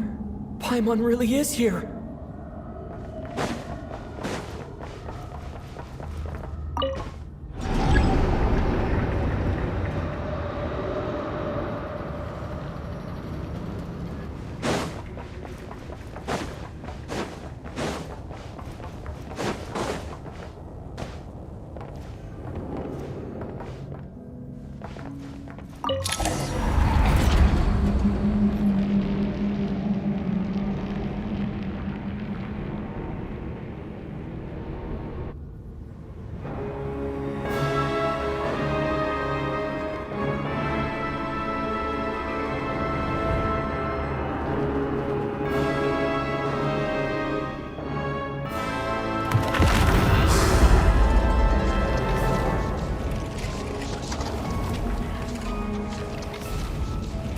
You don't learn, do you?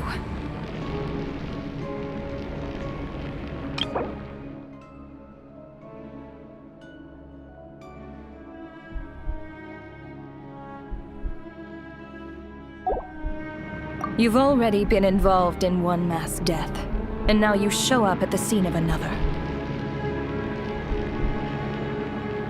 This might have passed for a coincidence the first time, but a second time?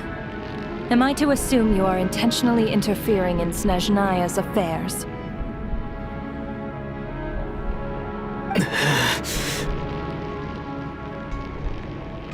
Judging by your expression, it seems that you understand little of what is going on here.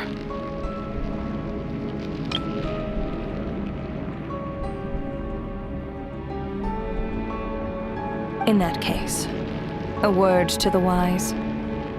Do not interfere in Snezhnaya's affairs. A civilization that fails to learn its lesson constantly depletes its own worth. It will one day lose any reason for its existence. And as a descender, you are perfectly suited to be the lifeline to which a dying civilization might desperately cling. Consider your position carefully. No advice needed. I'll make my own judgments. Suit yourself. When the day of reckoning arrives, not even a descender can hope to escape unscathed. The time for resurrection fast approaches. The mortals here are not yet worthy to behold my form. So that will be all for today.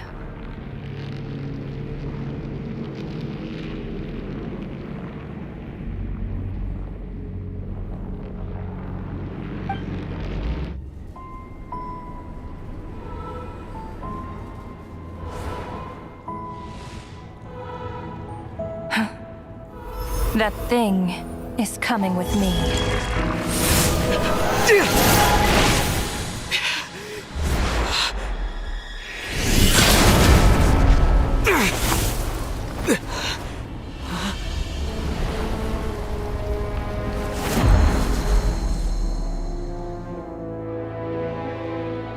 You awoke sooner than I thought.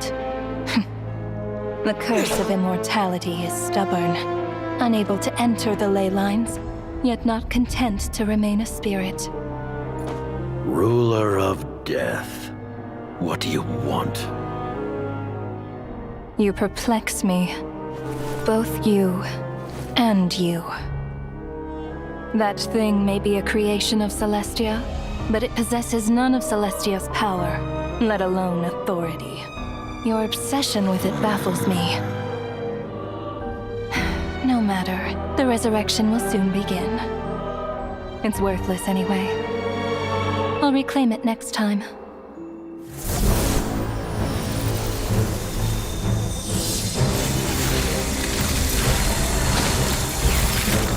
Hey, who says there'll be a next time?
I missed you, Paimon.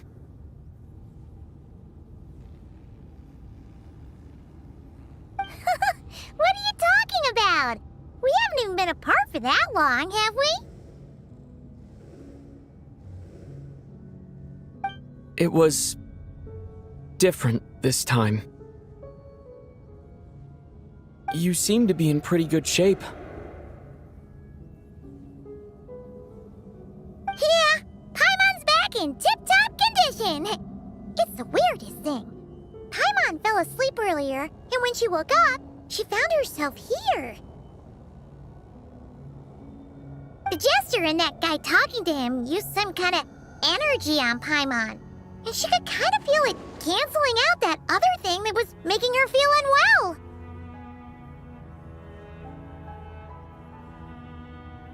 So, Mitya helped too? Apologies for leaving in such a hurry at the theater earlier. I was in a rush to verify some theories. Rest assured that your companion is perfectly safe. We reversed the effects that the experimental energy had on her. The jester specifically instructed me to do so. I suppose this is our first official meeting, Traveler. I could not let Paimon suffer in her condition for a moment longer, and so I simply took her without explanation. I hope you do not mind.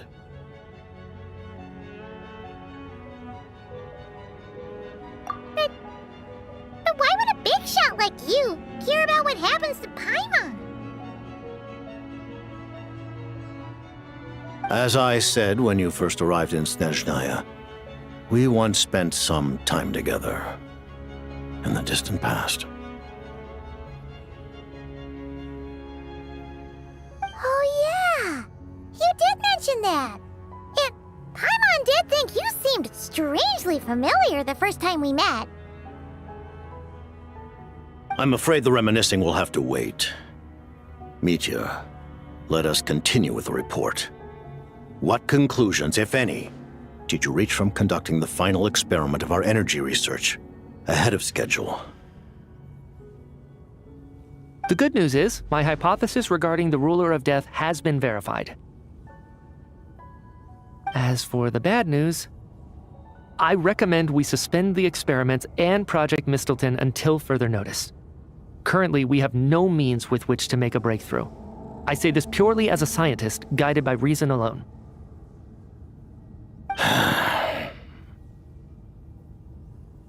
I will trust your judgment. We shall put the project on hold until the ruler of death has been eliminated. Wait, what are you guys talking about? You want to get rid of Renova? Like, how?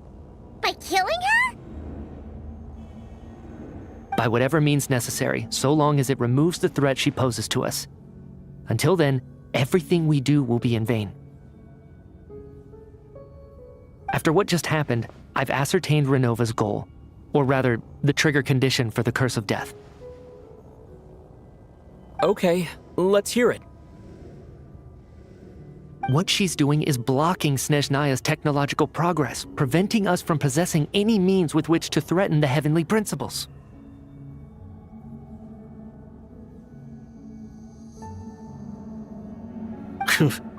Just like the little lapdog she is. So, any ideas, research, or experiments that lead to technological progress can trigger the curse. Just now, for instance, I was set to launch a final phase energy experiment ahead of schedule. If the experiment was successful, we could have achieved a crucial breakthrough. As expected, though, the moment the experiment began, all the researchers, technicians, and witnesses died from the curse. All that effort, not to mention the energy and materials we relied on Project Stuzha to gather for us, went to waste. In the end, nothing was gained. Does that mean something similar happened when we were at the theater? That's right. During the performance, I thought of an important breakthrough regarding the experiment, and wound up dragging everyone into this. So the nature of the curse seems to be something like, when moments of technological progress occur, all life in the vicinity is taken away. What a violent method! Of course, that meant the curse was normally limited to the Armory Palace. Since outsiders are forbidden from entering, this mass death phenomenon went unnoticed. Until Odette came along. I believe she was the first witness. The Curse of Death was triggered just before she infiltrated the Armory Palace that day. But you mentioned something about a final stage experiment. Doesn't that mean you've actually made some progress? That's right. Even with the gods locking certain key components out of reach, humanity can still advance technology in incremental steps accumulated over time. But, as I'm sure Renova anticipated, even incremental progress has its limits, a point where the truth you're seeking must be put to the test in an experiment. You mean the experiment you were just about to do? Yes, we were at a critical juncture, a moment where the quantitative was about to translate into fundamental qualitative change. With this single experiment, we could have brought everything we've worked for to fruition. But now, after already being forced to fumble around in the dark all this time, it feels like we've truly hit an impenetrable wall.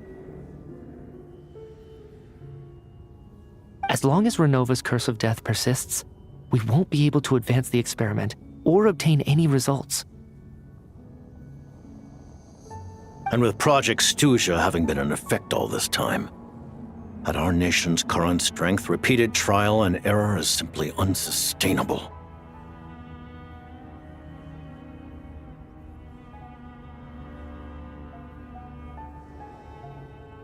Only by eliminating Renova first will it be possible to continue advancing our plans. But she's the ruler of death! She can just kill whoever she wants, right? That's gotta be the scariest power ever! Is it even possible to beat her? We'll see. But one thing's for sure. She definitely can't just do whatever she wants. The best proof of that is me, standing here, very much alive. You're saying... Wouldn't it be easier to just kill all of us researchers for good? Why resurrect us over and over again? Why let us advance our technology to this point? So, you're saying even the ruler of death has limitations we don't know about?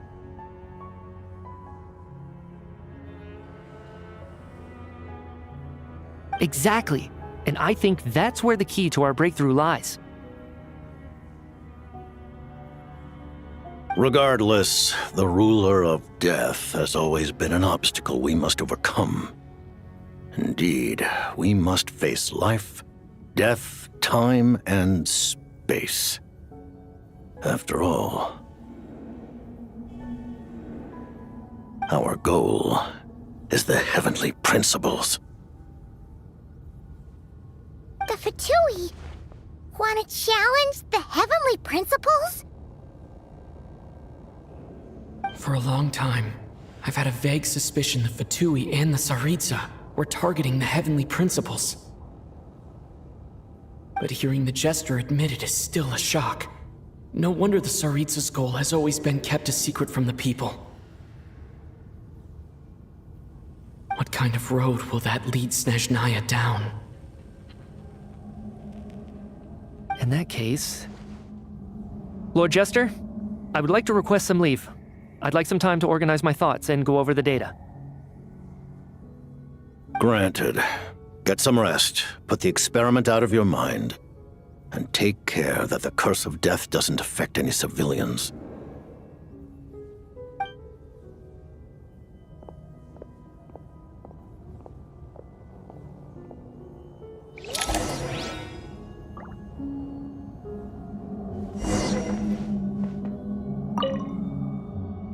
While there is yet time, allow me to offer you my hospitality, honored guest of Snezhnaya.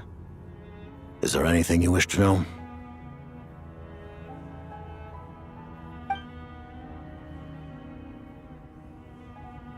I remember hearing the term Mistleton from Columbina. Yeah! Paimon wanted to ask about that when the name came up just now. What is it? Paimon's heard of Project Stuzha, but not this one. As you know, Project Stuzha is a series of measures enacted to consolidate our nation's resources, the greater purpose of which is to serve Project Mistleton. Many of the things you have encountered thus far are essentially for the advancement of that project. This includes the Kuvaki Experimental Design Bureau in Notdry. Researching Kuvaki was merely a facade. Its core objective was to use local resources and research findings to build Mistleton itself. And that's a weapon built for the final battle against the heavenly principles, isn't it? Huh? How did you know that? I was given some intel, and I made some deductions. Wait. You must mean that thing over there. Oh, Paimon's gotta take a closer look at this thing. Especially after you guys sent so many people to Notdry to work on it. Kuvaki alone will not break through Celestia's defenses, let alone challenge the heavenly principles. The heavenly principles are no doubt accustomed to combating the power of the light realm, and elemental energy is simply the power of the human realm, converted to that form by the heavenly principles themselves. Any attempt to use this power against its creator would be a futile endeavor. For now, therefore, we have set our sights on the form of energy associated with the third descender and the stellar linchpins. This may hold the potential to allow Mistleton to contend with the heavenly principles. You could say that by reverse engineering the stellar linchpins to extract the energy within, we have obtained a source of anti-Celestia energy. The Kulagi Experimental Design Bureau, Project Stuzia, and the new energy experiments. Huh. So, Project Mistleton is what ties it all together. And it looks like your plan is almost complete. No wonder the Ruler of Death came after you.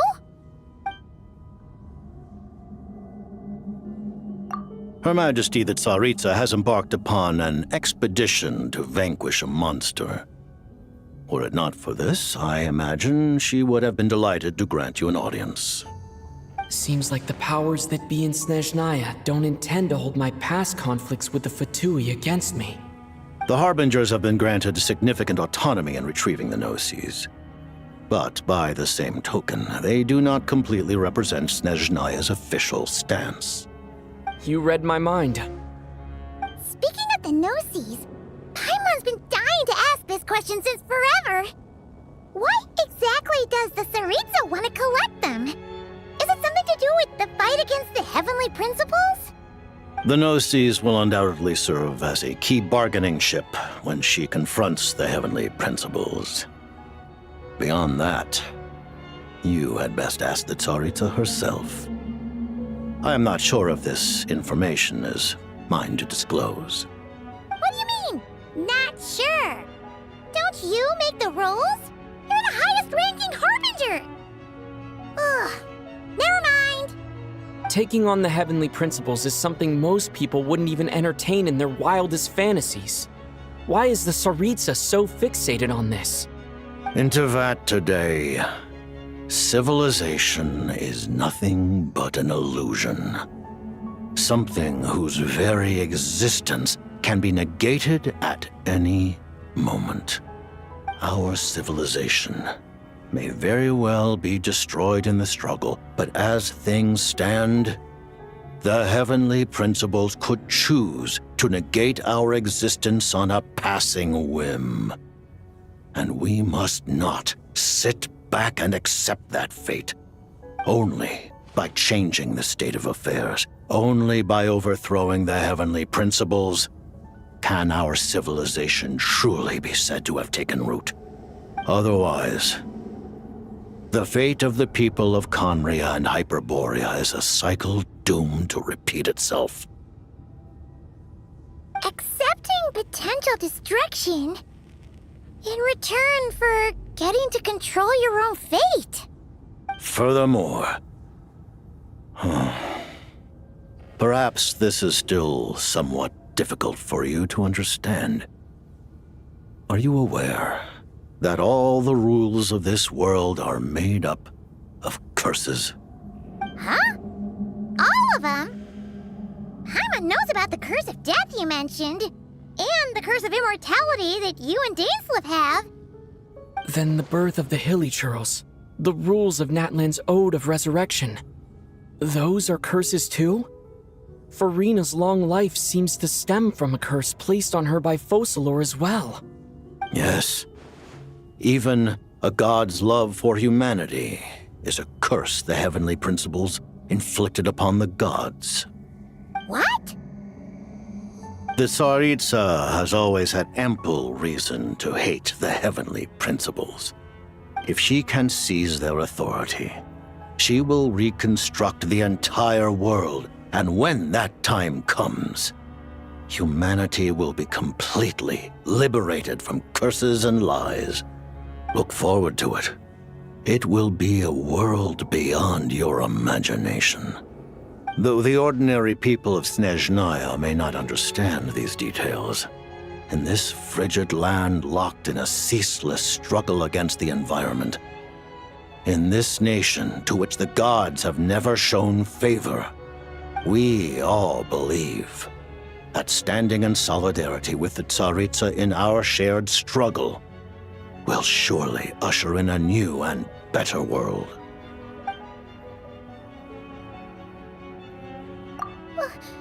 Paimon really doesn't remember. He's basically a stranger. You've got to believe Paimon. Allow me to explain. The reason Paimon reacted to the anti-Celestia energy developed by the Armory Palace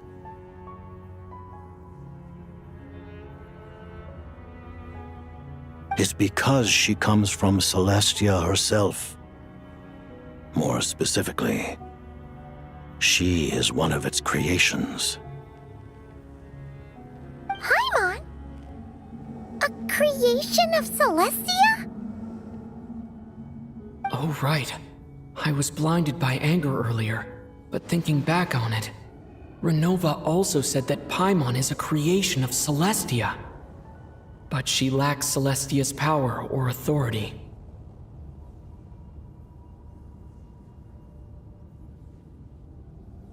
As you know, the lunar fragments in Nodcry were pulled down from the sky using Fatui technology. But the first application of this technology was in Conria over 500 years ago.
I used this technology upon the heavens, and the response I received was none other than Paimon descending from Celestia. I presented her to the Vinster King, but he took no interest in this gift, nor did it satisfy him. Paimon then took up temporary residence in my palace until, of course, the arrival of the Cataclysm.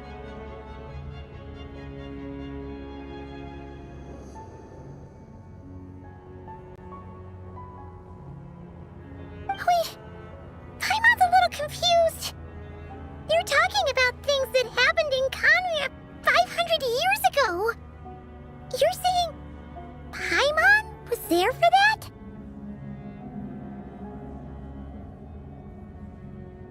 But Paimon doesn't remember any of that. Falling from the sky? Being given away as a gift? None of it! Having lived through the Cataclysm, perhaps you too were burdened with some manner of curse. Although, losing your memories would indeed be the smallest price I've ever seen paid.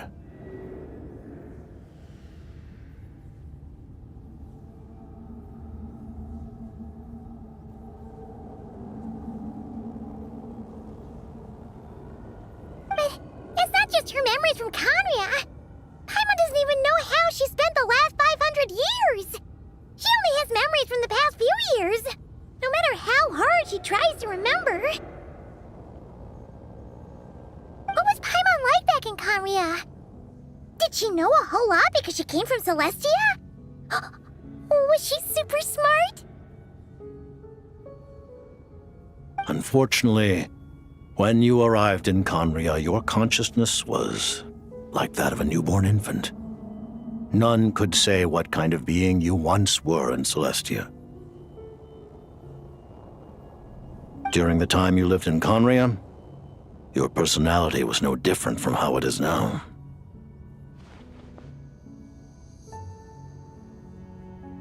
Aw, man!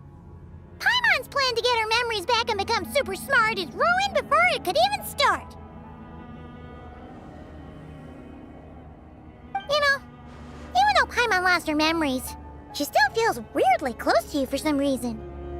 That must mean you took pretty good care of Paimon back then, huh?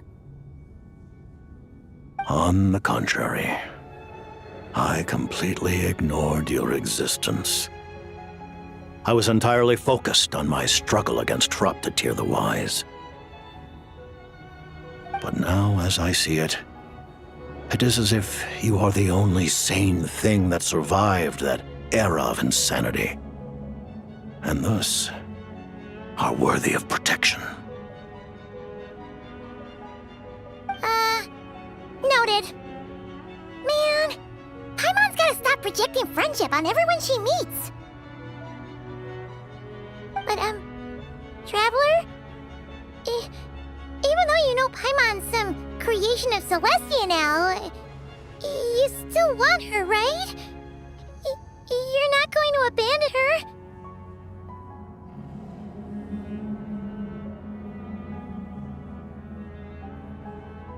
Oh, phew!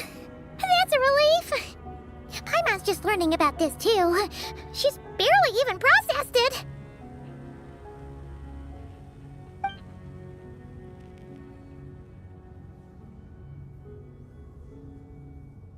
Thank you for telling me so much. I'm a bit surprised, honestly. I didn't expect you to be quite so transparent with me. Given the circumstances, the Fatui need not hide anything from our allies.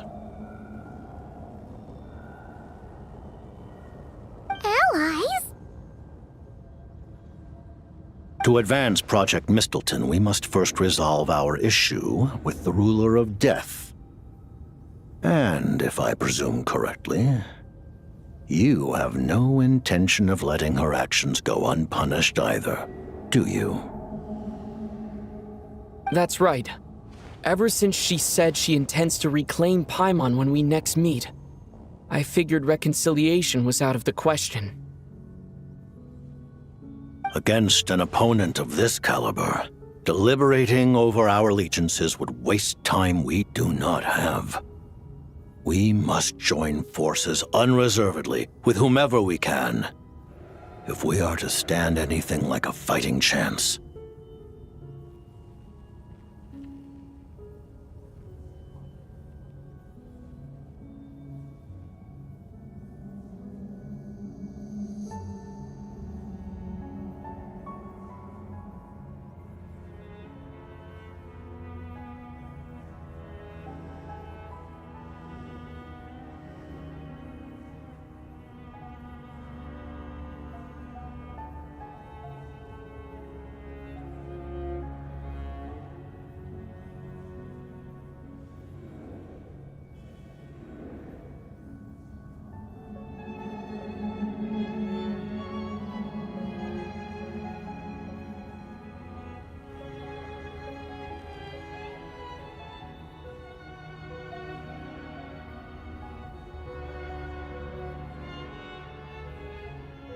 You're going to challenge the Ruler of Death?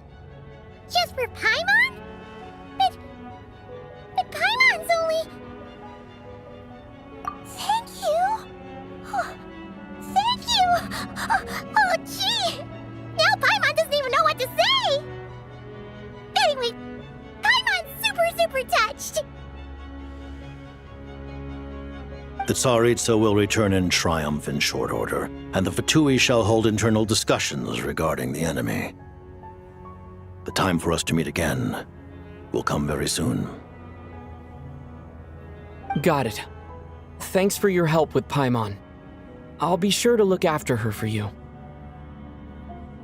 There was just one other thing. Well, just a request, really. Paimon really wants to see what this Mistelton thingy you're gonna use against the Heavenly Principles looks like. Of course, Paimon knows it's top secret and stuff, but she just had to ask. It's okay if the answer's no.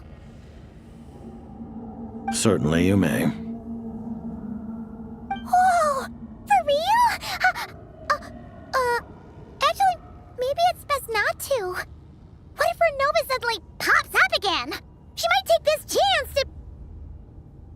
While the technology is not yet fully developed, it has nevertheless reached the stage where Celestia's creations are unable to damage it. In that regard, you may rest assured. Oh. Wow. No wonder Paimon felt so out of sorts recently, even though it was super far away. Alright then! Paimon's ready to take a sneaky peek at this top secret super weapon!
Paimon? You're okay. Thank goodness. You look well. Have you recovered? Long story short, yep, Paimon's all better. What are you doing here? Were you waiting for us? That's right. When I woke up, I wanted to go in after you, but the guards had woken up as well. It would have been tough to take them on alone, and there was no easy way to sneak past them. So I returned the way I came and waited for you here. It was thanks to you that my soul found its way back to my body so quickly. Thank you. Huh. That actually worked? Nice. I just figured I'd try my luck when that ominous feeling struck me. Really, you should be thanking this thing instead. Anyway, and now that things here are all taken care of, I have other things I should get back to.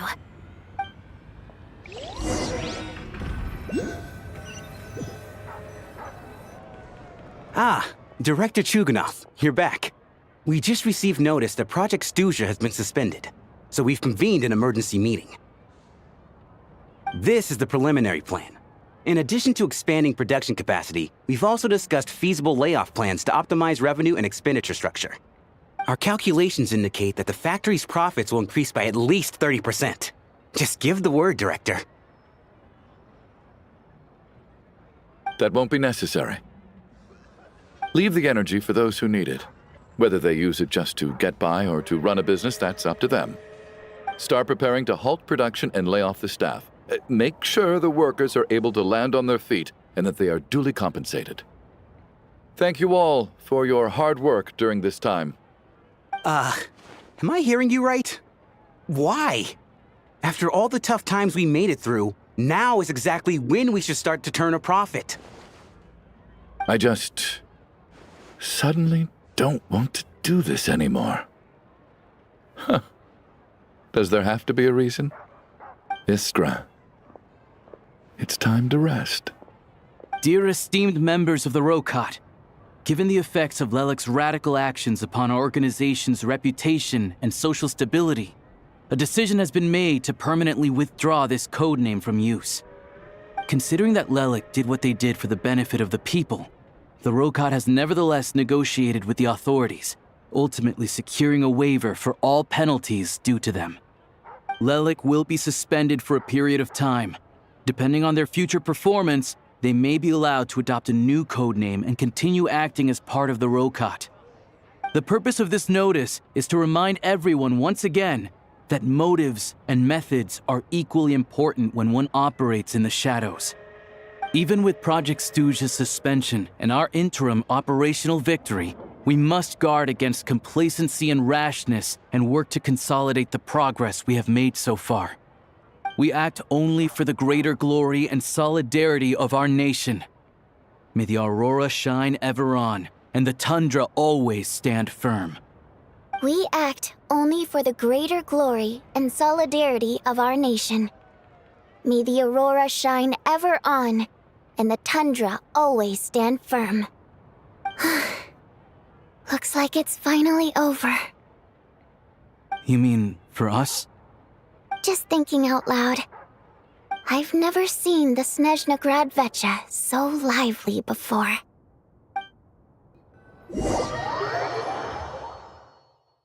I never once thought I'd come here. But I understand everything now, Rosaline.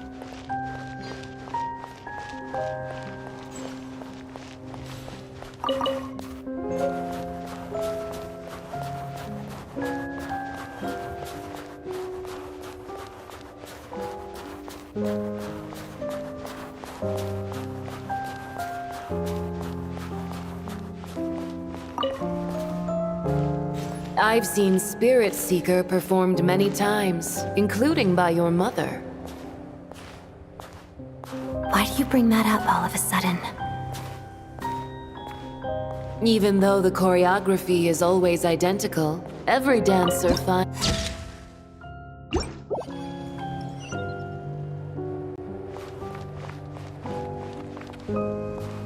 So you actually want to talk to me about ballet?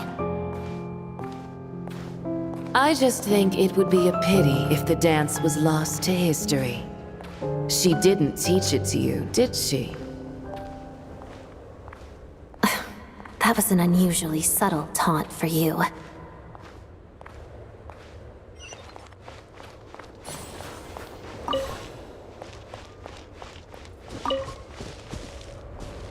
We embraced one another on the snow-swept plains, melting the ruthlessness of time.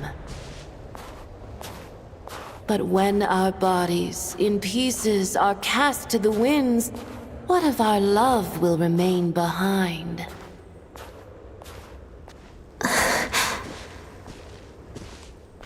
Don't tell me you can't sing. Shush.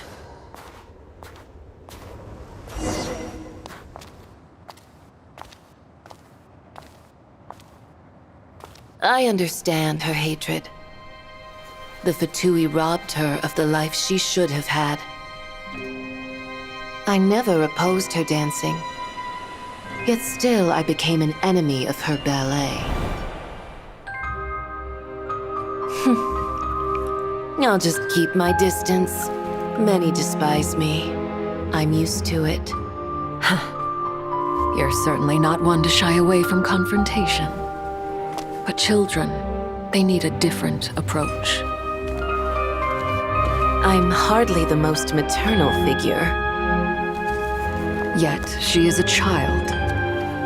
In my experience, while a father commands authority, he must still yield to love. You should tell her what you think about her dancing.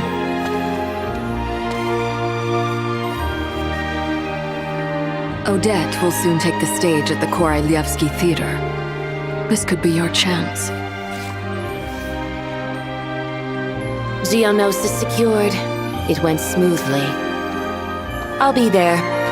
Have them send me an invitation.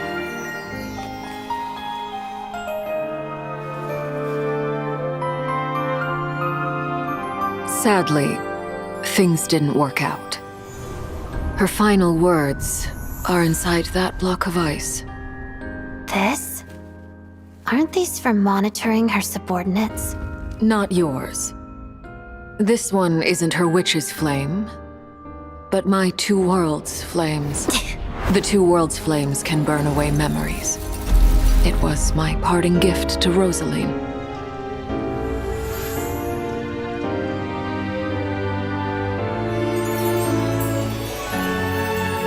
If all goes to plan, she and I will both live to see the Tsaritsa succeed.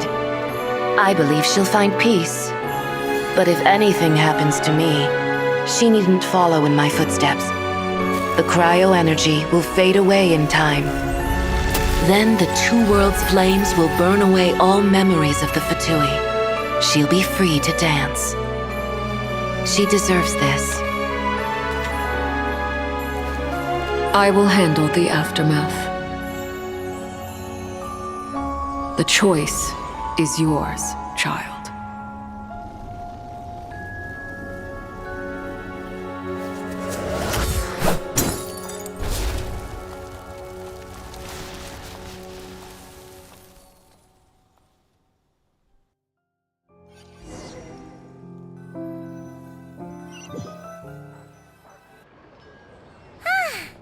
Fresh air at last! Paimon's head isn't spinning anymore, and the fever's all gone. Paimon's finally free to fly again! Oh, it's nice to finally know where Paimon came from, too. It did make Paimon a little nervous at first, but it's such a relief now. Like, who cares if Paimon's a creation of Celestia? She's probably not anyone that important. Probably just the fairy of food and fun or something. And like you said, this doesn't have to change anything between us. You're not gonna just... Hey! Hurry up! Why are you walking so slowly? You've spent the last few days lying in bed and stuffing your face. I didn't think you'd be able to fly this fast. Says who? Paimon's as agile as ever. They don't call her White Floaty for nothing. Paimon originally wanted to check out the bookstores in Snezhnaya, but she's more in the mood for flying around right now, so let's save that for later.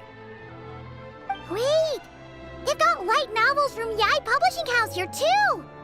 Huh? And this is Paimon's favorite mystery story from Fontaine. Wow, they got a sequel. The local Snezhnaya books look pretty interesting too, but also kind of heavy. Not the easiest things to look around. I thought you were in the mood for flying around. Paimon can read while she flies. Hey, look at these two dolls. Which do you like better?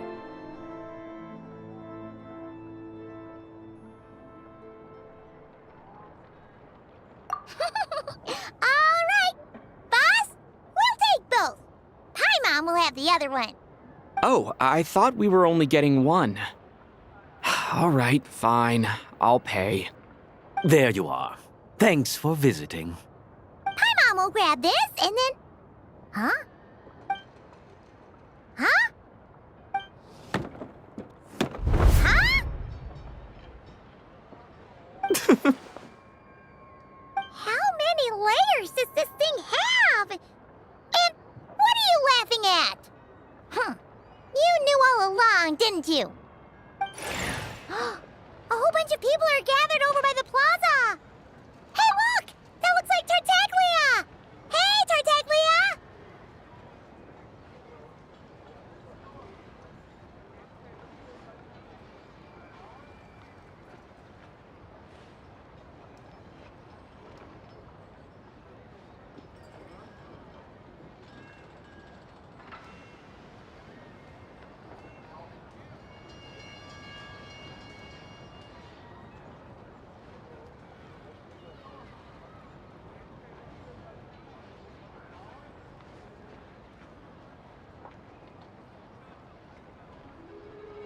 I know that voice. Of course. If it isn't Paimon and my old comrade. You're looking well, Paimon. All better?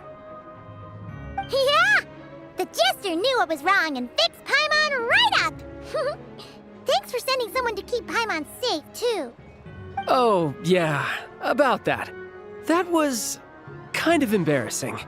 Who could have known that our director would go looking for you in person? So sorry for the misunderstanding. Oh, right. Let me introduce you. This is my little sister, Tonya. Hello, Tonya! Hello.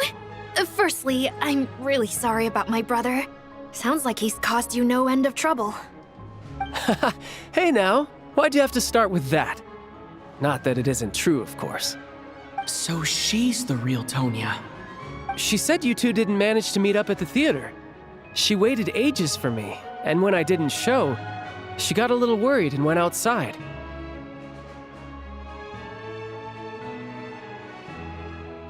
I know, right?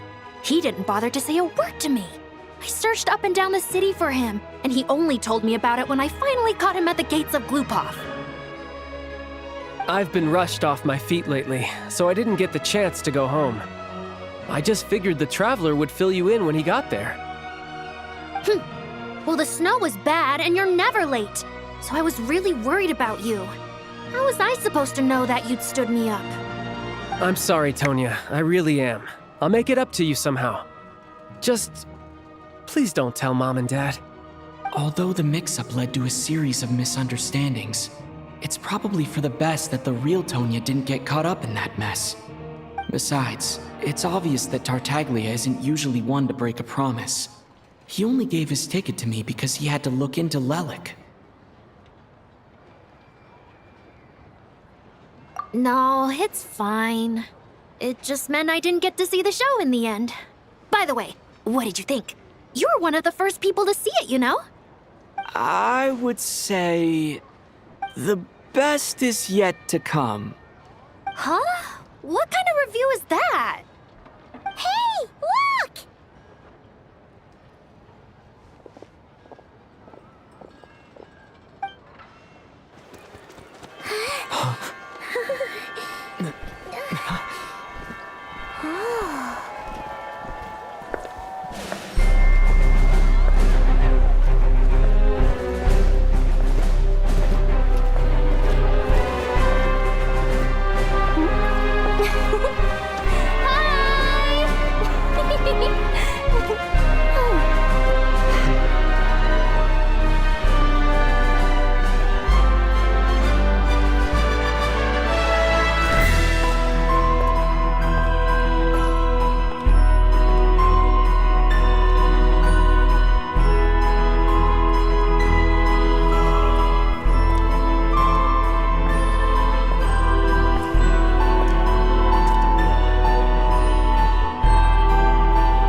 I'd have lost myself long ago if I allowed myself to be led by the whispers of the abyss. Surviving is tough. Taming the beast within?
When you lose your way, gaining some altitude can bring some perspective.